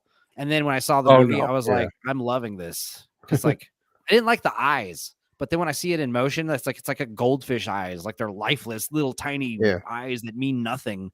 When that like embryonic version of it just slides up, thrashing and just in pain and whatever, with no skin coming up the canal. Oh my god, that is just like visceral. It is so good. Yeah, let me see if I can show. It's one of the things with Rotten Tomatoes. People always say like doesn't count, doesn't matter. But then like when Godzilla -1, so far it's one of 3 films ever. It has 100% score. Like that's got to at some point mean something though. When a film has 100% fuck, because people say, oh, Rotten Tomatoes. Some people say, oh, Rotten Tomatoes doesn't matter. Yeah, but then if critics and fans, if a film has 100% rating, you can't tell me that doesn't count for something. Well, I mean, I don't know, man, but listening to Rotten Tomatoes is like listening to a chick tell you that, it's perfectly fine to have a small cock. Like, I just don't believe that. But still, man, but that's saying critics and fans. Everyone's like Rotten Tomatoes, no one's shitting on it though. Like 100%. That's almost like if you're pleasing your fan base, you gotta because there are fans voting on this stuff too. You said that about the Marvels or Black Widow or whatever, but the thing is, like, just watch the trailer and judge it for yourself. Like, here, I'll show you. Massive. Yeah, here's a great little 30-second clip from the movie, and this is what you'll see what I'm talking about. Cat face. He kind of has a cat-like face. We're about to get shut down, by the way. Like, I mean, here comes. By the way, just for clarification, though, it has 100%, but it's only 20. Well, I'll just show you this one frame. Yeah. I'll just show you this one frame. Look at that. That is he looks like a little kitty cat. Little kitty cat. It's just a little kitty cat. He doesn't have ears as prominent as sometimes. Sometimes he literally has little pointed ears like that. But it's about like the muzzle and where the eyes are positioned. They used to be on the side of his head, and now they're on the front like a predator. Yeah, and again, like it looks great. The fact that it's all like one guy doing it on a modest budget is like more impressive. It's just like the creator and these other movies that are just coming out of nowhere, and it's like, motherfucker, these movies are not as expensive as Marvel and Disney are trying to convince us. Not even close. No, but this shot right here, they're laundering money in those fucking things like big time. Like this specific shot, I don't know if it's a prop or if it's just really good CGI, but it looks good. Right here. What is that? It looks great. That's practical. That's a practical effect. Well, so that's what I thought about Shin Godzilla. I thought Shin Godzilla was using practical effects. I found out he's completely CG. I haven't seen this footage. Please show that short clip again. Yeah, so they're like wondering where the hell the torpedo is. It's gone, and it's like in his mouth. But yeah, he's like following them. Play it again. It just looks. That's practical. Yeah, how I'm does it convinced get it's the practical. scale of the water right? That's a Oh, giant, it looks like awesome. practical. Gourdzilla. Awesome. Gourdzilla. would make Gourdzilla. sense. I agree. I completely agree. So yeah, then there's like a big bomb in his mouth, and they shoot it, and the bomb goes off. Well, that's that's like the CG, clip, but like, yes, that's obviously CG. But even this, it's like it's still so. It looks great, and again, it's like this is what I mean when I say cat face. He's got a very puffy face and a little nose. Yeah. Usually he's got like more like a dragon-like reptilian it's kind face, of a bear face. Yeah. Well, But I think get what you're saying. American Legendary Godzilla is very barefaced, like, and Yeah. Legendary Godzilla is one that I liked his design a lot at first, and like the more I'm seeing it, the less I like it. The opposite of like Shin Godzilla. But anyway, we'll talk about this in full December, Christmas time. I would love to do like a big 6-7 hour Godzilla discussion around Christmas. I'll bet you would. Barbara and I, Hang on a second. are going to see it this week. So okay, guys, Christmas Day is a Monday, so we're gonna do a Godzilla Christmas stream if you guys are all right. down. Well, I'm not a Christian, so I can be there. Yeah, I have no friends or family, so I will be there. It'll be around. We'll probably try to do it late night. We'll do it a late night show. Obviously, I assume we'll see if Cannoli does a stream too. I mean, that'd be funny. I mean, I want to tune in just to see what kind of eggnog concoction fucking blue collar is drinking. Dude, on we that. can drink eggnog and we can wear festive. He's not watering it down with nog. Are we gonna do the whole ugly Christmas sweater shit on the fucking stream like we did when we all dressed up on Halloween and shit? I'll be dressed like this. A spooky ghost, not a spooky ghost. I put a Santa hat on. No, Dude, I will be happy to talk Godzilla I can show you on stream. my. Okay, well, we'll do that on Christmas. We'll do that on Christmas Day. Barbara Christmas and I Day. haven't been to a new movie in at least 3 years. That'll also give us all ample time to watch the new one. We have a revival house in town where we go and see like Teenagers from Outer Space and shit like that. But we have not been to like a legitimate big multiplex movie with drinks and food for years and years, like pre-COVID. And we're going to see Godzilla this week. I love that for you guys. Nice. It's gonna be fun. I'm excited. Enzo, I'm not sure if you're aware of it, but it happened recently. I've read through Facebook articles about the first 2 issues this weekend, but they had this new event with the whole fucking Godzilla Kong versus Justice League, and I fucking like it. I think it's a cool idea because some people right? Some people are pissed off the fact that Godzilla slapped the shit out of Superman, and I'm like, but you know, in the comics, Godzilla, they're kind of following the legendary Godzilla, where he's like 300 feet tall and weighs like 500 fucking tons. In fact, Superman. The fact that he backhanded Superman through fucking like half a city, and people are like, well, how can Godzilla hurt Superman? People are like, well, read a comic. He is the king of the monsters, but in BVS or even in the shitty Superman 4 movie, atomic atomic bombs can hurt Superman. Godzilla's a big walking fucking atomic reactor. He can hurt him. And I've said this before. You know, like, first of all, Superman and Godzilla are like my favorites, like yin and yang to me. Pop culture, yin and yang for me. Wow. Like, Superman, I love the dude. I love the guy. Godzilla's like the exact. Is this a comic? Here's issue 1 ends right here. Yeah, this is a comic. That's right the here. first Oh, issue. you're holding up. Holy shit. Let me pull this up. Hang on. Is it good? Again, another problem with I think monitors. it is, yeah. Wait. Oh. This is issue 1's fucking this. Oh, this is Justice Batman. League versus Godzilla versus Kong. That's the first issue. Is it good? Okay. So far, it's only 2 issues, but so far, yes. And Enzo's got the pictures up of that. Okay, I'm in. Yeah, I mean the artwork looks great. Also, look at this. Again, see, everyone's saying everything's fucking woke, man. Come on. No, yeah, exactly. But Predator I mean, that's the versus thing. Is like Wolverine? I'm saying there's a pivot right now happening where people are like, okay, we gotta make money, dude. Like, let's do Predator versus fucking Wolverine. Number 1. Look at art design on this. $5, man. That's nice. That's nice. Yeah. I mean, dude, it's so rare to see fucking new comics like that. You know, that are like, look at this close up of like he almost looks. He got his haircut. Yeah, that's number 2. Look how fucking big Godzilla is right there. Oh, that's cool. Yeah. I mean, shit. Hey, Blue. Are they making you New Yorkers join a militia? What's going on? Is that why you got the high and tight?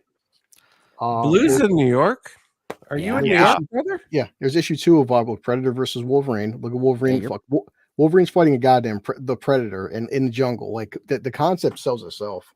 I grew up in New York, cool concept. But I'm eventually going to do reviews on this one. I finally got all 12. This is officially Keanu Reeves Berserker. I bought 3 issues of each. Whoa. The first one's going for like $200 right now, but Keanu Reeves is actually he's signing a deal to make a TV show, and he did his 12 issues, just 12 issues only.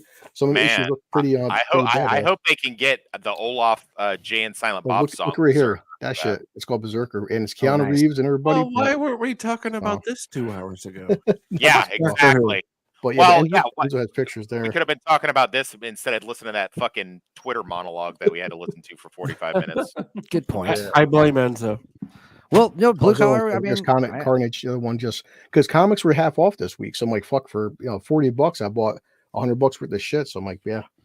But the fact that Ed just got the picture. Godzilla backing Superman. I'm like, oh fuck, his tail whips from like through half a city. I'm like, oh shit, man. Yeah, well, it was great because I'm just noticing all the Jack Daniels and the Kraken bottle and all that stuff behind. Oh, I can't take my eyes off that beautiful face and that military haircut. Yeah, like no, it's even very fucking here. Free drinks down at the. We're gonna fuck got it. I'm sorry. I'm sorry. Yeah, we're gonna fucking size difference of that shit, man.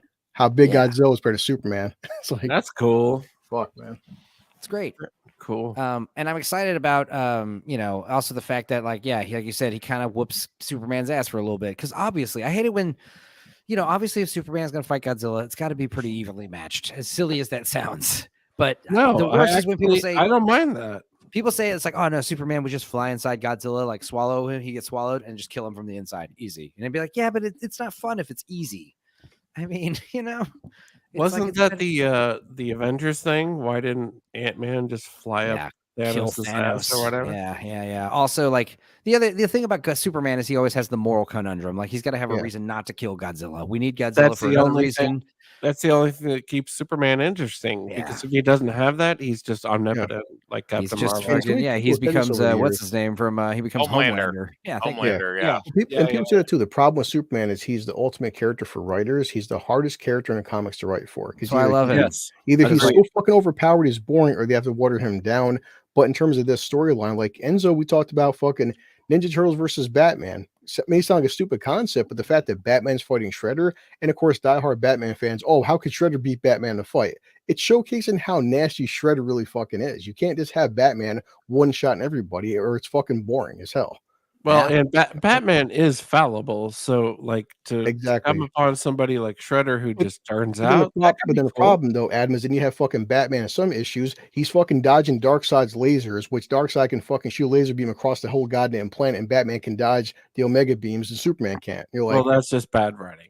Exactly. But that's the problem is DC has a problem with their fans of making their characters so fucking overpowered that it gets boring as fuck. So if Godzilla can hurt Superman, that's interesting, at least in a concept. Come on, man. You can't have Superman. He can only fight Lex Luthor and Brainiacs and Darkseid so many fucking times. Like, Christ. Right. I mean, here's another good crossover that I saw on this cursed AI art page, which is God. Teenage Mutant Ninja Turtles. Teenage Mutant Ninja Turtles, and well, it's not even like about the AI art, but it's just the concept. It's like, how has this not been thought of? I know they did like an episode of the Ghostbusters television show where the Turtles made an appearance, right? No. Okay. No, don't want it.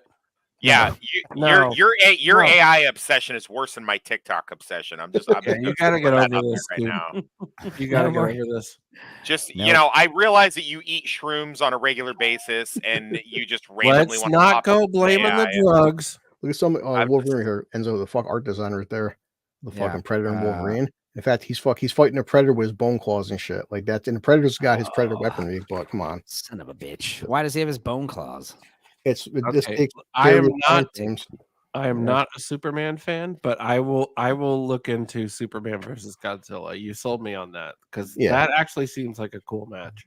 Yeah, like at one point they had Power Rangers with fucking Justice League. And it sounds stupid, but the Power Rangers pull out their Zords. And again, in the comics, the Power Rangers, the shows couldn't on the budget showcase. In the comics, the Power Rangers are more fucking powerful than the goddamn Avengers.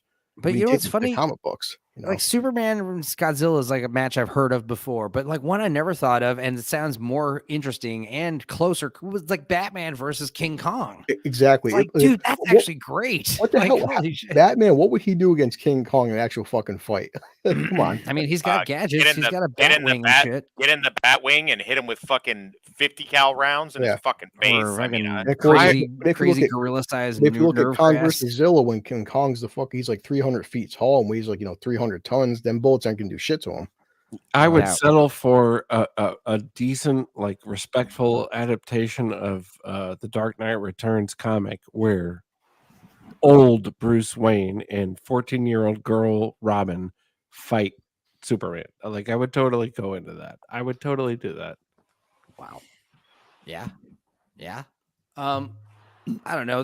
What if like Superman, like you said, like Jay saying, like the only way Godzilla harms Superman is if you dump all the lore, or Godzilla somehow ate some kryptonite, or Godzilla becomes infused with kryptonite. There you go. You just answered your own question.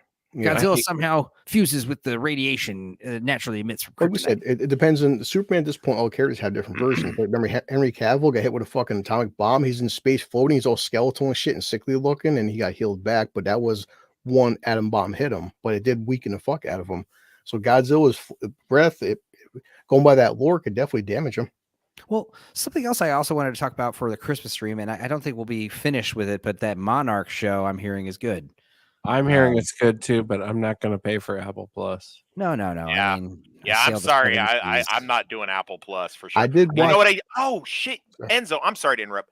Enzo, you know what I did and I completely forgot? So they had the Black Friday sale. So I got Peacock, and guess what they have on there? All of the Hallmark movies are on there. Yeah. So if you want to do it, I will do Hallmark movies with you. If you want to, if you still want to do it. Dude, we can do some Hallmark movies at Hallmark. Funny story for Thanksgiving, I put on Love at the Thanksgiving Parade for like Mother and my Uncle Dominic, and they were like, oh, what the hell's this stupid shit? And then like I come back like 50, 60 minutes later, and they're like totally watching it and like loving it. Yeah. Those movies are so dumb and cheesy and predictable, but god damn it. Something they're better than the crap that they're fucking miles better than that Doctor Who episode I made you guys sit through. Oh, Jesus Christ. I can believe that. The crap I took this morning is better than Enzo right there. Check out fucking I-Beam versus Godzilla's breath. That's fucking sick. Oh, anything Godzilla you want to do, Enzo, I will be here for Christmas. Maybe we'll say 9 or 10 p.m. Okay, depending on what if Cannoli might be doing a show. I don't think it's gonna be a long one. I don't know. Look, we're all doing shows at all different Everyone's times. doing. We're all doing all kinds. We'll say 10 p.m. Central Standard Time. Yeah. Godzilla episode. The we're gonna cover all the bases. That'll be fun. We'll do some research. I'll try to rewatch as many Godzilla movies as I can. Start with the original because exactly. It's a very different Godzilla movie. It's a horror film. It is very different. One time, the TV show at Sea with Jason Momoa. There's one fucking fight scene that first season that holy shit, that's fucking brutal. Yeah. Well, I thought the show Sea was pretty good. Yeah. Well, the first Godzilla, the 1985 is another real serious one, and then I want to rewatch like the goofy ones. Honestly, also I want to try to watch them all. Baby Godzilla one, and even like the 70s, like Mecha Godzilla ones, and there's like also the new stuff post 2000 is also amazing. The thing is, Godzilla is it starts out with like the real like social, political, nuclear bomb sort of stuff in the original movie, and it's a very melodramatic horror film. I know. And everything after that is okay. It's fine, but it changes with the times, and it goes on for 30, 40 years. The big problem is it gets popular, and then they start like making them for the kids around the 60s and 70s. That's what like gets Star Wars. Weird. Yeah. And it's fine. Like they're all respectable in their own context, and like any other franchise, it just sort of evolves with We'll talk about the Hanna-Barbera age of Godzilla. We'll talk about it all, dude. No, we don't want to talk about the animated Godzilla. I want to talk about it all. Matthew Broderick one. Zilla. We call it Gino. Godzilla in name only. Filmed at night. Is what everyone calls that thing. Like I said, that movie is a fine monster movie. It's a perfect monster movie. Right. But the fact that it's a Godzilla movie, if that movie was just called like Iguana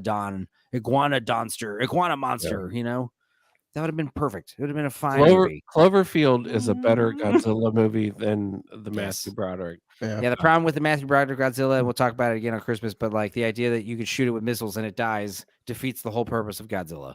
Let's do a marathon, man. Let's do it. Let's do a fucking 12 movie marathon. Wow. Let's do it.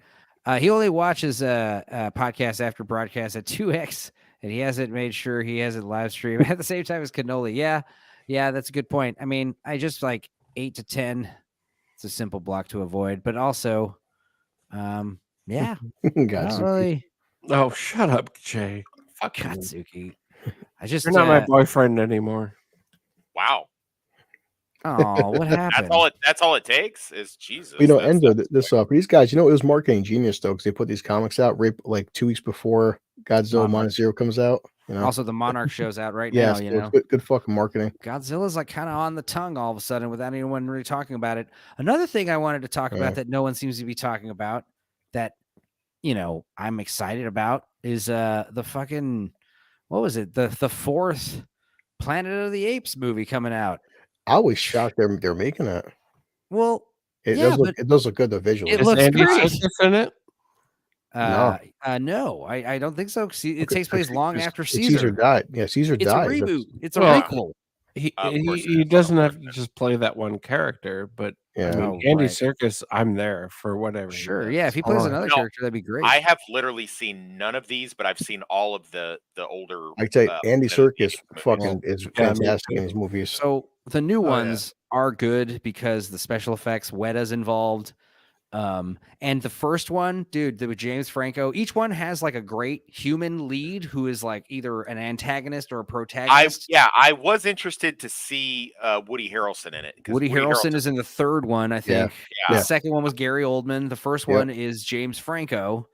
And also Draco Malfoy is in the first one. But the first one I remember seeing in the theater like on a whim. Rise of the Planet of the Apes. That's the problem with these movies is the fucking titles.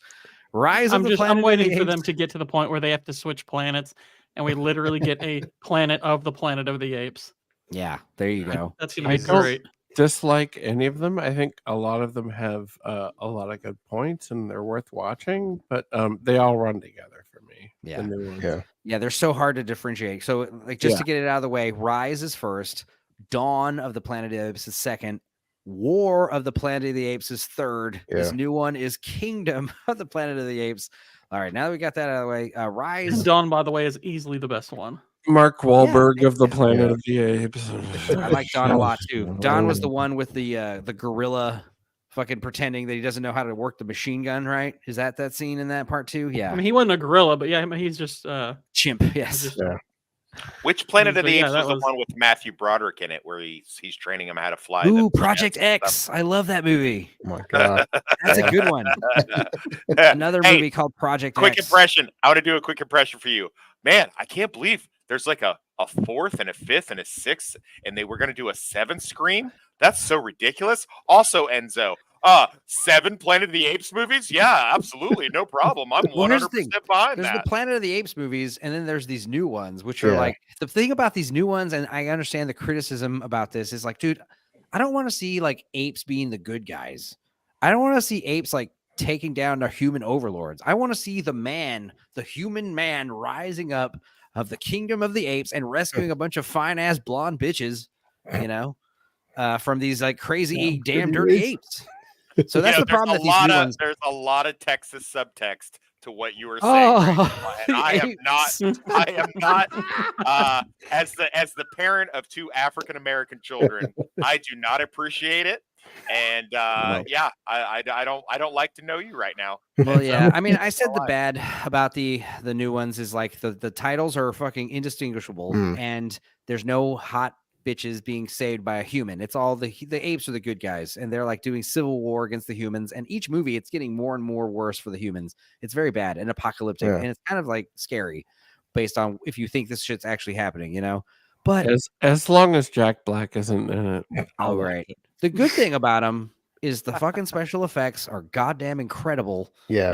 They the look mocap, so amazing. man. Especially Yeah, what because apes, we know what an ape looks like, you know, and your human eye knows what an ape looks like. So like it has to pass the test.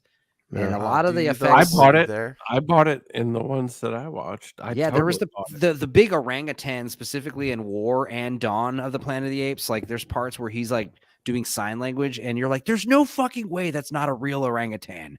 There's no fucking way that is a guy in mocap, because that monkey looked fucking real, dog. I mean, shit. Yeah. I know a guy who. Yeah, he's right though. The orangutan is amazing, and also that one scene in the first one where he like has the one stick and he's like, you know, breaks it, and then he takes like the mini sticks or the faggot as it's called, and he tries to break it and he can't. Wow! And he's like, he's like, gold. That's what it's called. A bundle of sticks. Woo! So he takes the faggot and he's trying to break it. Use a British accent. And he's showing them. He says, you know, by ourselves we're weak, but together we are strong. And it's all in like monkey sign language. But I got to tell you, like the first one's so good because they're all talking like in sign language and they kind of know a little bit. And Caesar's like very intelligent. And then there's the part where he's like, no. The fucking whole theater I was in dude, I saw that movie totally on a whim, thinking it'd be okay. Yeah. When that fucking chimp shouted no, it was like someone like dropped a glass or something. Like people were like, their mouths were wide open. The whole theater was stunned. I remember just being like, dude, holy shit. There's great stuff in there. I like those movies. So that being said, I'm shocked the fourth one, folks. I thought it was just a trilogy. Yeah, I mean, it looks good. Probably should be just a trilogy. Yeah, I mean, again, just like Indiana Jones, it's like it ended on such a good note, but I guess we're gonna do it again. And now we're bringing in the director of like the Maze Runner movies to do. Oh, is that what it is? So. Okay, I'm less excited. I'm less excited. I thought it was still Matt Reeves was involved somehow. No, Matt Reeves is working on Batman movies. Oh, this trailer is the new one. Yeah, it's the new one. Memories. But visually, it's nice. Not memories. He's got a little birdie. Not memories. It's very Avatar-y. The fucking stupid. Not too bad. Jungle buildings. Looks like Unreal 5. Yeah. I just said it on purpose to upset Wes. Yeah, I'm sold with Avatar. Yeah. All right, this not so much. Cool. It is cool. This doesn't look so good, computer animated, but there's like see everything. The bird looks better than the I like that. Is not Dr. Sayus. everything. Is that Dr. Sayus? Yeah. Yes. It might be. Yes. Zayas. That is Dr. Zayas. Dr. Zayas. Yeah. Yeah. Dr. Zayas. Dr. Zayas. Dr. Zayas. Dr. Zayas. Dr. Zayas. Wow, that's weird. It's one of those memories that's like ingrained in our memory from The Simpsons. Yeah. I was gonna say from roller skate rinks, but yeah. Oh. Well, that was Amadeus. So far, I'm on board.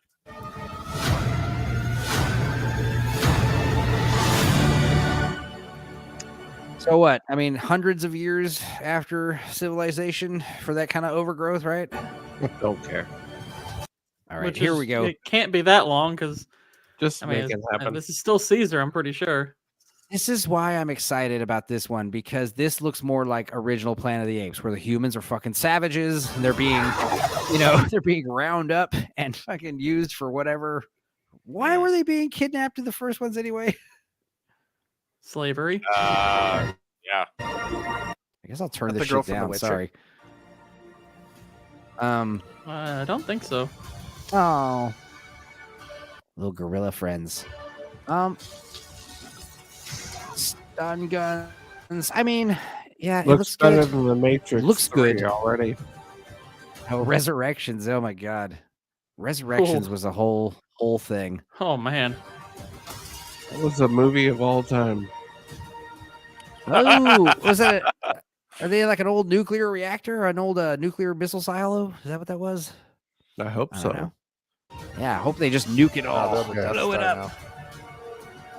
Anyway, I do hate the trailer music. It's all the same. Yeah, the music's bad, but it's good. This talking monkey, this talking chimp that we're about to see, he looks real as fuck. It looks cool. He looks real, dog. It all looks good. Yeah, that looks pretty solid. So would I have to see the other ones before I see this? I don't think or- so. I think this takes place hundreds of years I mean, later. you Or should. many You decades should see them because they're good movies. Oh yeah, they are good. Yeah. They are good. The new ones are pretty dope, dude. Especially like if you're like Mr. like dude, like yeah, you would definitely at least also like the second and third one of those, especially. I don't think you need to get over invested in the canon. I think you could probably just watch. You could probably watch each one of them stand alone. I'm not joking, and honestly, I think they would all be cool because each one has like nuance. The only the monkeys are the ones that stay the same. Each one is like different humans they're encountering and different problems. It's weird. Good movies. Yeah. Matt Reeves. And besides Godzilla this week, I'm looking forward to seeing Thursday. I'm going to see Silent Night. That just, it looks like everything I want for a December movie. Right. Well, I guess maybe December is going to be. I guess December is going to be Godzilla month for me. I've made this decision on November 28th. Here it shall be decreed. I will watch as many Godzilla movies as I can during the month of December to build up to the December 25th. I know what I'm doing December 15th. What's that? And it rhymes with Jack Reacher. Oh wait, I did that wrong. Hold on. Yeah, it rhymes. Black Preacher. Black Preacher. Black Preacher. Wait, no, that's not right either. But yeah, you know what I mean. Motherfucking Jack Reacher. Back Preacher. Yeah. No, yeah. Jack Reacher's coming back December 15th. Fuck Someone's reaching. Hey, Chris, did they drop all those at once with the other or was it week to week? It was a weekly thing. Yeah. Which we talked about. I prefer the weekly. I just am getting used to like Invincible. I think it's smart to just drop only 4 episodes of Invincible. Jack Reacher is basically like the Lord of Toxicity if he was like a good guy. They're like yin and yang together. Yeah, I'd like to point out that he and I are friends, and that's like he's talking about his friend right now and a fictional character. Thank you, I appreciate that. I love that. Before we move on, I just want to reiterate: the only thing that's going to get me to a regular Cinemaplex in the last 3 years, I think the last time I went to a mall theater, like a real multiplex theater, was Battle Angel. And I'm going to see Godzilla -1. Yeah, that's great. I saw, I can count on one hand the movies I saw. It was Endgame, then nothing until Licorice Pizza. All right, that was October 2021. I like that movie. I like it. I love all of the Paul Thomas Anderson movies. Gord King, he's gonna jump off. It's 4 a.m. Go for it, man. Get out of here, you funny bastard. You did all your this was a lot of fun. Yeah, you did all the heavy lifting at the beginning of the show, dude. Don't worry. Bye, Gordo. You're gonna see you all later. You're gonna replace my cousin on these Wii watches, Gordo. Just be warned. I mean, I have been warned. West happy. All right, man. Well, it's good night. Have a good time. Talk to you later, Gordo. But anyway, god damn it. Oh yeah, so Licorice Pizza, that was like after Endgame, so that's like a year something gap. Yes, Ariel's also going good night. I think we're gonna be wrapping up soon too. It's 4 hours. Thank you so much for watching, by the way, Ariel and everyone else. We had double digit watchers, and amateur analyst was here, and also yes, thanks for coming, man. I'll see you tomorrow probably on one of these other streams, the Lance's channel, Outcast, talking about Napoleon. Yeah, I meant to ask you, and also Chris, great job.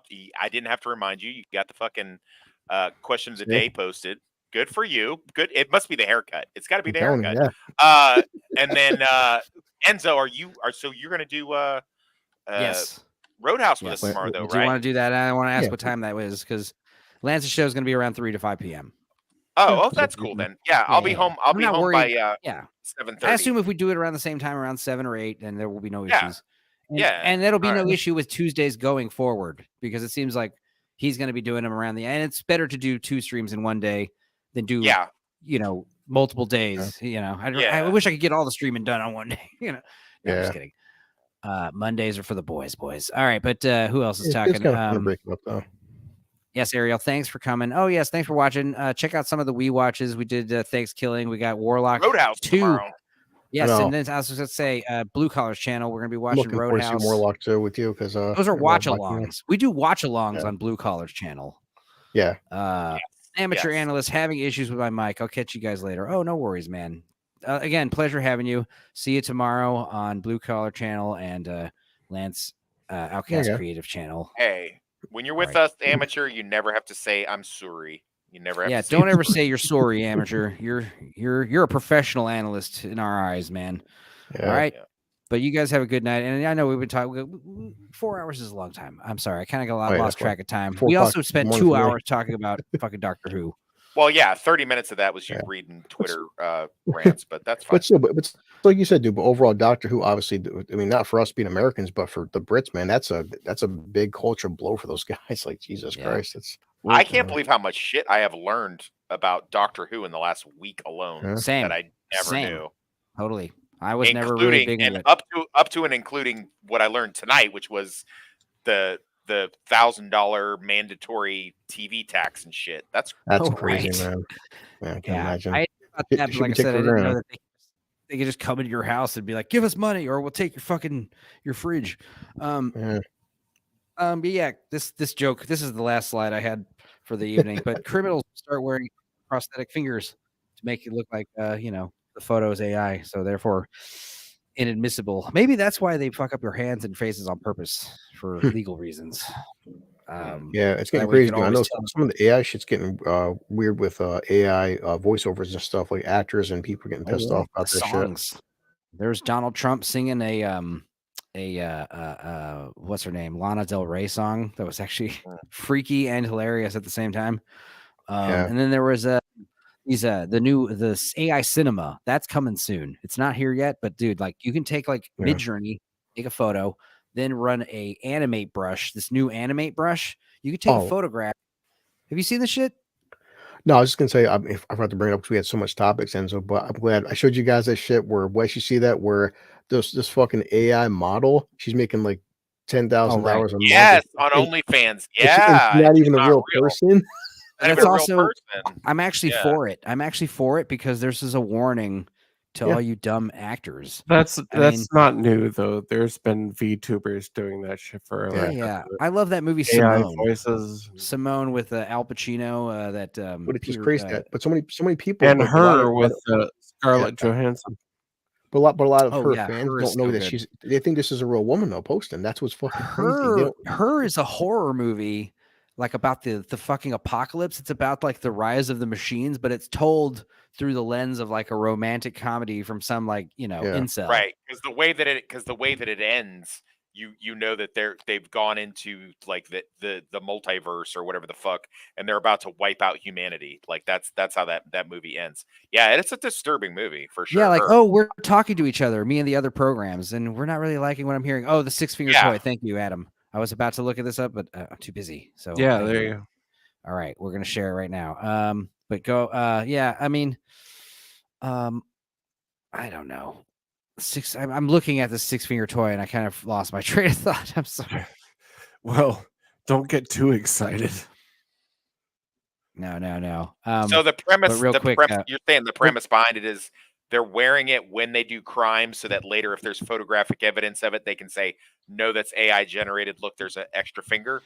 Oh, yeah. I mean, it's a joke, obviously. But this is a kid's toy, and it's a toy commercial. It's copyright free. You're safe. 6-finger toy by Topper. A 1, a 2, a 3, 4. Oh, let's turn this up. A 1, a 2, a 3, 4, 5, 6. Is that what he's going to do? He better not. A 1, a 2, a 3, 4, 5, a 6. 6! Surprise! It's 6-finger!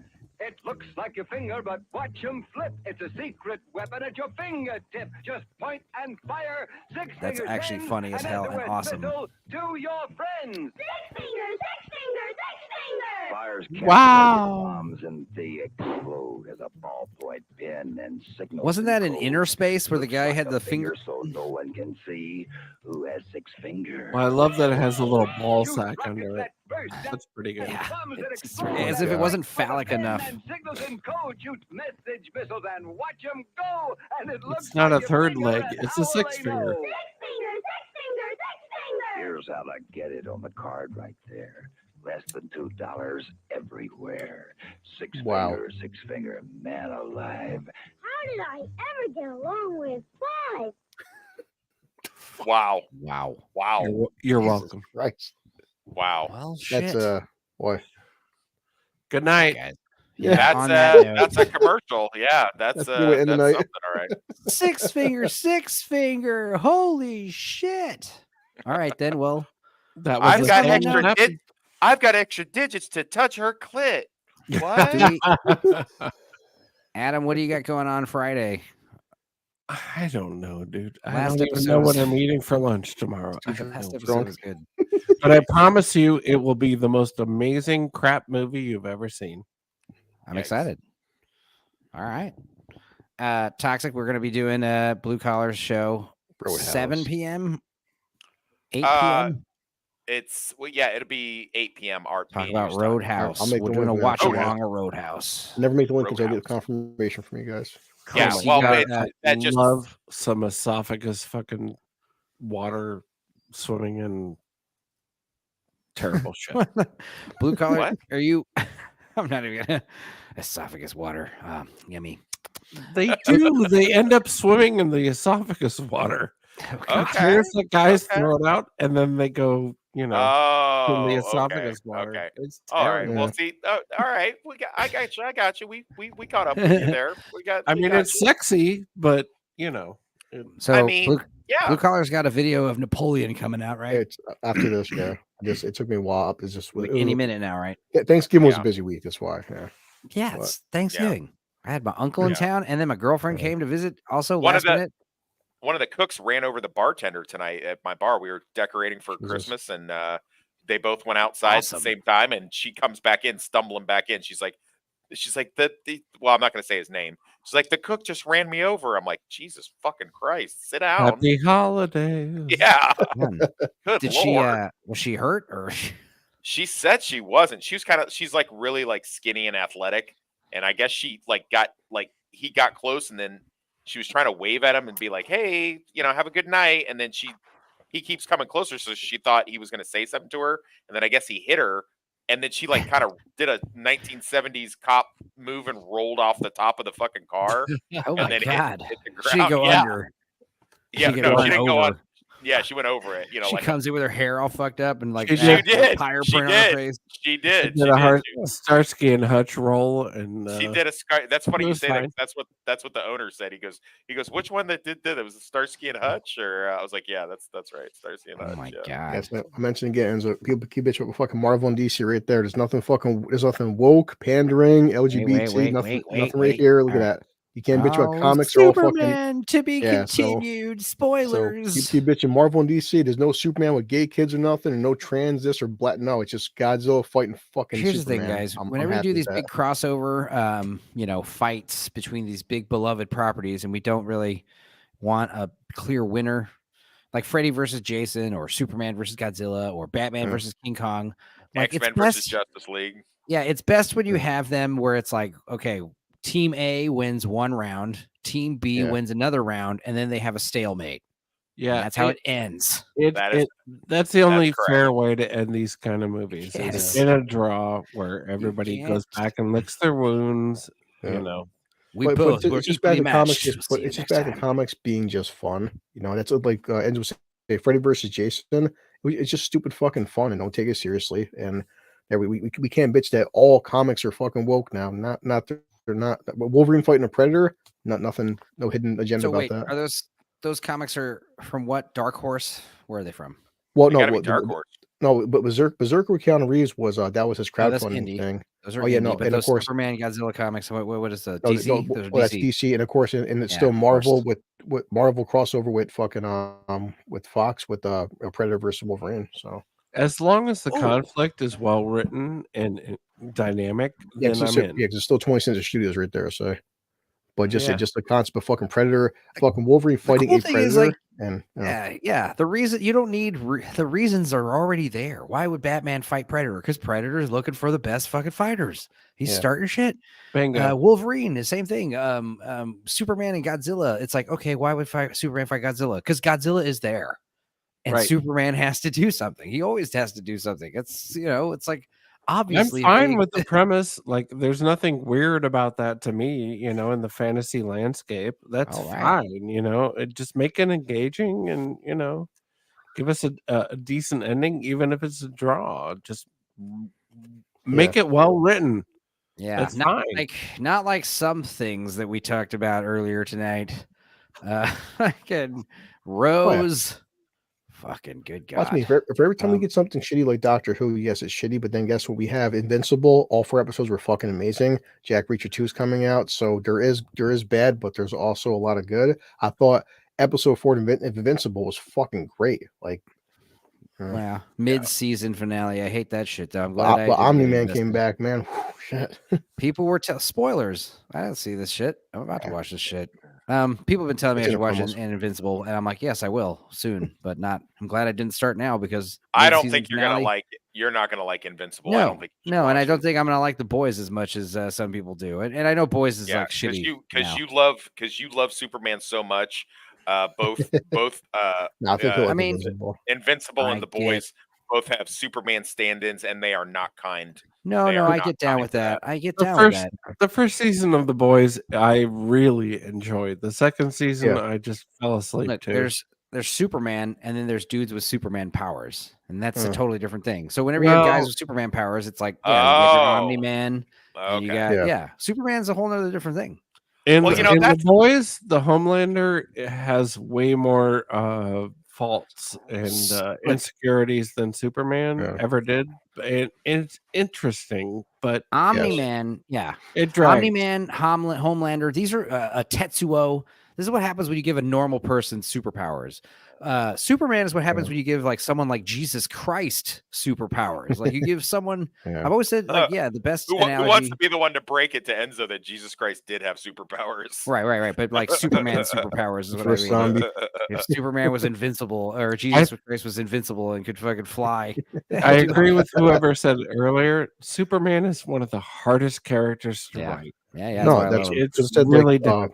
Back in the day when I used to like Kevin Smith, and Kevin would have different comic writers into his podcast, and he would say, from a writer's standpoint, every writer worth his salt said it's the hardest character in comics because it's either it's a conundrum. Either he's too powerful or he's a pussy. They can't find a middle ground. That's why, Enzo or Wes knows this. That's why I still vouch for Superman and Lois, because that's a perfect middle ground where he's powerful but vulnerable. But I really like that show a lot.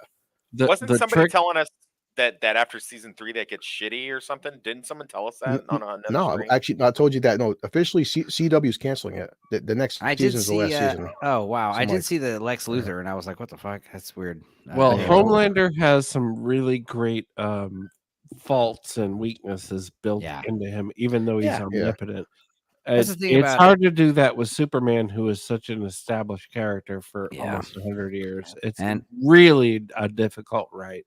And I've said that before, is how like DC is like they're like demigods, they're like perfect humans, whereas like Marvel, it's like normal flawed people with superpowers. But that's what someone was talking about why the Marvel movies suck now, is because they're not flawed individuals. They're like narcissists. Yeah, they're flawless. Assholes. Yeah, they're crazy. The problem they're psychopaths. They're not even flawed. They're very flawed, but they're like insane.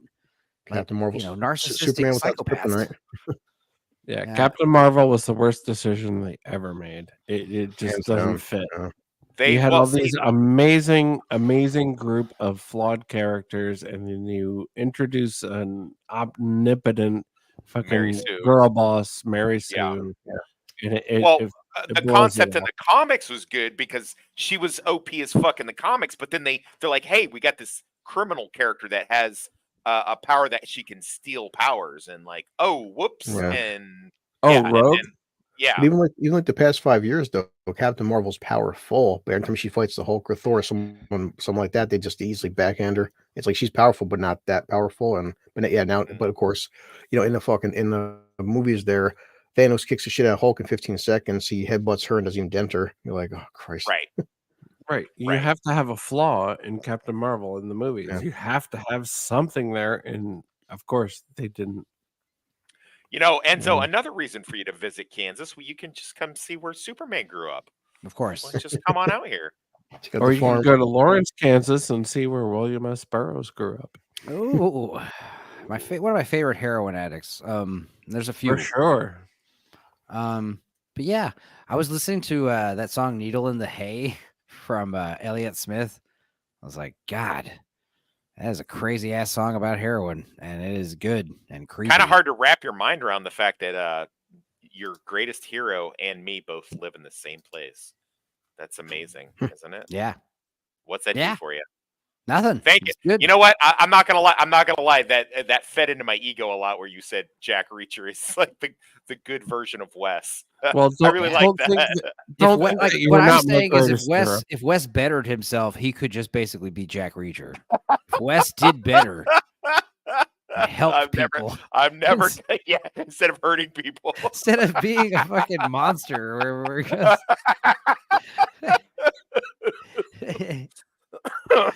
Yeah, I love it. I love it. I love you so much. We love you guys. I love all you guys. Just don't worry, William Tell. Yeah. On that note, I guess we'll play us out. I got the music. Even the. Thank you, Enzo. Blue collar toxicity. You're great. Let's all hug it out. Let's all bro out, guys. It's good stuff. Big sweaty stinky hug. All right, guys. Well, what the fuck, dude? Rose, the new Doctor Who boss bitch, Yas Queen, bonus hole haver. She's the best woman that was ever a thing. And whatever. Yeah, no, I don't know what the hell, guys. I can't.